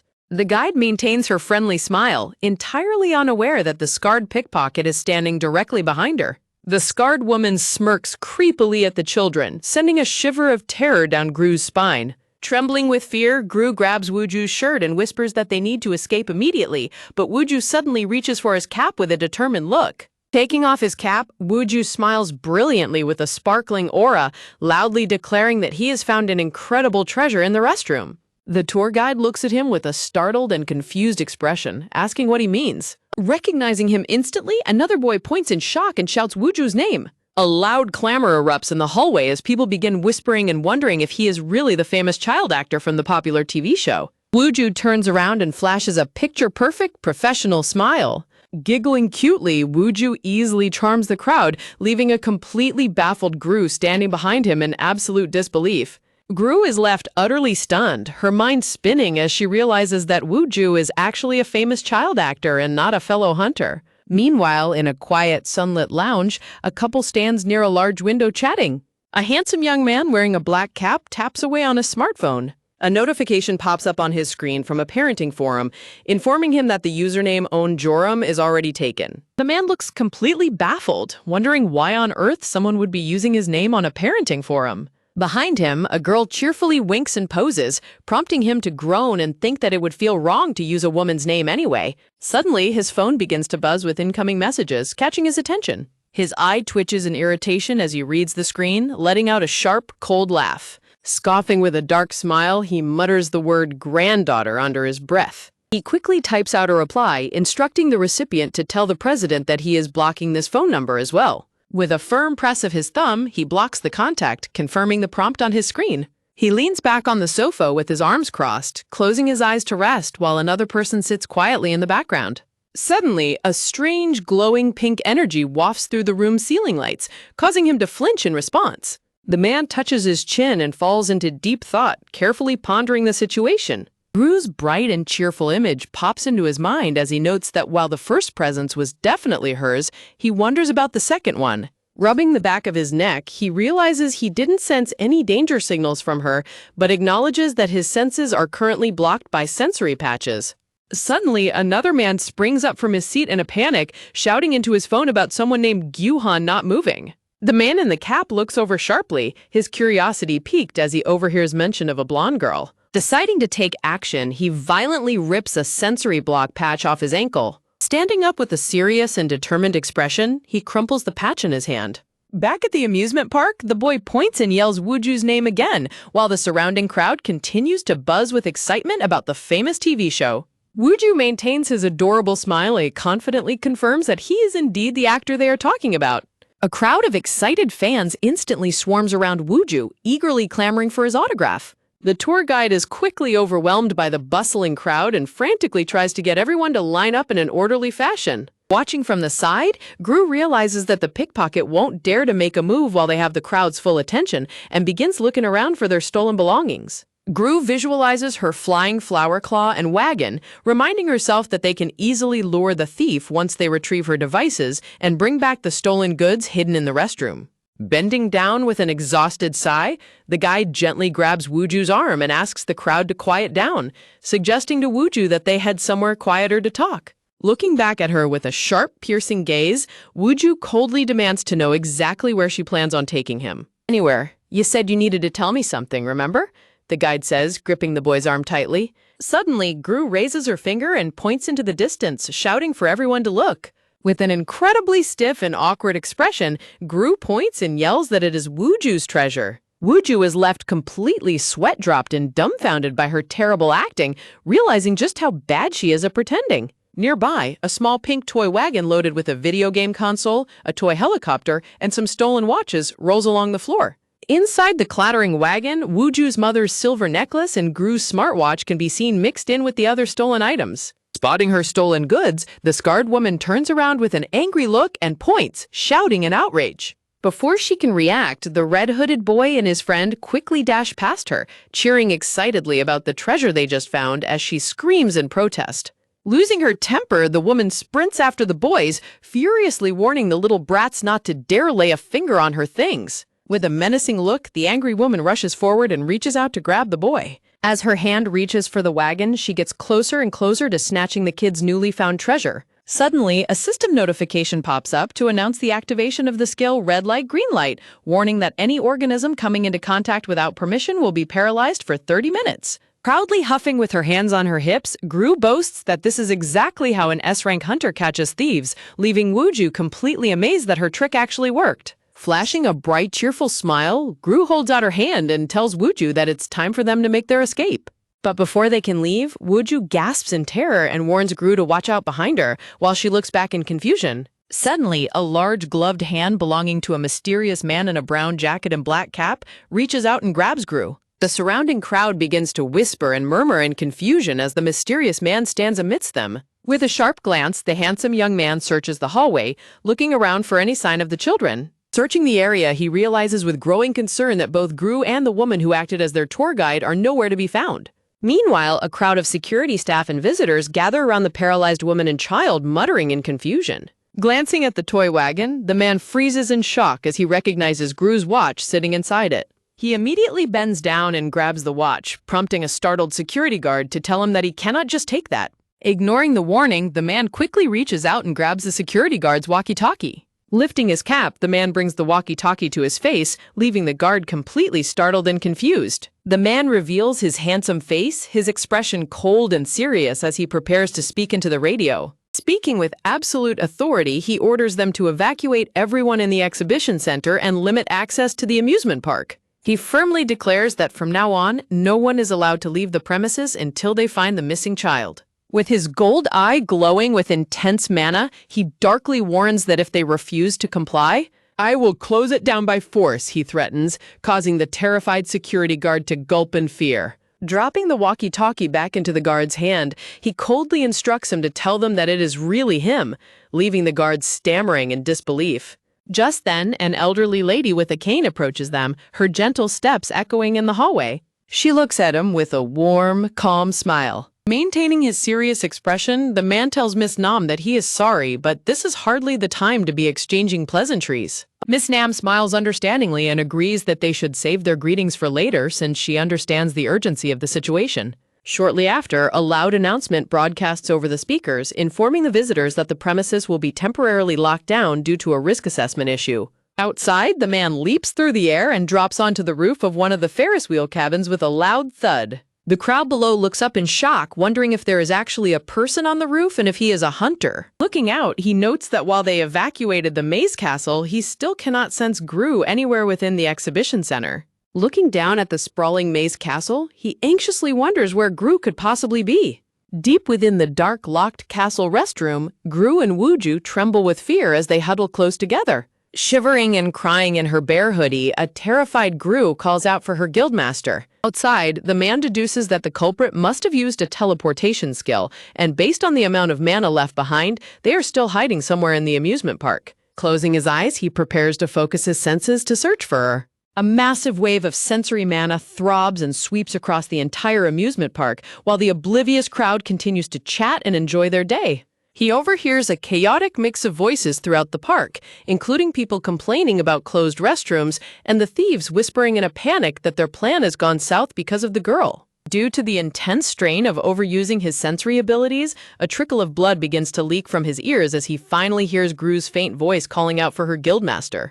Opening his eyes with blood dripping down his face, a look of pure determination washes over him as he mutters, "Found you." Back inside the restroom, the accomplice sighs in frustration and wonders who on earth that kid is for them to lock down the entire park, asking if they can just teleport out. The man grunts that they don't have enough mana to teleport that far and points out that they still haven't retrieved the USB containing President Nam's will. Hidden inside one of the restroom stalls, Gru and Wooju cling to each other, trembling in absolute terror as they listen to their captors. Overhearing the sinister plan, Gru and Wooju tremble in sheer terror as a voice coldly declares they must be killed, leaving them shocked and horrified. Desperate for a way out, Wooju anxiously asks Gru if she has any magic items like the one she used earlier to stop the thieves. Tearful and distressed, Gru explains that she lost her backpack when they were grabbed, leaving Wooju completely shocked and dismayed. A peek into Gru's inventory reveals only a pink tricycle and a stitched-up pink teddy bear remaining in her possession. Wooju desperately insists there must be something she can do, but Gru can only slump forward in defeat, whimpering that she can't think of anything. Suddenly, a violent bang rattles the restroom stall as one of their captors aggressively shouts for them to shut the hell up, making Gru cover her ears in fright. Hugging each other tightly, the two children shiver and tremble with tears in their eyes, absolutely terrified of the danger they're in. Gru sniffles as she wonders why she felt fine fighting a terrifying S-rank monster, yet feels so much more frightened of humans who are far weaker. She ponders if her fear stems from what Malikian mentioned, remembering a dark, ominous figure asking why their lord manifested in such a form. Realizing that Wooju is just an ordinary civilian who must be even more terrified than she is, Gru resolves to pull herself together and protect him. With a sudden burst of courage, Gru grabs Wooju's hands and reassures him that everything is going to be okay, calling him handsome and catching him completely off guard. She proudly whispers that she is incredibly good at running away, noting that she always managed to stay under the radar back at the orphanage as well. Leaning close, Gru smiles warmly and urges Wooju to trust her, promising that she will get both of them out safely. Feeling comforted by her reassuring words, Wooju nods softly, placing his trust in his brave new friend. Suddenly, Gru's eyes widen and she flinches as she senses an overwhelming, imposing presence nearby. An incredibly powerful wave of mana slithers through the room, making it feel like the planet itself is shifting, right before the kidnappers outside are suddenly knocked unconscious with a series of sharp blows. With a slow, ominous creak, the restroom door opens to reveal a tall, shadowed man standing before the shivering children.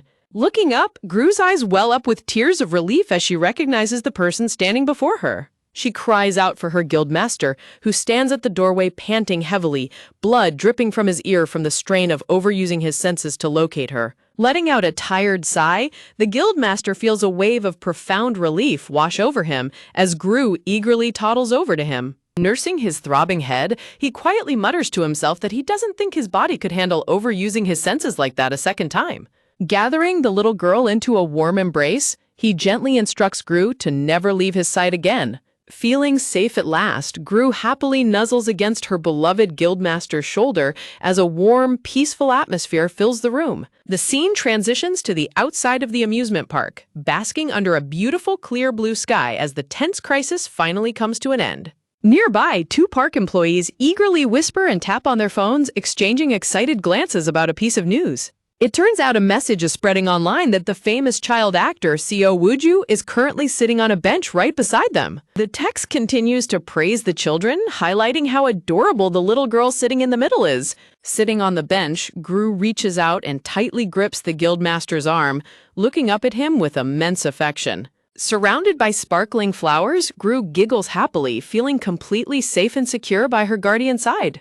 As Gru continues to grin and giggle, Wooju quietly sits beside her, staring at her cute behavior with a curious expression. Wooju asks Gru if Mr. Own is her guardian, and she cheerfully explains that he adopted her from the orphanage. While Wooju huffs that his own guardian will show up sooner or later, a woman in high heels suddenly bursts into the room, shouting his name in a panic. The angry woman furiously yells at Wooju about the trouble he caused and how she will face his father, but Wooju stubbornly folds his arms, replying that it wasn't his fault.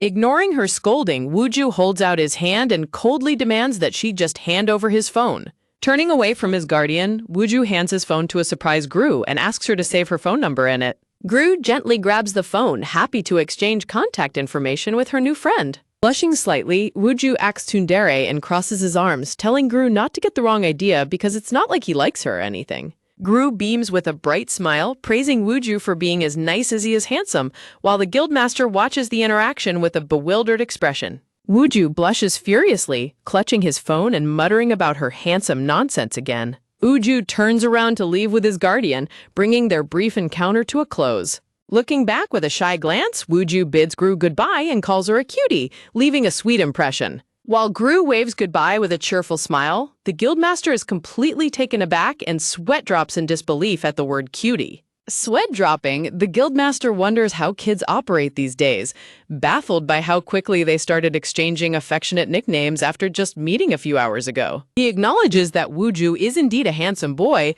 but notes that his guardian didn't seem very friendly at all. Shuddering with chills, the guildmaster imagines a nightmare scenario of Wooju's mother-in-law yelling at a crying Gru, while Gru innocently wonders if he just needs to use the restroom.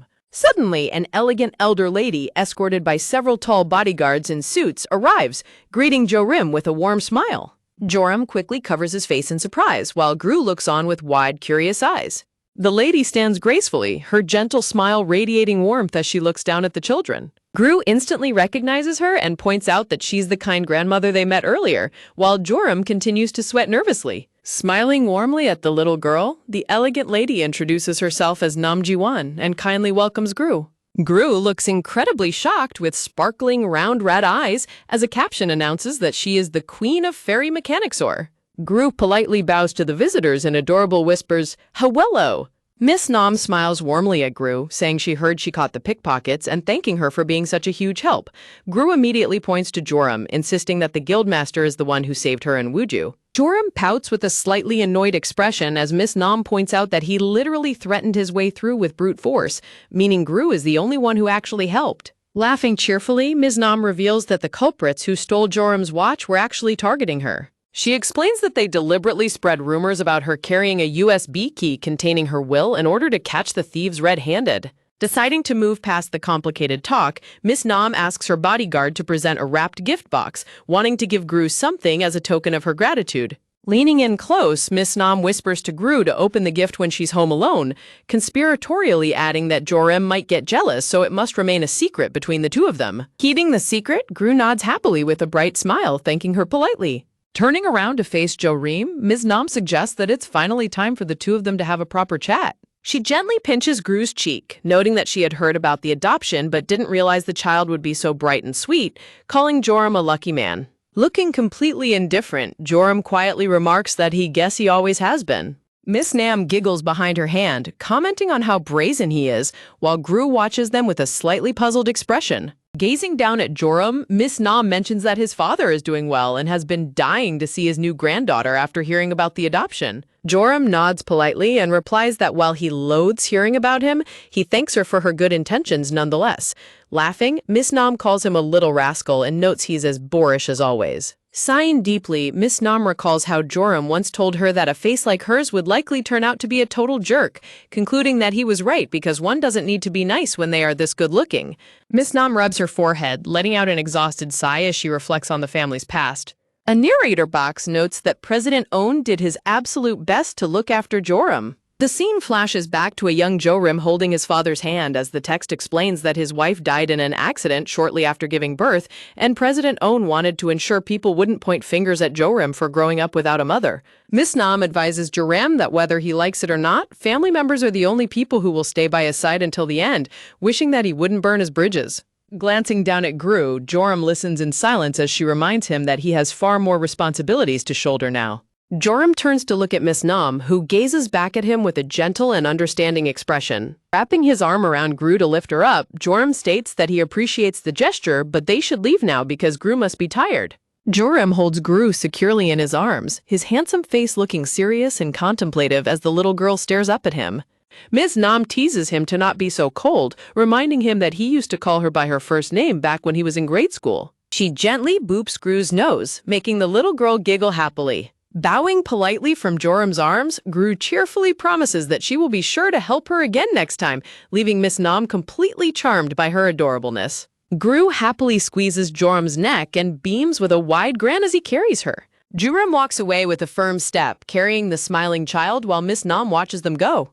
Letting out a gentle sigh, Miss Nam reflects that Jorim was always the most cold and indifferent member of the On family, but notes that his affection for his adopted daughter seems to have softened him. Carrying Gru through the bright, sunny amusement park, Jorim walks in quiet reflection as the little girl holds her gift box tightly. Gru stares intently at Jorim's face, studying his expression with wide, curious eyes. Jorim looks ahead thoughtfully, his profile showcasing his handsome yet serious features. Gru wonders to herself what kind of person Jorim's father must be, realizing she had never thought about him having a family because he never talks about them.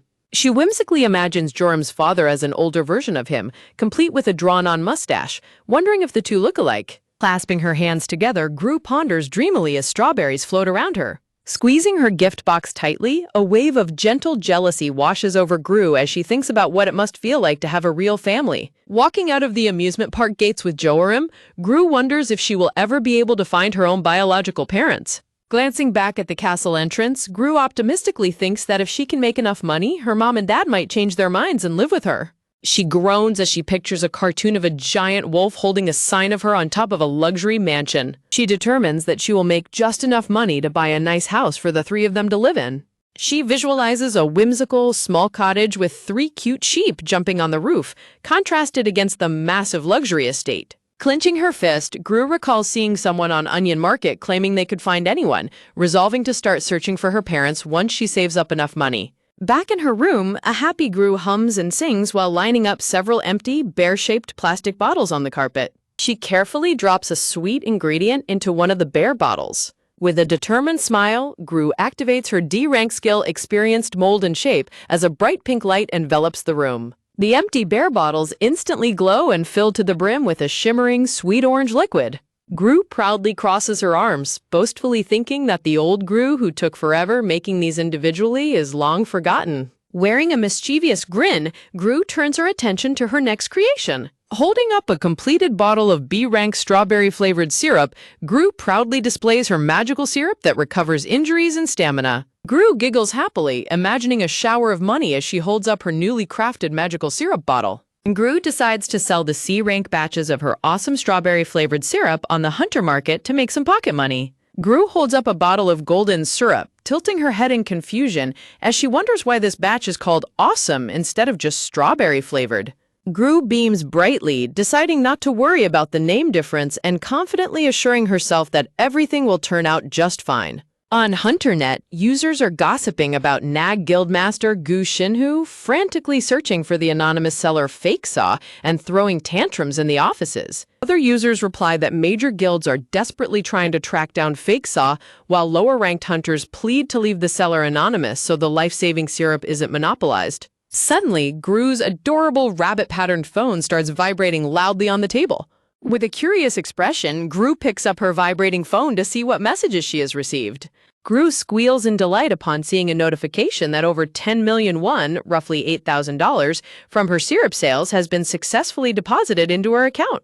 Gru twirls and spins around her room in sheer joy, celebrating her massive earnings with a huge grin. Gru giggles with satisfaction, realizing she can earn her own pocket money and feeling grateful that the guildmaster set up a mobile account for her, even though it's registered under an alias. Clenching her tiny fist with determination, Gru hypes herself up, declaring that it is finally time for her to level up her skills. Gru raises her arm in a victorious pose, full of energy and ready to embark on her next crafting task. Wearing a cute chef's bandana and a blue cartoon apron, Gru assumes a highly focused and serious posture. Gru looks at the golden, duck-shaped pliers on her table, dramatic music seemingly playing in the background as she announces that the fateful day has arrived. Gru recalls her past failure to extract star candy from normal items, but notes she recently discovered she can succeed by using her special duckifier tool. Gru proudly holds up two massive clamp tools, theorizing that extracting another core from the dungeon core-infused duckifier will allow her to duplicate the tool. Gru admits she previously failed because her skill level was too low, but confidently declares that today will be a completely different story. She enthusiastically plans to use her accumulated affection points to finally upgrade her crafting skills. With a swift motion, Gru taps the glowing level up button on her holographic system interface. Eager to see the results, Gru cheers herself on, shouting for the upgrade process to begin. Gru reaches out toward the duckifier tool on the table, officially activating her F-rank skill, Pluck Away. A vibrant, glittering blue light envelops the duckifier tool as the extraction skill begins its work. Gru triumphantly holds up a smooth brown egg, her eyes sparkling with excitement at the successful extraction. Gru suddenly tilts her head in utter confusion, her sparkling expression turning into a blank, puzzled look. Lying on the carpet, Gru gently nudges and pokes the strange egg, wondering why she didn't get star candy as she expected.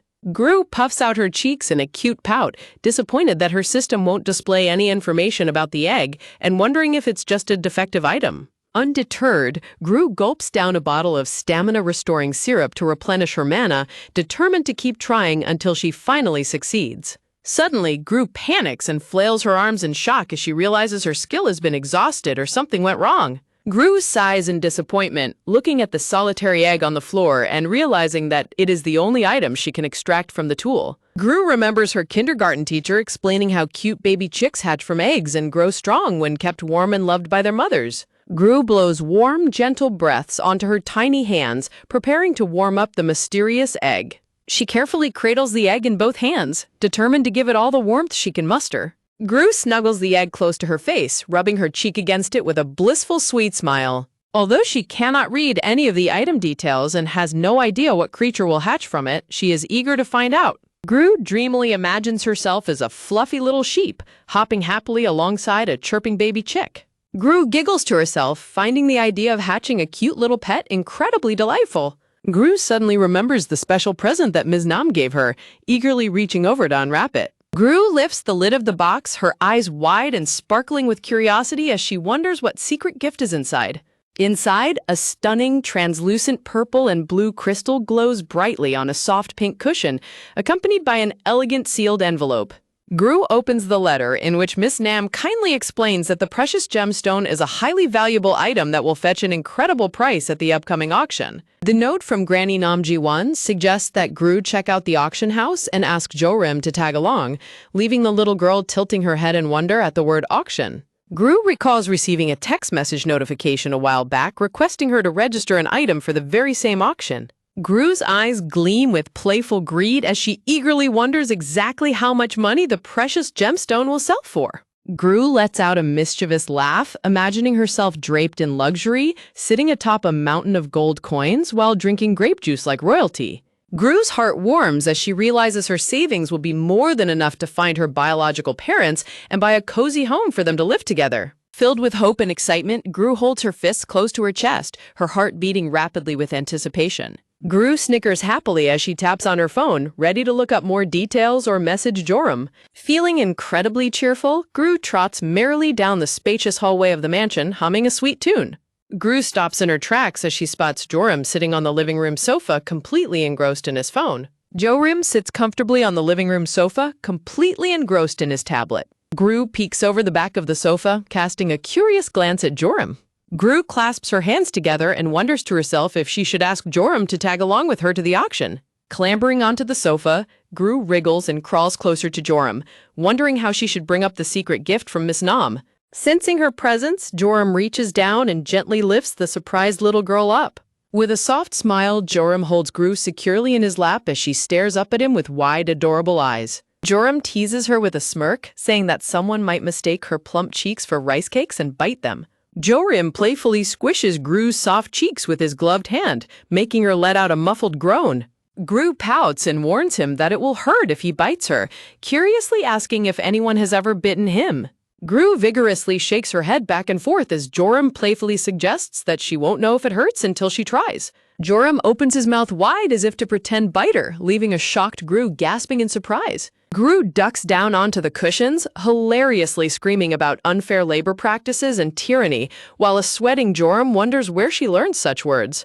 Gru lies face down on the sofa with a cute pout, while Joram stares down at her in amusing silence. As Joram leans back, Gru squiggles and wriggles beneath him, letting out a panicked squeak. Suddenly, Gru springs upright screaming for her baby, causing a startled Joram to shout in surprise. Gru cradles her egg close to her chest with teary eyes, sniffing softly. Gru whimpers that her heart is beating rapidly, while a sweating, flustered Joram sighs in relief, remarking that she was the one who nearly gave him a heart attack. Joram gently taps the egg with his finger, curiously asking if she took it from the refrigerator. Gru proudly declares in her thoughts that the mysterious egg is her very own baby. Gru giggles happily, snuggling her cheek against the smooth egg with a blissful smile. Joram groans in silent conflict, wondering if he should explain that babies don't come from eggs, but recalling advice from a parenting forum not to limit a child's imagination. Joram stares intently at the egg, lifting his gloved hand to inspect it. Joram reaches his hand down to touch the egg Gru is cradling. The moment Joram's fingers make contact with the egg, a powerful, icy blue energy suddenly crackles and surges through his hand. With a sharp jolt, Joram instantly pulls his hand back in shock, while Gru looks on in confusion. Staring at his hand, Joram is deeply unsettled by the intense, freezing chill he just felt. Gru tilts her head innocently, holding her egg as she wonders why Joram reacted that way. A close-up shows Gru gently cradling the mysterious egg in both of her tiny hands. Joram stares at his gloved hand in absolute disbelief, wondering how he could feel pain through a glove specially crafted by the S-ranker Amakusa. Joram clenches his fist tightly, convinced that such a powerful reaction from a seemingly ordinary egg should be impossible. Joram turns back to Gru with a serious expression, deciding he needs to check the egg again. Suddenly, Gru's phone rings with a playful ringtone, and she happily slides it out, realizing she is getting a call. Gru clears her throat and answers the phone with a serious expression, prompting Joram to sweat drop as he wonders if she is trying to imitate his professional tone.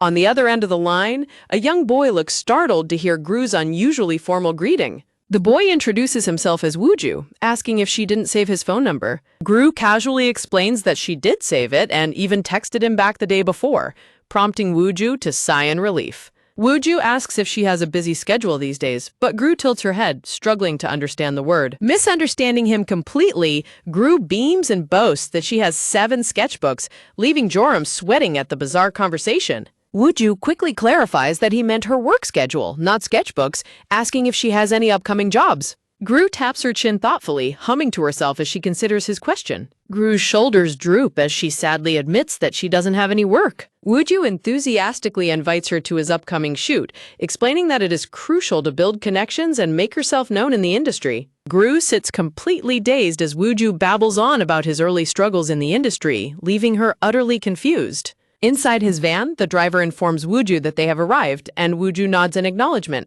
Wooju slides open the van door to exit, telling Gru he will text her the location details and reminding her not to be late.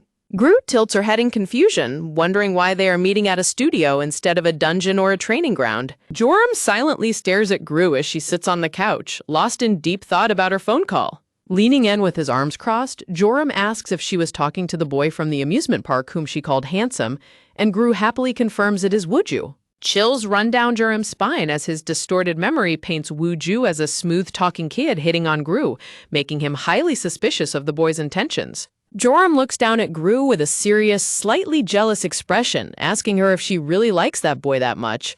Gru beams happily with a bright smile, boasting that Wooju is fun and a lot smarter than her friends from kindergarten. Joram mutters to himself that Wooju's mother seemed like she would make a horrible mother-in-law, leaving Gru tilting her head in confusion. Joram looks serious and deep in thought as he gently rests his gloved hand near his chin.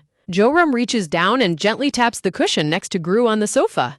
Joram withdraws his hand, realizing that he can still feel the phantom pain of the icy energy crackling through his glove. Sweating in disbelief, Joram realizes that the intense cold and pain he felt were definitely not his imagination. Joram recalls his past, remembering the terrifying master of Floor 99 and the heavy price he had to pay to seal away a powerful being he couldn't handle. Glove serves as a vital precaution to delay the moment his soul might be devoured if it loses its effectiveness. A flashback shows Joram being handed the special glove by someone with tattooed arms. Clenching his fist, Joram reflects on his past, realizing that he never truly had a say in his own destiny. A memory plays of 3 hunters standing before the massive, glowing, Gothic-style entrance of the tower. Covered in wounds and trembling, Joram recalls the painful process of sealing the powerful ruler of the frozen land inside his left hand. A grim memory shows a dark, blood-splattered room filled with the fallen bodies of defeated hunters. A close-up shows Joram's young, blood-stained face as he stares in shock at the devastation around him. In a panic, another wounded hunter yells that they must turn back immediately since they cannot conquer Floor 100 with just the 2 of them.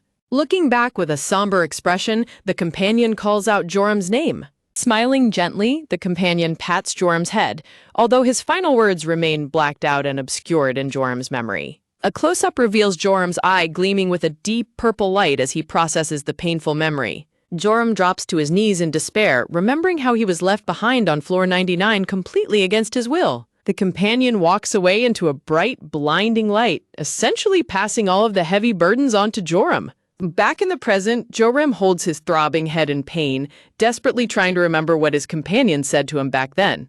Joram's eye suddenly widens in surprise as something interrupts his painful thoughts. Gru suddenly reaches out and tightly squeezes Joram's hand with both of her tiny hands. Grunting softly, Gru clings tightly to Joram's arm, snuggling her face against it. Joram looks down at her in surprise, asking the little girl what she is doing.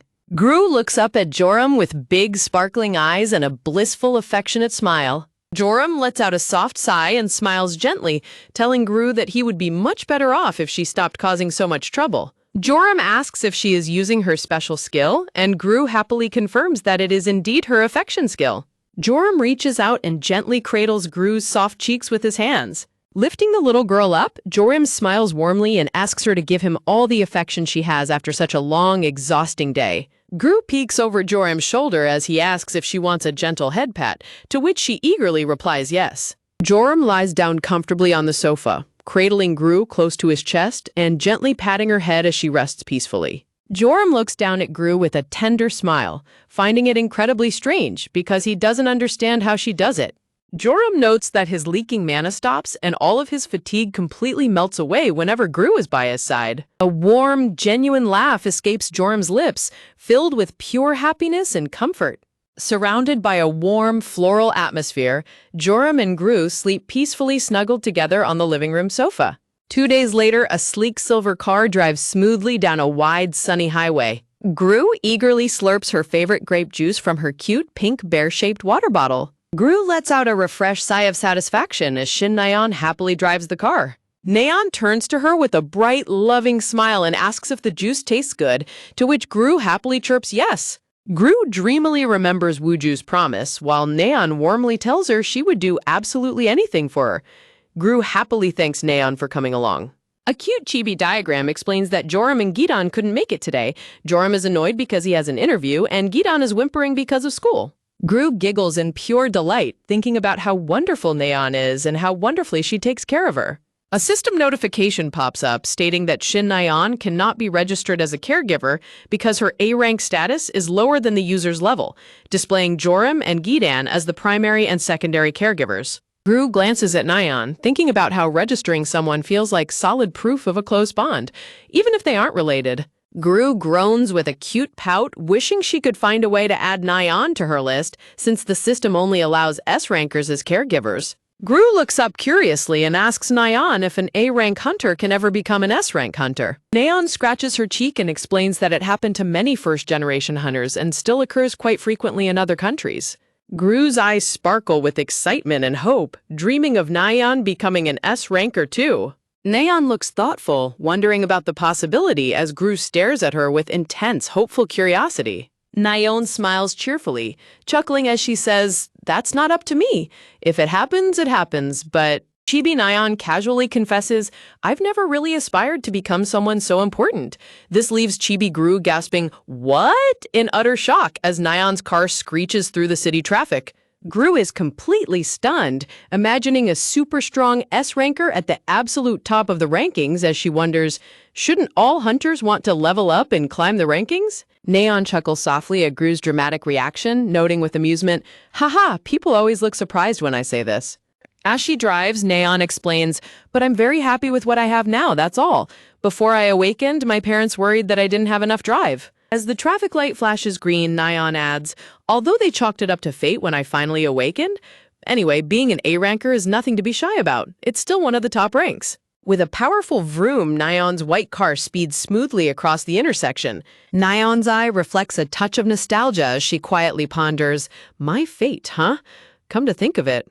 A quiet pause falls over her thoughts as she recalls, my best friend said something similar once. In a dark, shadowy flashback, Nyan's high school friend stands in her uniform and says, all you need to do is pull on the handle to open the door. Trembling and shaking in frustration, her friend clenches her fist tightly, adding, I can pound on it for days, only to be met with silence, but you just need to grab the handle and turn it.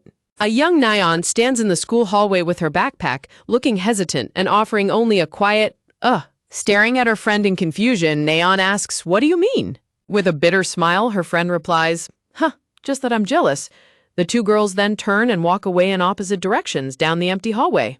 Back in the present, Nyan taps her fingers gently on the steering wheel, reflecting sadly, I lost all contact with her after that day. Arriving at the busy filming studio, Nyan and Gru walk through the entrance doors amidst the loud bustle of staff carrying equipment and shouting, bring that here, hurry it up! Gru looks around the massive studio with wide, curious eyes while Nyan glances back with a gentle smile as they step inside. Noting their arrival, the busy staff members suddenly pause and look over in surprise, wondering who the visitors are. The staff begin to murmur and whisper, asking, whoa, could it be? No way, for real? Leaving Gru to tilt her head and wonder, why are they looking at us like that? Suddenly, Wooju spots them and runs over happily, shouting, Gru, to which Gru beams and toddles forward, calling out, Wooju.